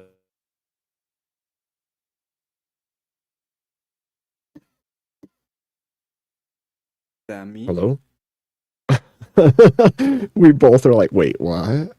Hold on. Yeah, I was like wondering for a moment there. So I kind of agree with this. I think there's a certain level of we fall into that which is around us and we do not ward off. And I've said this to you before, I believe, Emmett, probably others. But like there's a symbolic thing to me that it's always stuck out as like man is created on the 6th day, I believe, right? Yep. And I completely disconnected. The number I don't know what happened. 666, 6 3 score 6. To me, and obviously I'm not saying this is theological teaching. This is nothing but symbolic to me. But the number 666 has always meant like, obviously there's more to it than this. But for me, it's been like me, or man. The self-worship, because I will use my right hand and my mind to do my will instead of God's will. And that is Luciferian, in my opinion. That is evil. That is the epitome of selfishness. You have made yourself God over God. And so there's at the very least, a representational meaning to that within the world. Yeah, you would be taking in the mind of the world. This is what I understand of the mind of the world, and you'd be doing the works of the world. Well, it's not like the adversary doesn't roam, right? Seeking whom he may devour. Like there's a level of without Christ, without worshiping Christ and his kingdom, if you are self-centered, which we push, we don't, right? But society itself pushes self, you, get yours, me, all of that. And if you want to convince a person to turn away from God, make them selfish, they will do it right quick. Yep. That's why our culture has devolved in the way it has. Absolutely. It's come around consumerism, buy new thing, make yourself feel good by buying new thing, make yourself feel good by doing things that make you feel good. Don't worry about anything else. Worry about how you feel about everything. And I think that's actually a really big issue with when you're talking to a subjectivist, that they've already taken that in to be correct.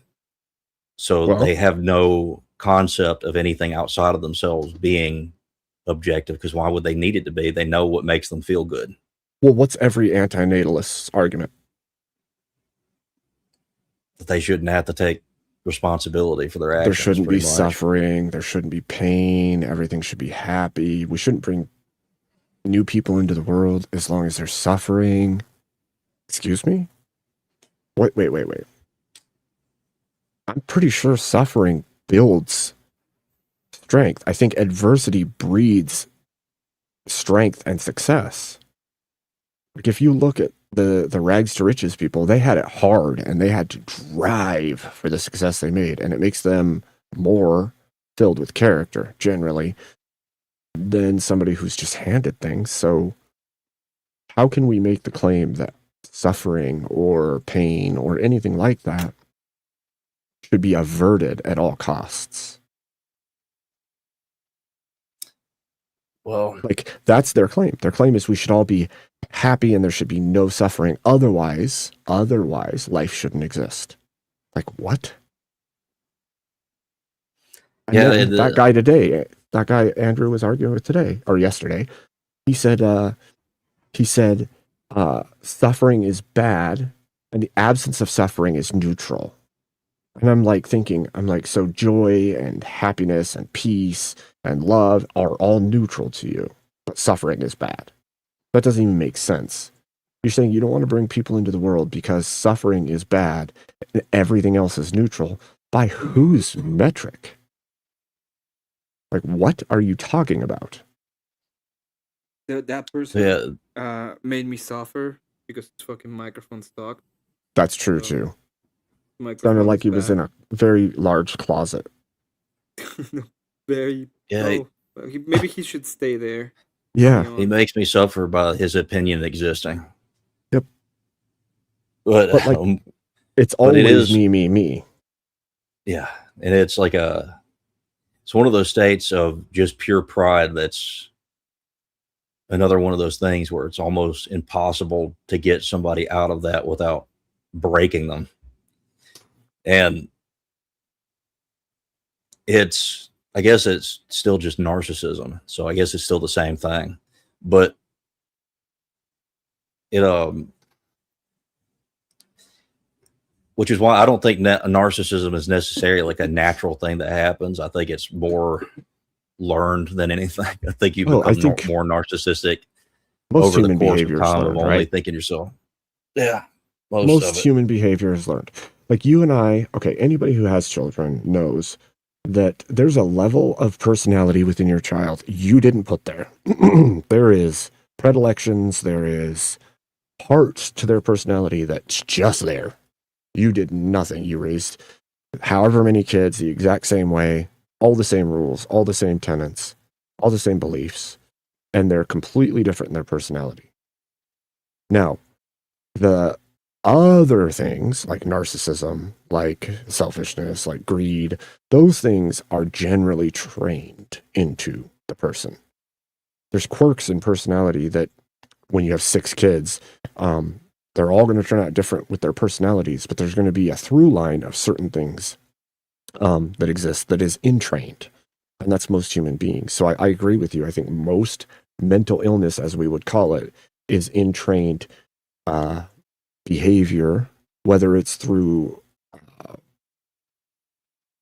unjust punishment or trauma. I know that that's a weird word these days, but obviously there's such a thing as trauma. You can traumatize a child, right? You punish them for everything, good and bad, right? That's going to traumatize them in some way. So that will train them to become a certain way.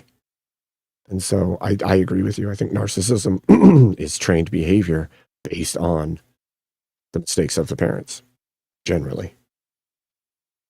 Yeah, it goes from mostly a laziness and like a desire to selfishly give a child everything that it wants instead of what it needs. And when you do that, they're going to think, well, I'm getting everything that I ever wanted. Why would I think anything else matters besides what I want?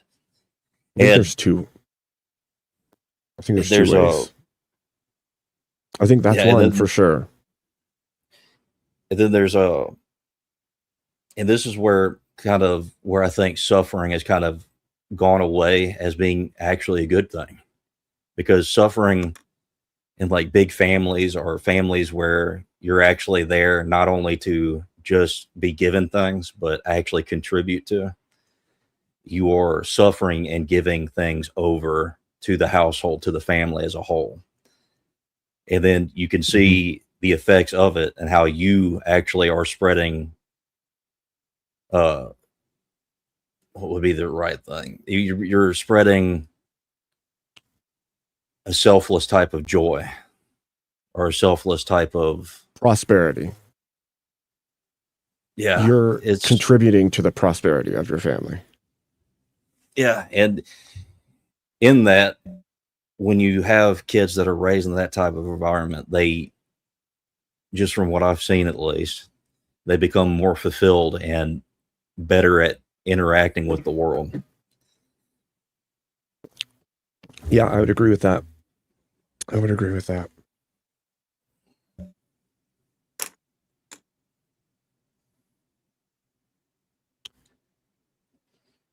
Gentlemen, it's been a nice talk. It has been. Yeah, I'm gonna have to get up in like 4 hours to go to work. So Yeah. I think I'm gonna go. I feel that. You guys have a good one. You as well. Thank you for coming up. Fine. Take care. We'll see you again soon. See ya. Emmett, what do you got going on today? Tank, a lot of kills, and I'm just I'm sorry. You're good. I'm just detailing everything, and it's like every single time I look and I think I'm done, I just see more stuff that I need to finish. So I was just Are like you? about to be done, saying like, "Hey, I'm finished," and then I look and I need to add detail to these.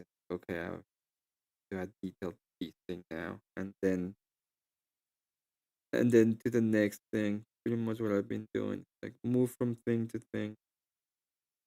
Right. Okay. But it's getting there. It's just Yeah. it just takes time. Well, that's good. Yeah. It's good. What about You'll you? be done What soon. I'm gonna hop off soon. Yeah. Rest for a bit. Try and do something again later. What are you gonna be doing later?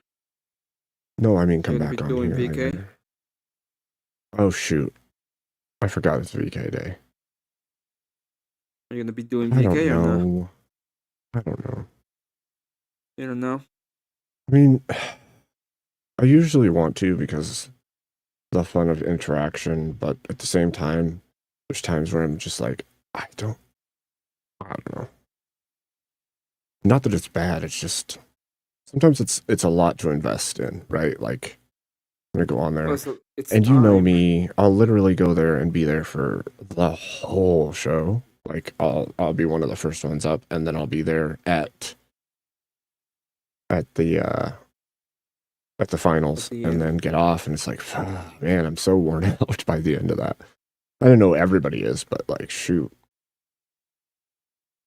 Yeah. So like sometimes it's like, yeah, it's worth it to me today, and sometimes it's like, hey, I don't know if I can handle it. Well, well, yeah. I don't know. I think if you do it, you'll do fine. But it depends on if you want to do it or not. That's fair. I don't know. I On think my end, I just don't. I know. I'm not. I enjoy debates, but I enjoy longer form debates. Really don't like just short term debates. I know. And it's kind of annoying to me that You know what we should the do? way to get debates is to go through that process, and I just don't. We should just set up some random ones that you want to do, and I'll help. You and me can set them up if you want. Specifically, if you want your own debates, let's do it. I'm sure I can get some people. Like I could probably get like you to debate tomfoolery if you want, or somebody in that community. Did you know that tomfoolery Move said to that he Australia. would sue me? Oh, really? I didn't know that. What? Yes. For what? I said that he was taking money from Progressive Victory Pack. Oh, that's funny. And he was like, "I never take any money. I will That's sue you funny. for slander." Well, here's the thing for me. Now, this is an opinion, just throwing it out there because I have nothing else, but my opinion would be that Tom is much like Connor in the way that he functions. Like he came into it, he says he used to be Christian, raised in a Christian family, which is very possible, deconstructed, walked away from the faith, and basically has become more and more lefty as time progresses. And he's always said he's the centrist, but I don't see centrist values. I see him trying to destroy conservative values. The centrism doesn't exist. Well, I don't know if you centrism noticed, but is a thin centrism line is- between the right and the left, basically. A teeny line. No, And there's no way to walk centrism it. is, There's no way to walk the line. This is It's- the thing. It'll When I cut you talk in to half. people- when I talk to people, when you talk to actually independents are like, most of the time they really don't care about politics. Mhm. They listen to basic little like basic things about politics sometimes, but Mhm. most of the times they really don't. They're like, well, I voted for this person because I agree with this specific policy of him, and that's it. Like that is the depth of their of their political knowledge, like Right. one issue or maybe two issues. You're right, because it doesn't affect them enough in their daily life. Yeah. So they have other stuff that they're worried about. Mm-hmm. And that is that's how independence thing can work. That's how they act. When you have a person that is a political pundit, so they spend a lot of time talking about the differences between the parties and stuff. They cannot be independent. Like I agree. They have a political affiliation. They want.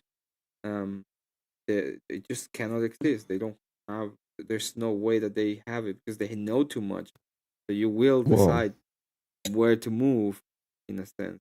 beyond What that, to- I've only ever right, seen but- him push for the left. Seen him do No, of course. marches or protests He's a lefty. he's helped What I'm- Destiny with what the I'm voting saying- stuff in freaking Georgia, and so Yeah, what I'm saying. Hey, Rage Page. Yes, it's Abe's birthday. It was yesterday. He was late, it was yesterday. but not gay. Allegedly. Well, look, I'm not gay, but being late is kind of gay. So we'll just leave that there. Allegedly, he's not gay. That's all I gotta say about it. I mean, I have a wife and kids, and you could say, well, that doesn't mean you're not gay. Oh. Plenty of gay men have had wife Yeah, and kids, but Gonna say that. I know. I usually know what you're gonna say. But I'm not. So hey, whatever. No, I know. I was just joking. You're just a smart aleck. I'm being the smartass, yeah. Let's put this up real quick here. I'm almost. Oh. Happy B-Day. I think Jordan Peterson was right that almost all of the left-right divide is based on personality. That's why all the lefties seem like the same person. They have the same personality. I think, okay, I'm going to put this as well as I can. I think that personality plays a huge role in your political affiliation at first, because there's going to be a natural predilection towards things like compassion and openness and things like that. Those things are real. I know this for a fact because at 41 years old, I've been in a few elections and I served in the military. And prior to my time in the military, I probably would have been like leftish, and my family was completely conservative. But when you're young and you're compassionate and you are filled with love and kindness and care, the left seems like it's the right thing because that's what they preach outwardly.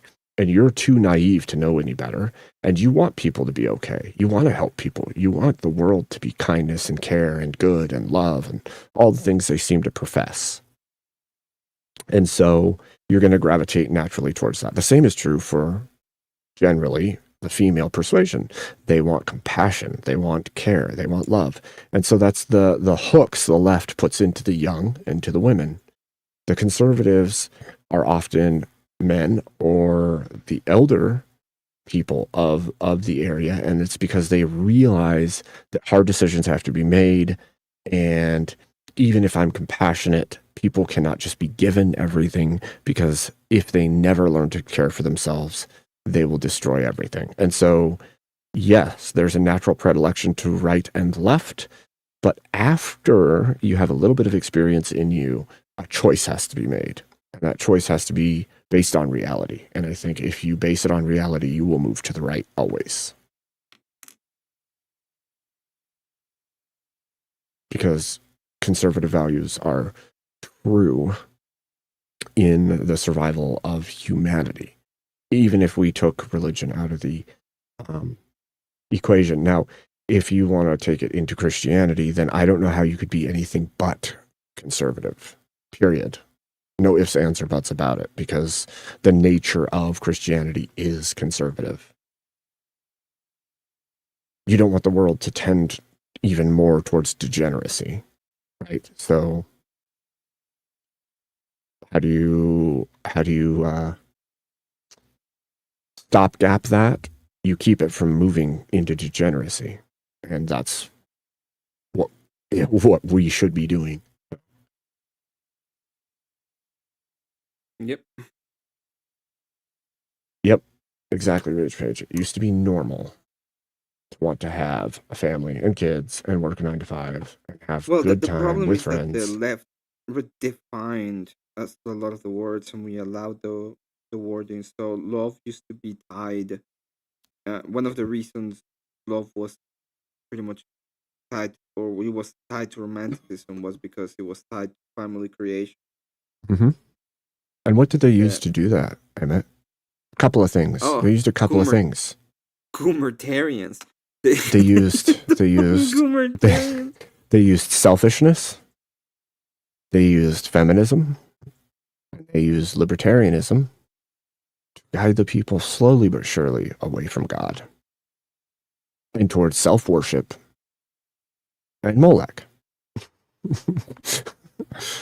I still think they use the Goomertarians.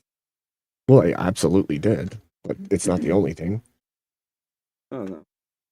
Selfishness is at the root of all of that, really, because even the Kumatarian mantra would be, I do mine, you do you, we leave each other alone. That's selfishness.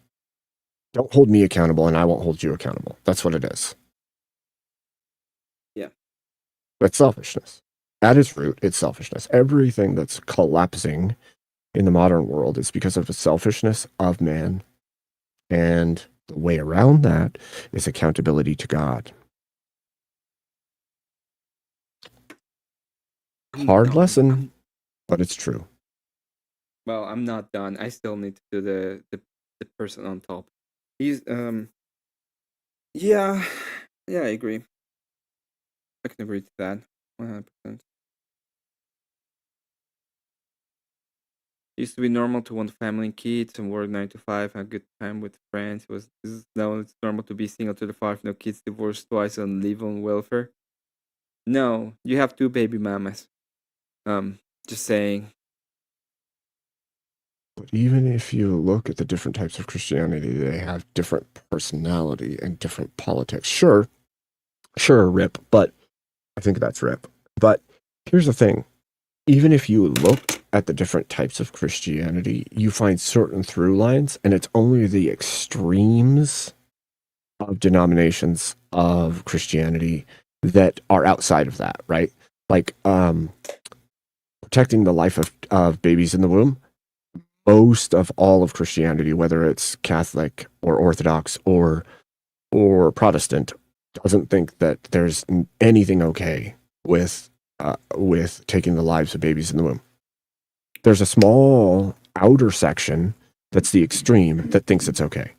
There's a small outer section that thinks that sex before marriage is okay. There's a small outer section. It's always a small outer section because the most majority of them would believe similar or close enough together that if a call was put out to Christians that this is what your Bible says, this is what the church says, what are you doing, would move back towards what is right.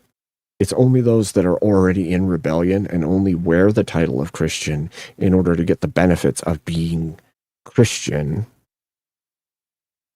are outside of those beliefs.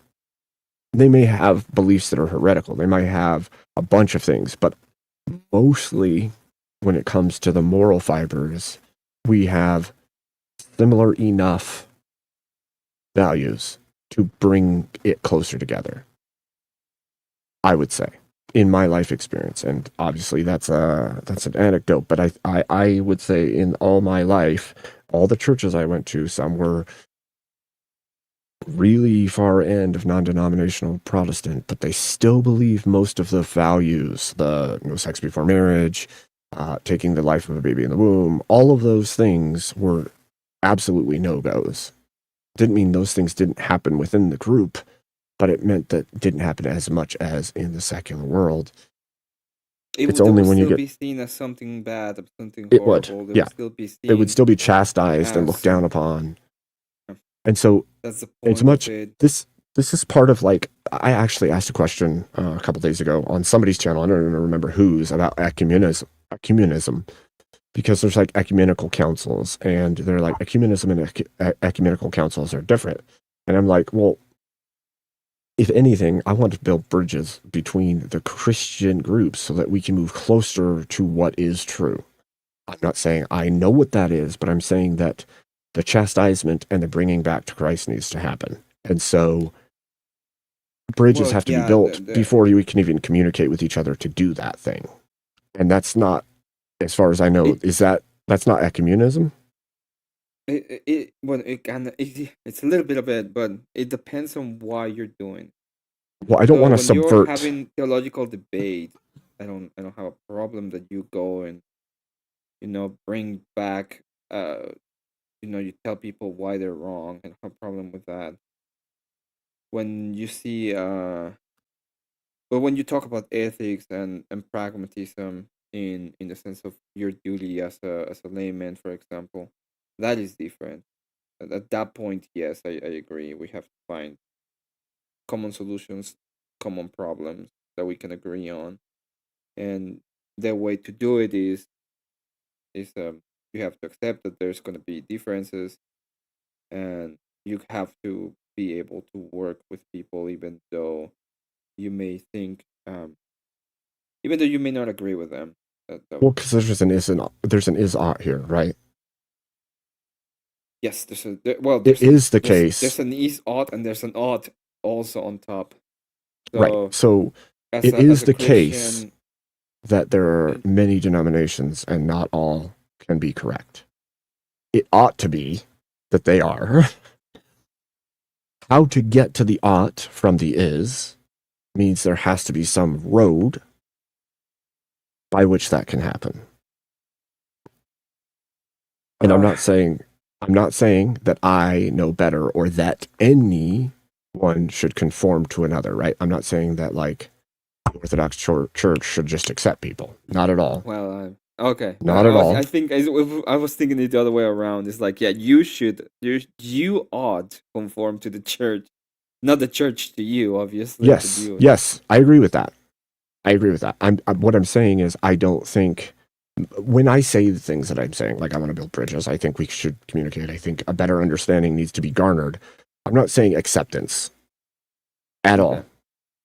Okay. And by no means have I ever tried to say that you should just accept what they're saying. I think they need to understand before anything can happen.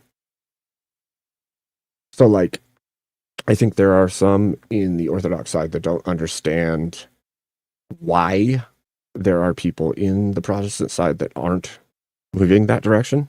And from the Protestant side, I think there's plenty that don't even know orthodoxy exists or what that means, or are unwilling to move that direction because of misconceptions that have been laid in them since early childhood. And they won't even look at it until that's talked about. Because it's their, it's their heritage, their cultural heritage. Which, by the way, I don't have that much problem with cultural heritage, personally. I think, obviously, that you should move towards the church. But I understand. That's like one of the hardest ones for me to wrap around. And yeah, it's hard. That's the reason why, for example, Jesus Christ says that he has come to separate the wheat from the chaff, the sheep from the goats. He's a sword. He's like he's a double-edged sword that separates. Fathers from sons, mothers from daughters. Yeah, it's crazy. And it's funny you say that, because the other day when we were watching something, maybe you weren't watching it with me, maybe I was watching it and you were on my mind, but somebody made the claim that talked in a while. Christianity isn't divisive, and I'm like, what are you talking about? It's absolutely divisive, like literally in the scripture repeatedly, like the wheat from the chaff, the sheep from the goats. Christ comes with a sword to divide people because of who will be with him and who will not be with him, like family, even mother and daughter. I'm like, when they said that, I was like, my mind was blown. Like, I don't know how you could be a Christian and think that there's no division in the Word of God, because it's there all the way through. Like, either you're with him or you're against him. That's a pretty big division.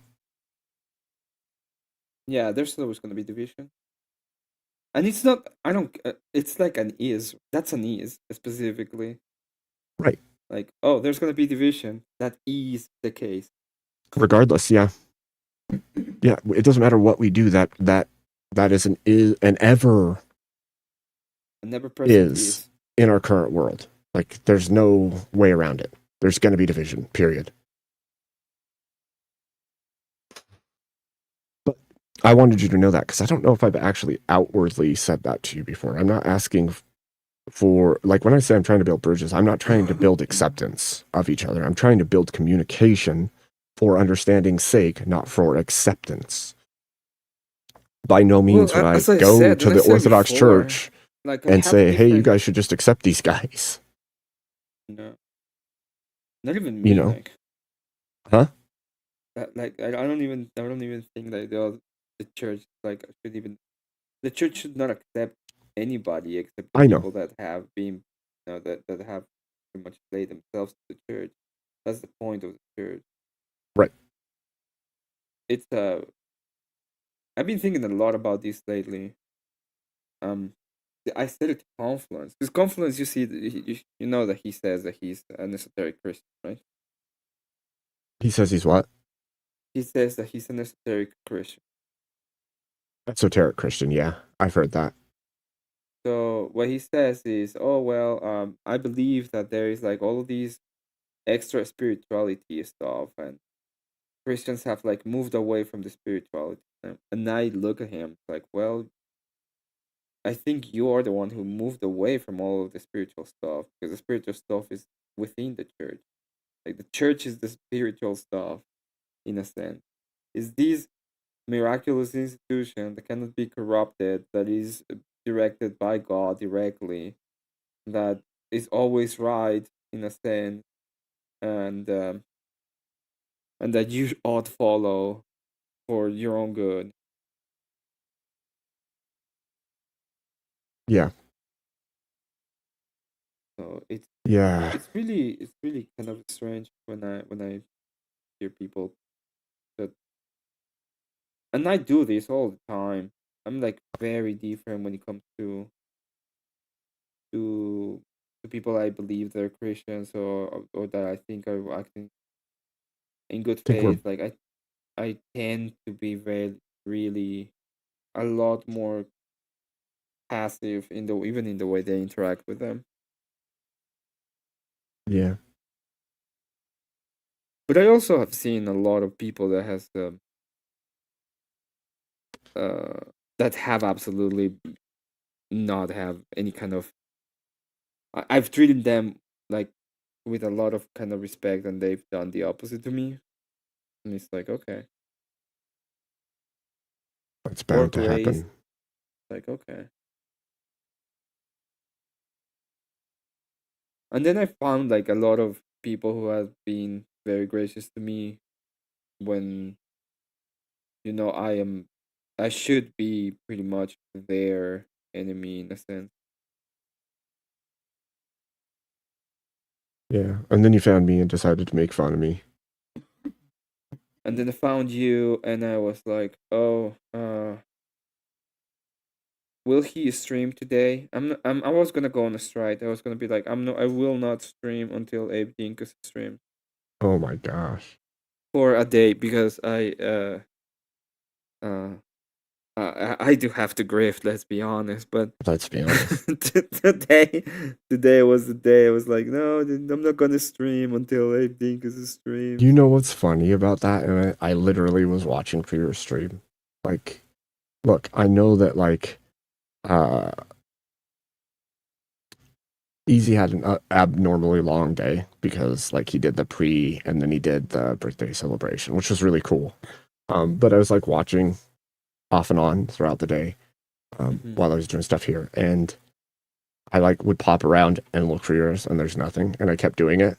I'm like, really? What the hell? What the hell? And then I'm like, I bet you he didn't go live because I said I was gonna, and now he's just waiting to see if it's true. Yeah. And then you say that this evening, and I'm like, or this morning, Yeah. and I'm like, oh. Yeah, I was all like, that. I'm not gonna go live until he goes live. If he goes live, Thank and you, if Jeremy. not, It doesn't matter. I will not go live, and I will be very mad at him tomorrow, and I'll be calling him out. You would have too. I would be like, this fucker told me he was gonna go live. Dude, will just go live and be I like didn't go live. Abe Dinkus Because rant he stream, told me and then you just talk shit the whole time until I show yeah, up. I was just talking shit. Like Pretty smart. Pretty smart, Emmett.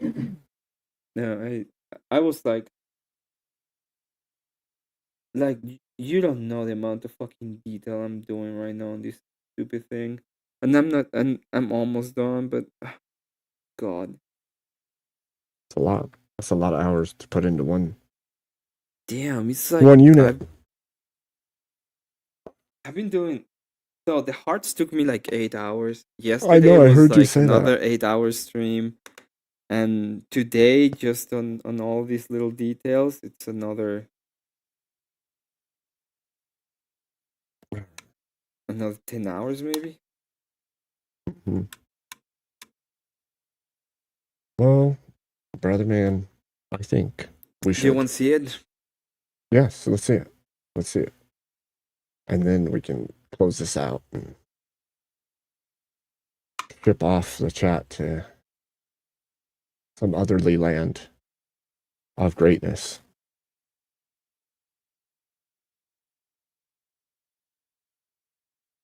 He's gonna show me I'm going. your super heart tank. It's gonna take me just a second.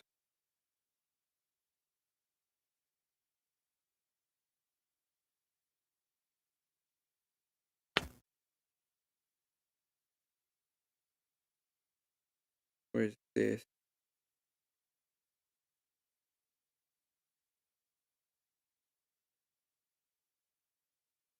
Uh,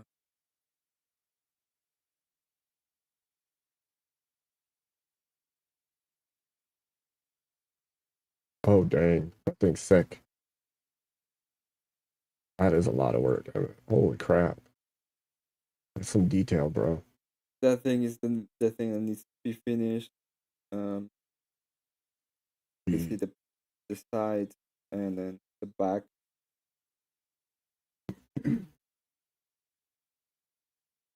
A lot of detail work, dude.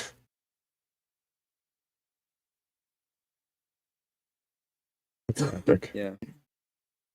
And then is this thing too.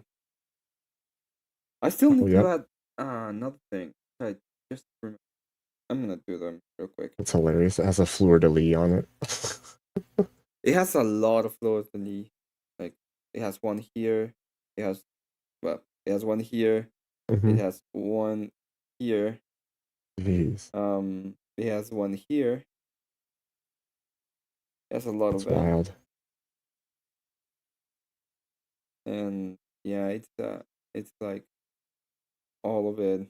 This is the thing that's still missing that I haven't done. A lot of work. Oh, but it's looking great.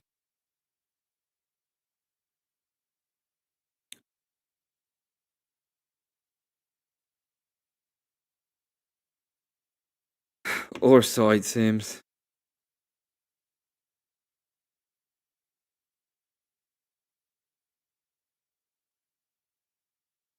He believes in God, but who believes in God? I don't know who believes in God.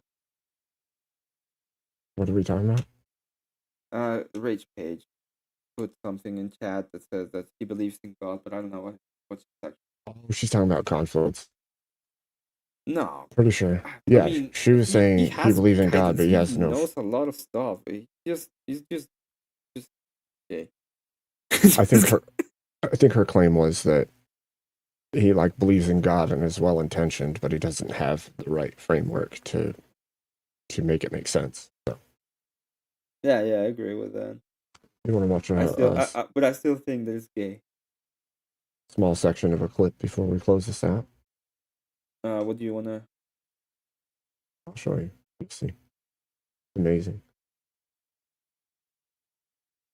Okay.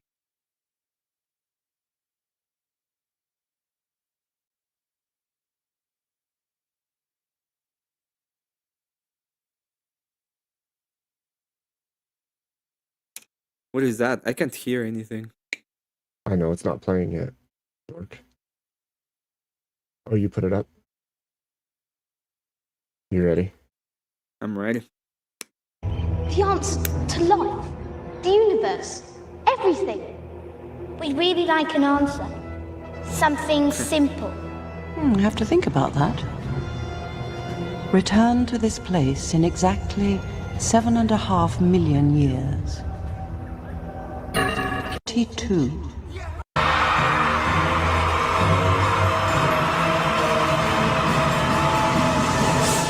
"42. 42? Yes, I thought it over quite thoroughly. It is, it's 42. It would have been simpler, of course, to have known what the actual question was. But it was the question. The ultimate question. Of everything. That's not a question. Only when...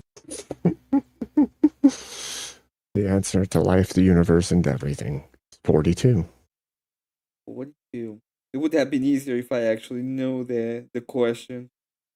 You know what? That's pretty much atheism. Now that I think about it, like pure absurdism. 42. 42. Absurdity. To the extreme.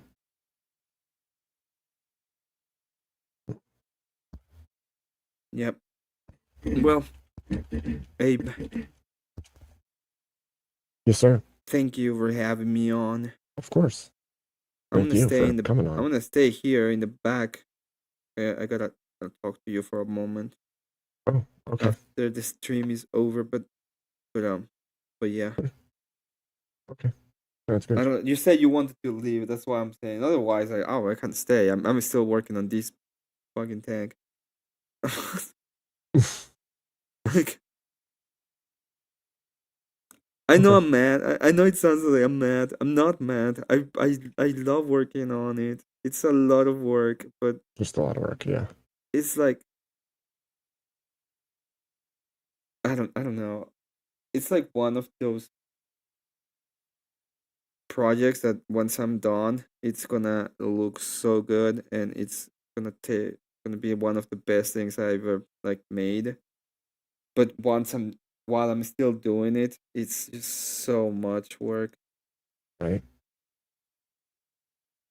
Yes, you didn't answer me. Told him I'm ending.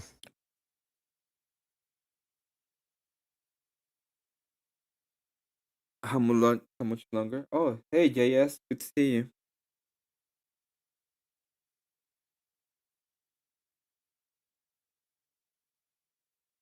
Were you really waiting for my stream? Like, were you actually waiting for it?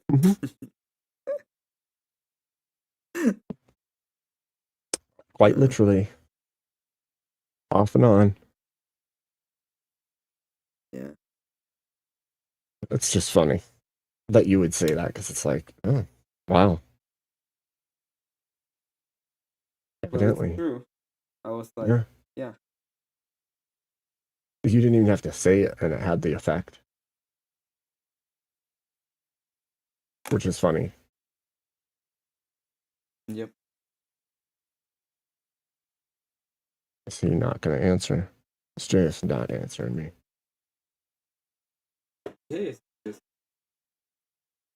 Yeah.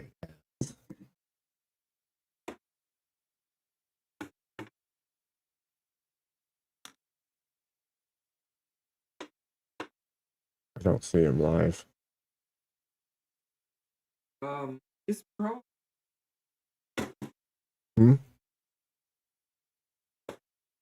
He's probably getting ready to go live. I would say that give it a moment. Let's give him a moment to see if he actually goes live.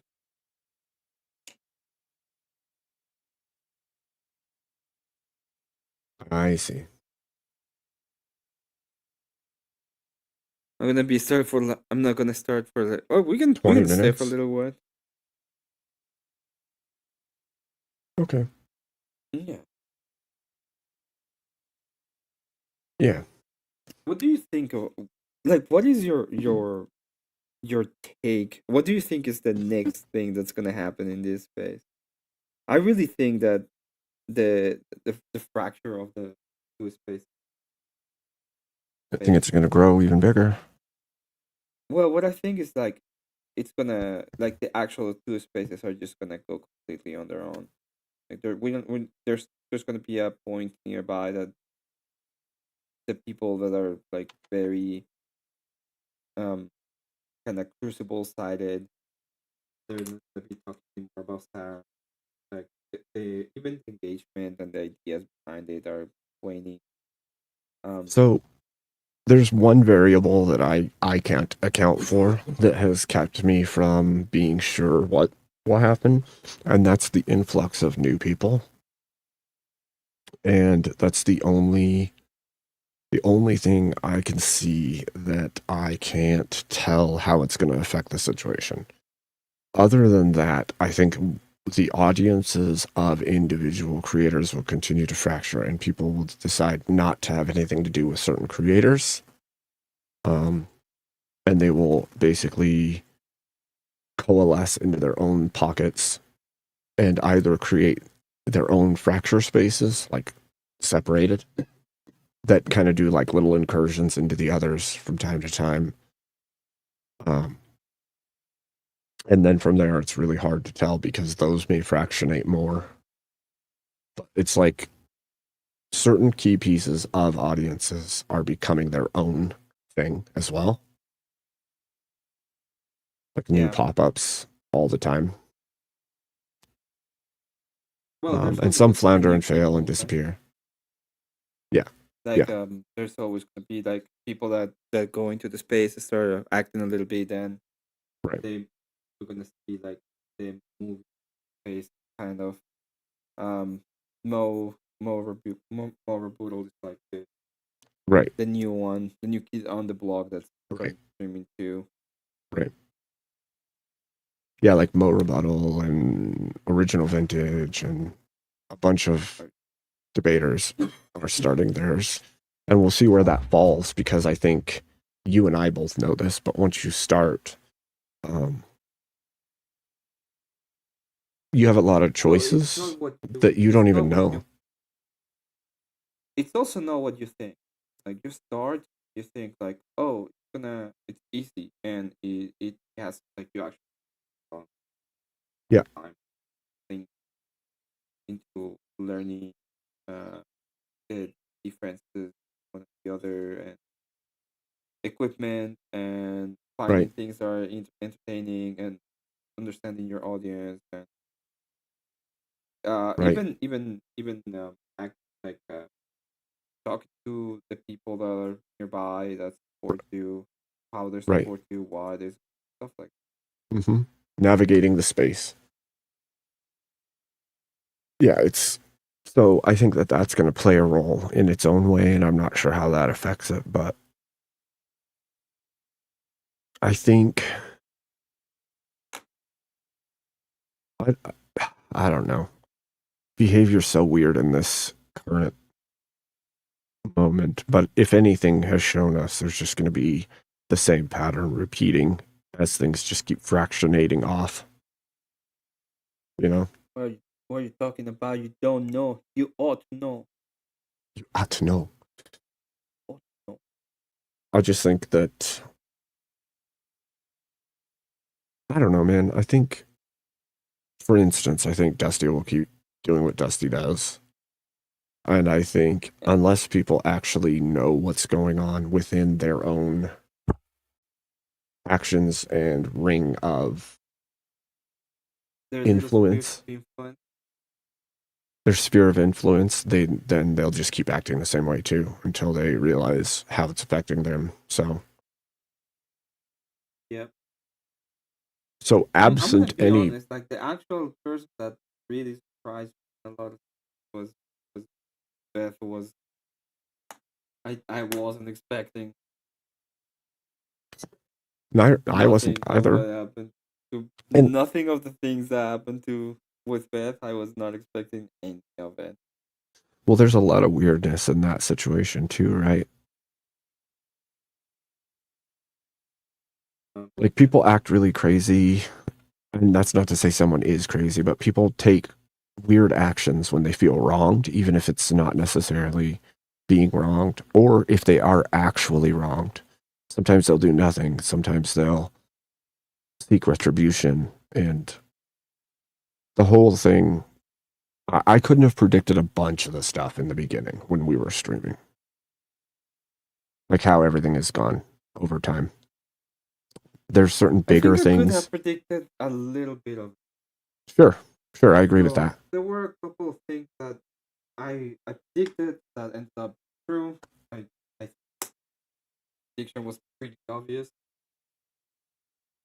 One of the things I couldn't predict, I didn't know, was was a personality in the space. I just didn't know anything of these personalities, and that was like a little bit of a wake up call because I didn't realize that this personality was so not controversial but complicated. Yeah. So that's the thing that I didn't know. I thought it was different mindset at the beginning too. Well, there's that also like a lot of little ego things going on that people don't see. I can barely hear you. Yeah, sorry. There's like a lot of little ego things going on that Usually, yeah. I'm scooting home from work. Okay, yeah. Are you Yeah, gonna go? usually. Well, I don't know if you're gonna go to Dallas. No, probably not. I mean, it would be awesome, but probably not. At least not at this point. Mm.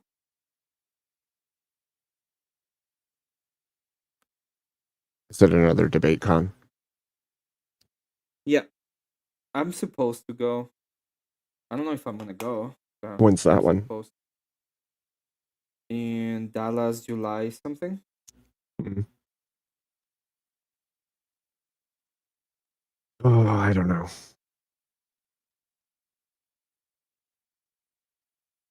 In July something. Okay. I'll keep an eye on it. We'll see how it goes. Keep your eyes open, Abe Dickus. Yeah, the whole space is a little bit fucked. But It's definitely it's not shaken the up. worst. I've seen worse. True. I've seen True. True. You know, if there's like a little bit of things sometimes that I cheer myself up with. It's like, well, if there is people like Ralph that made a ton of money in the internet while being a complete insane person, maybe it's not as if maybe it can be done. You know, It's true. Mm-hmm. It's true. like if Ralph from the kill stream was able to get a killer stream, maybe it's not as hard. Maybe it can be done. Yeah, that's true. I mean, it is doable. Others have done it. It's doable. It's doable.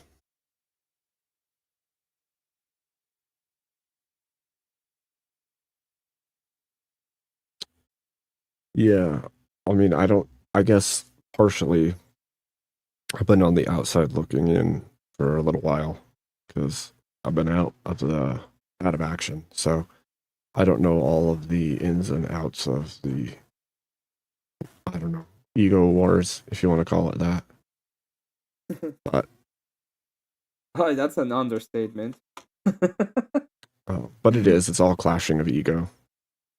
between Oh, different creators. No, yeah. I'm just saying that it's an understatement that there are ego wars. Like, yes, they are. They absolutely are ego wars. Yeah. Everybody has his own little ego thing going around, and nobody wants to.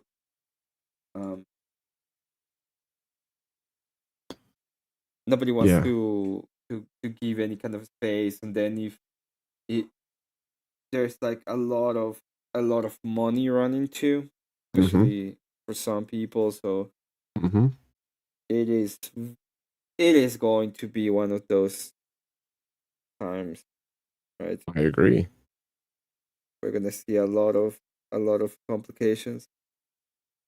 No, I don't really think it's gonna be bad for the space in general. I think the ride is gonna be fine. I think we're on an upswing when it comes to the culture and when it comes to the cultural issues that people want to be seen solved. And in a sense, what I care about as well is the economy, which needs to be kind of fixed. Yeah. So I'm with Mr. Mister on that sense. Like when Mr. Mister goes I on and agree. says like, "Yeah, we're gonna win and it's gonna be great." I'm I'm Mr. Mister Field. I agree with you on that. And I've felt that way this whole time too. Like we have to. And we can, so long as we keep pressing. So Yeah. but it takes a concerted effort by the whole to push for it. And we have to keep reminding people and ourselves that the only way to fix it is to band together and make the changes that do fix it. Yeah. So yeah, I agree with that. Perfect. Now I only need to do 2 things and I'm done with the whole tank. Sweet. That's awesome. Oh, it's so, dude, I love doing it, but I'm not looking forward for the next one. Like Wait, you're doing another tank? well, the lists that are being played right now usually have 2 tanks at least. Oh my gosh. I don't think I'm gonna be playing 2 tanks. I'm gonna be playing just this one. I'm gonna play like 1,000 points instead of 2,000 points. Oh geez. Crazy.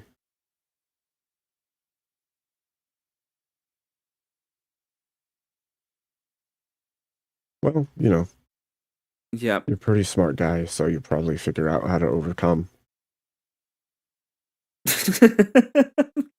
How to overcome my addiction to plastic, crack, and paint.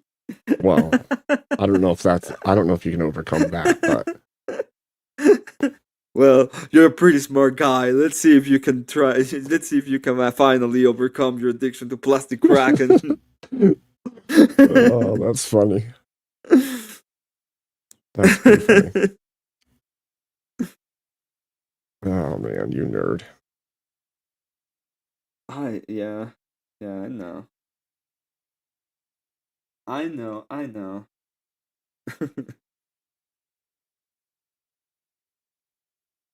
It looks so good. Now that I have it all like put together in a sense, Painted and it put looks together. even better. That's awesome.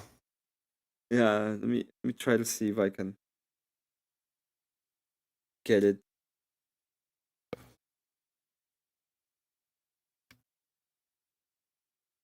I admit there's a question for you. Do you play at Game Grid? What is Game Grid? I take that as a no. I play at a small store near my house that is called Blackfire Games.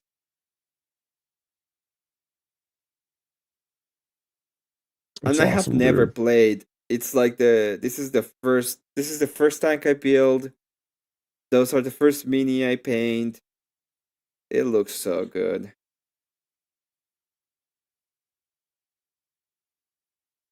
Yeah, it's this is the two pieces that I'm missing.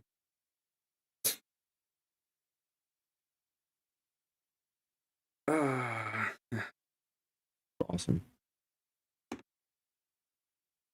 Yeah, but I don't play at Game Grid. I play at Blackfire Games. It must be a little. It must be a store. I do want to go to Salt Lake because if by the way, if you wanna try it out, some plastic crack for free, you can go to the store, to the Games Workshop store. There's one in Salt Lake. I don't know if there's one in Montana. I would guess there is, but I don't know. But you can go there, and every month they give for free a miniature, and all you have to do is go inside and build it inside of the store. Lord, you were on before I fell asleep. Shut up, Steelman. Shut your ass shit mouth. that reminded me of a scene from Supernatural when Castiel. It's like, hey, ass butt.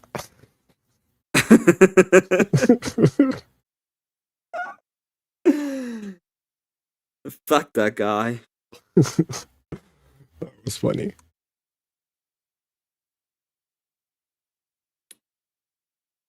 It's a big store out near you. I've done DBS tournaments.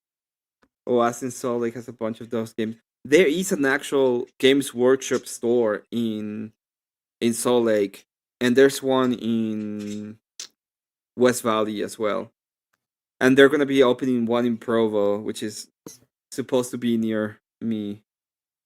But yeah, if you wanna be touched by the plastic crack, just I would recommend you to go to your local game store, and they give away for free a miniature. They're giving some elders these yeah, they're giving away some elder this month. JS almost home or what? Yes, Crazy JS. Speed. You have to speed up. Speed scoot. Put some miles on that scooter. Put some rocket packs on that scooter. Put some. It's gonna take you to the moon. That's right. What do you think of the bullshit they're saying about the moon thing not being real? There's always going to be that, regardless of what is said. Flat Earth community is going to try to debunk everything they possibly can. My question comes down to, does it matter? Doesn't matter. It matters to me. Does it? It matters to me. Nah, it doesn't matter. Okay. Like, nobody cares. Does it change anything? Until, like, there's some kind of actual colonization of the moon or Mars or something, then I don't know. It's kind of like the whole, it feels like distractions. Jesus. Now I understand why there's so many people that don't have like their armies painted. I've gone and it's like I have 2-3 different units painted, and then everything else is gray. The gray shame. The time invested. I was painting before I jump on the stream with you, and then I'm still not done. I still have like maybe 4 hours more to go. Jeez. If I don't do like a super amount of detail. Mm-hmm. I think it looks amazing though. Like, that's good work you've done to it. I think it's funny that you went with like pink and hearts and stuff, but like, it's a pretty effective strategy for conquering enemies. They'll be like, "Oh, it's so nice. He's such a nice guy," and then you're like, "Nope, I defeated your entire army with my heart tank." Well, the snow bunnies need Exactly. Oh, JS says I'm home, just about to start. Yeah, I saw that. I saw him saying that. Nice.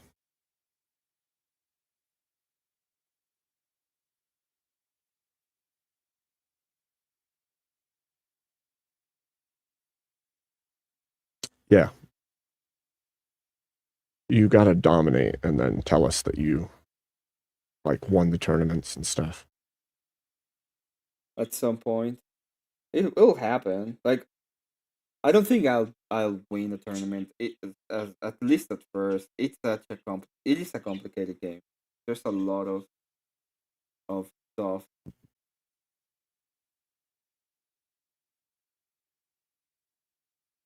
Yeah. But I mean, it's pretty good. The whole thing is the tank looks pretty good. Mm-hmm. There's a lot of love going into it.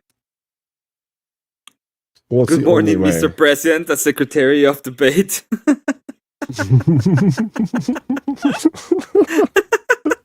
Thank you, Long Haul Nate. Long Nate. Why do I always do that? I always mix it backwards. Long Nate Hall. Nate. Long Nate Hall. Yes. Let's do it. All of the possibilities. How long Nate? Oh my Long Hall Nate. Nate Hall. Long. Long Nate Hall. Hall Nate Long.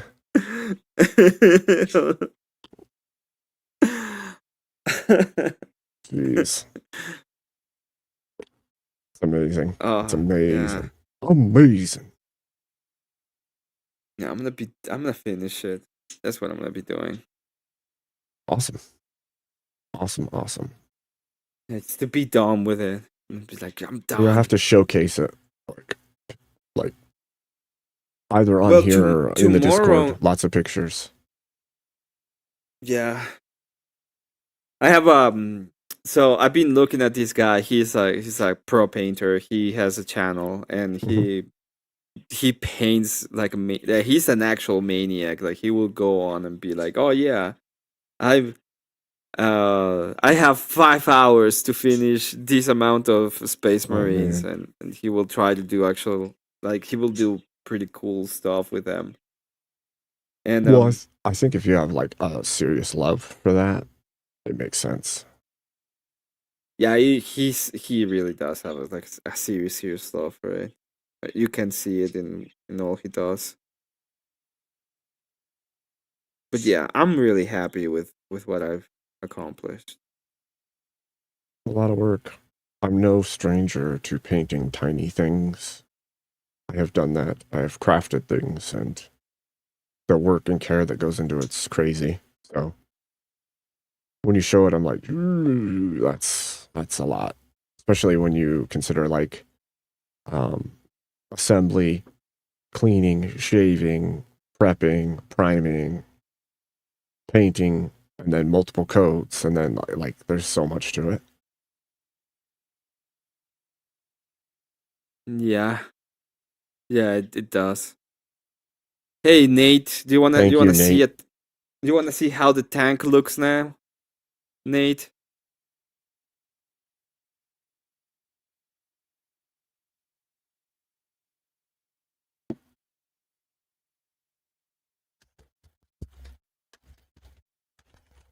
I'll bring it up. I'll bring it up again.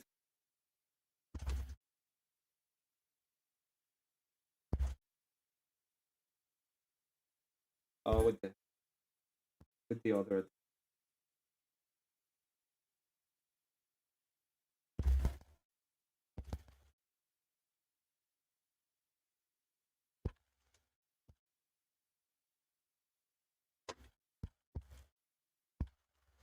I spent like probably about $100 just on paint. That's wild.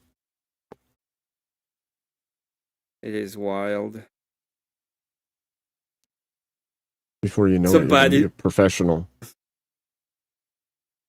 I don't think I'll be a tank painter. professional. If I do a next one, I'll probably do a different schema. Like I'll make a different painting. It has There so he much is. fucking detail, dude. It's so cool. It's so much detail. He is. I see the JS man. Oh, he is? Mm-hmm. He's live now.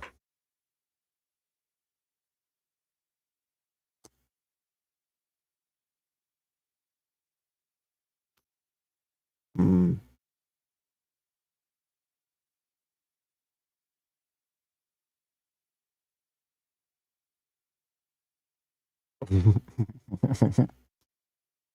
Thank you so much, Nate. Okay. What do you think, Emmett? Send people off to JS to heckle Mhm. him? Yeah, let's send them to JS to get heckled. What should we tell them to heckle? What should we have them say? Well, first off, hat. Let's tell them to tip the hat. Yes, Tip the definitely tip the hat. hat. Yeah, just tip the hat. Presidential hat tip. It's Bible study, don't heckle. That's why we're tipping the hat, Jeremy. Right. Heckle these nuts. Heckle me, he says. He's such a smarty pants. All right. Yeah, somebody Send needs to our hit that love. thumbs up. Make sure you give him likes. Make sure you're subbed up. Looks perfectly ready with San Francisco camouflage. Oh my gosh, San Francisco camouflage. That's amazing. When my snow bunnies Alright. defeat you, Hollow Nate, you're gonna That's right. Oh my gosh. Oh my gosh. He don't play. I cannot be in Bible Heckle studies. But yeah, heckle these nuts. Yeah, exactly. That's what he just said. That's hilarious. You guys are like in sync over here. What the hell? All right. Ladies and gentlemen, thank you so much for coming tonight. We'll see you again. I'll probably try to enter into VK tonight. We'll see how things go. Like I said, this is round 2 of the Abes. God bless you all. Have a wonderful day. I will talk to you a little bit later on. Thank you, Nate, so much for coming in here at the end. I'm sorry that you missed some of the show or most of the show. But I hope to see you tonight. So. And before I leave, just because I'm a very awful person, take your 30 minutes off, you bitch. And yes. Oh my goodness. Okay. Here we go. Say hi to JS. Give him a hat tip. We'll see you on the other side, ladies and gentlemen. God bless you. The other side.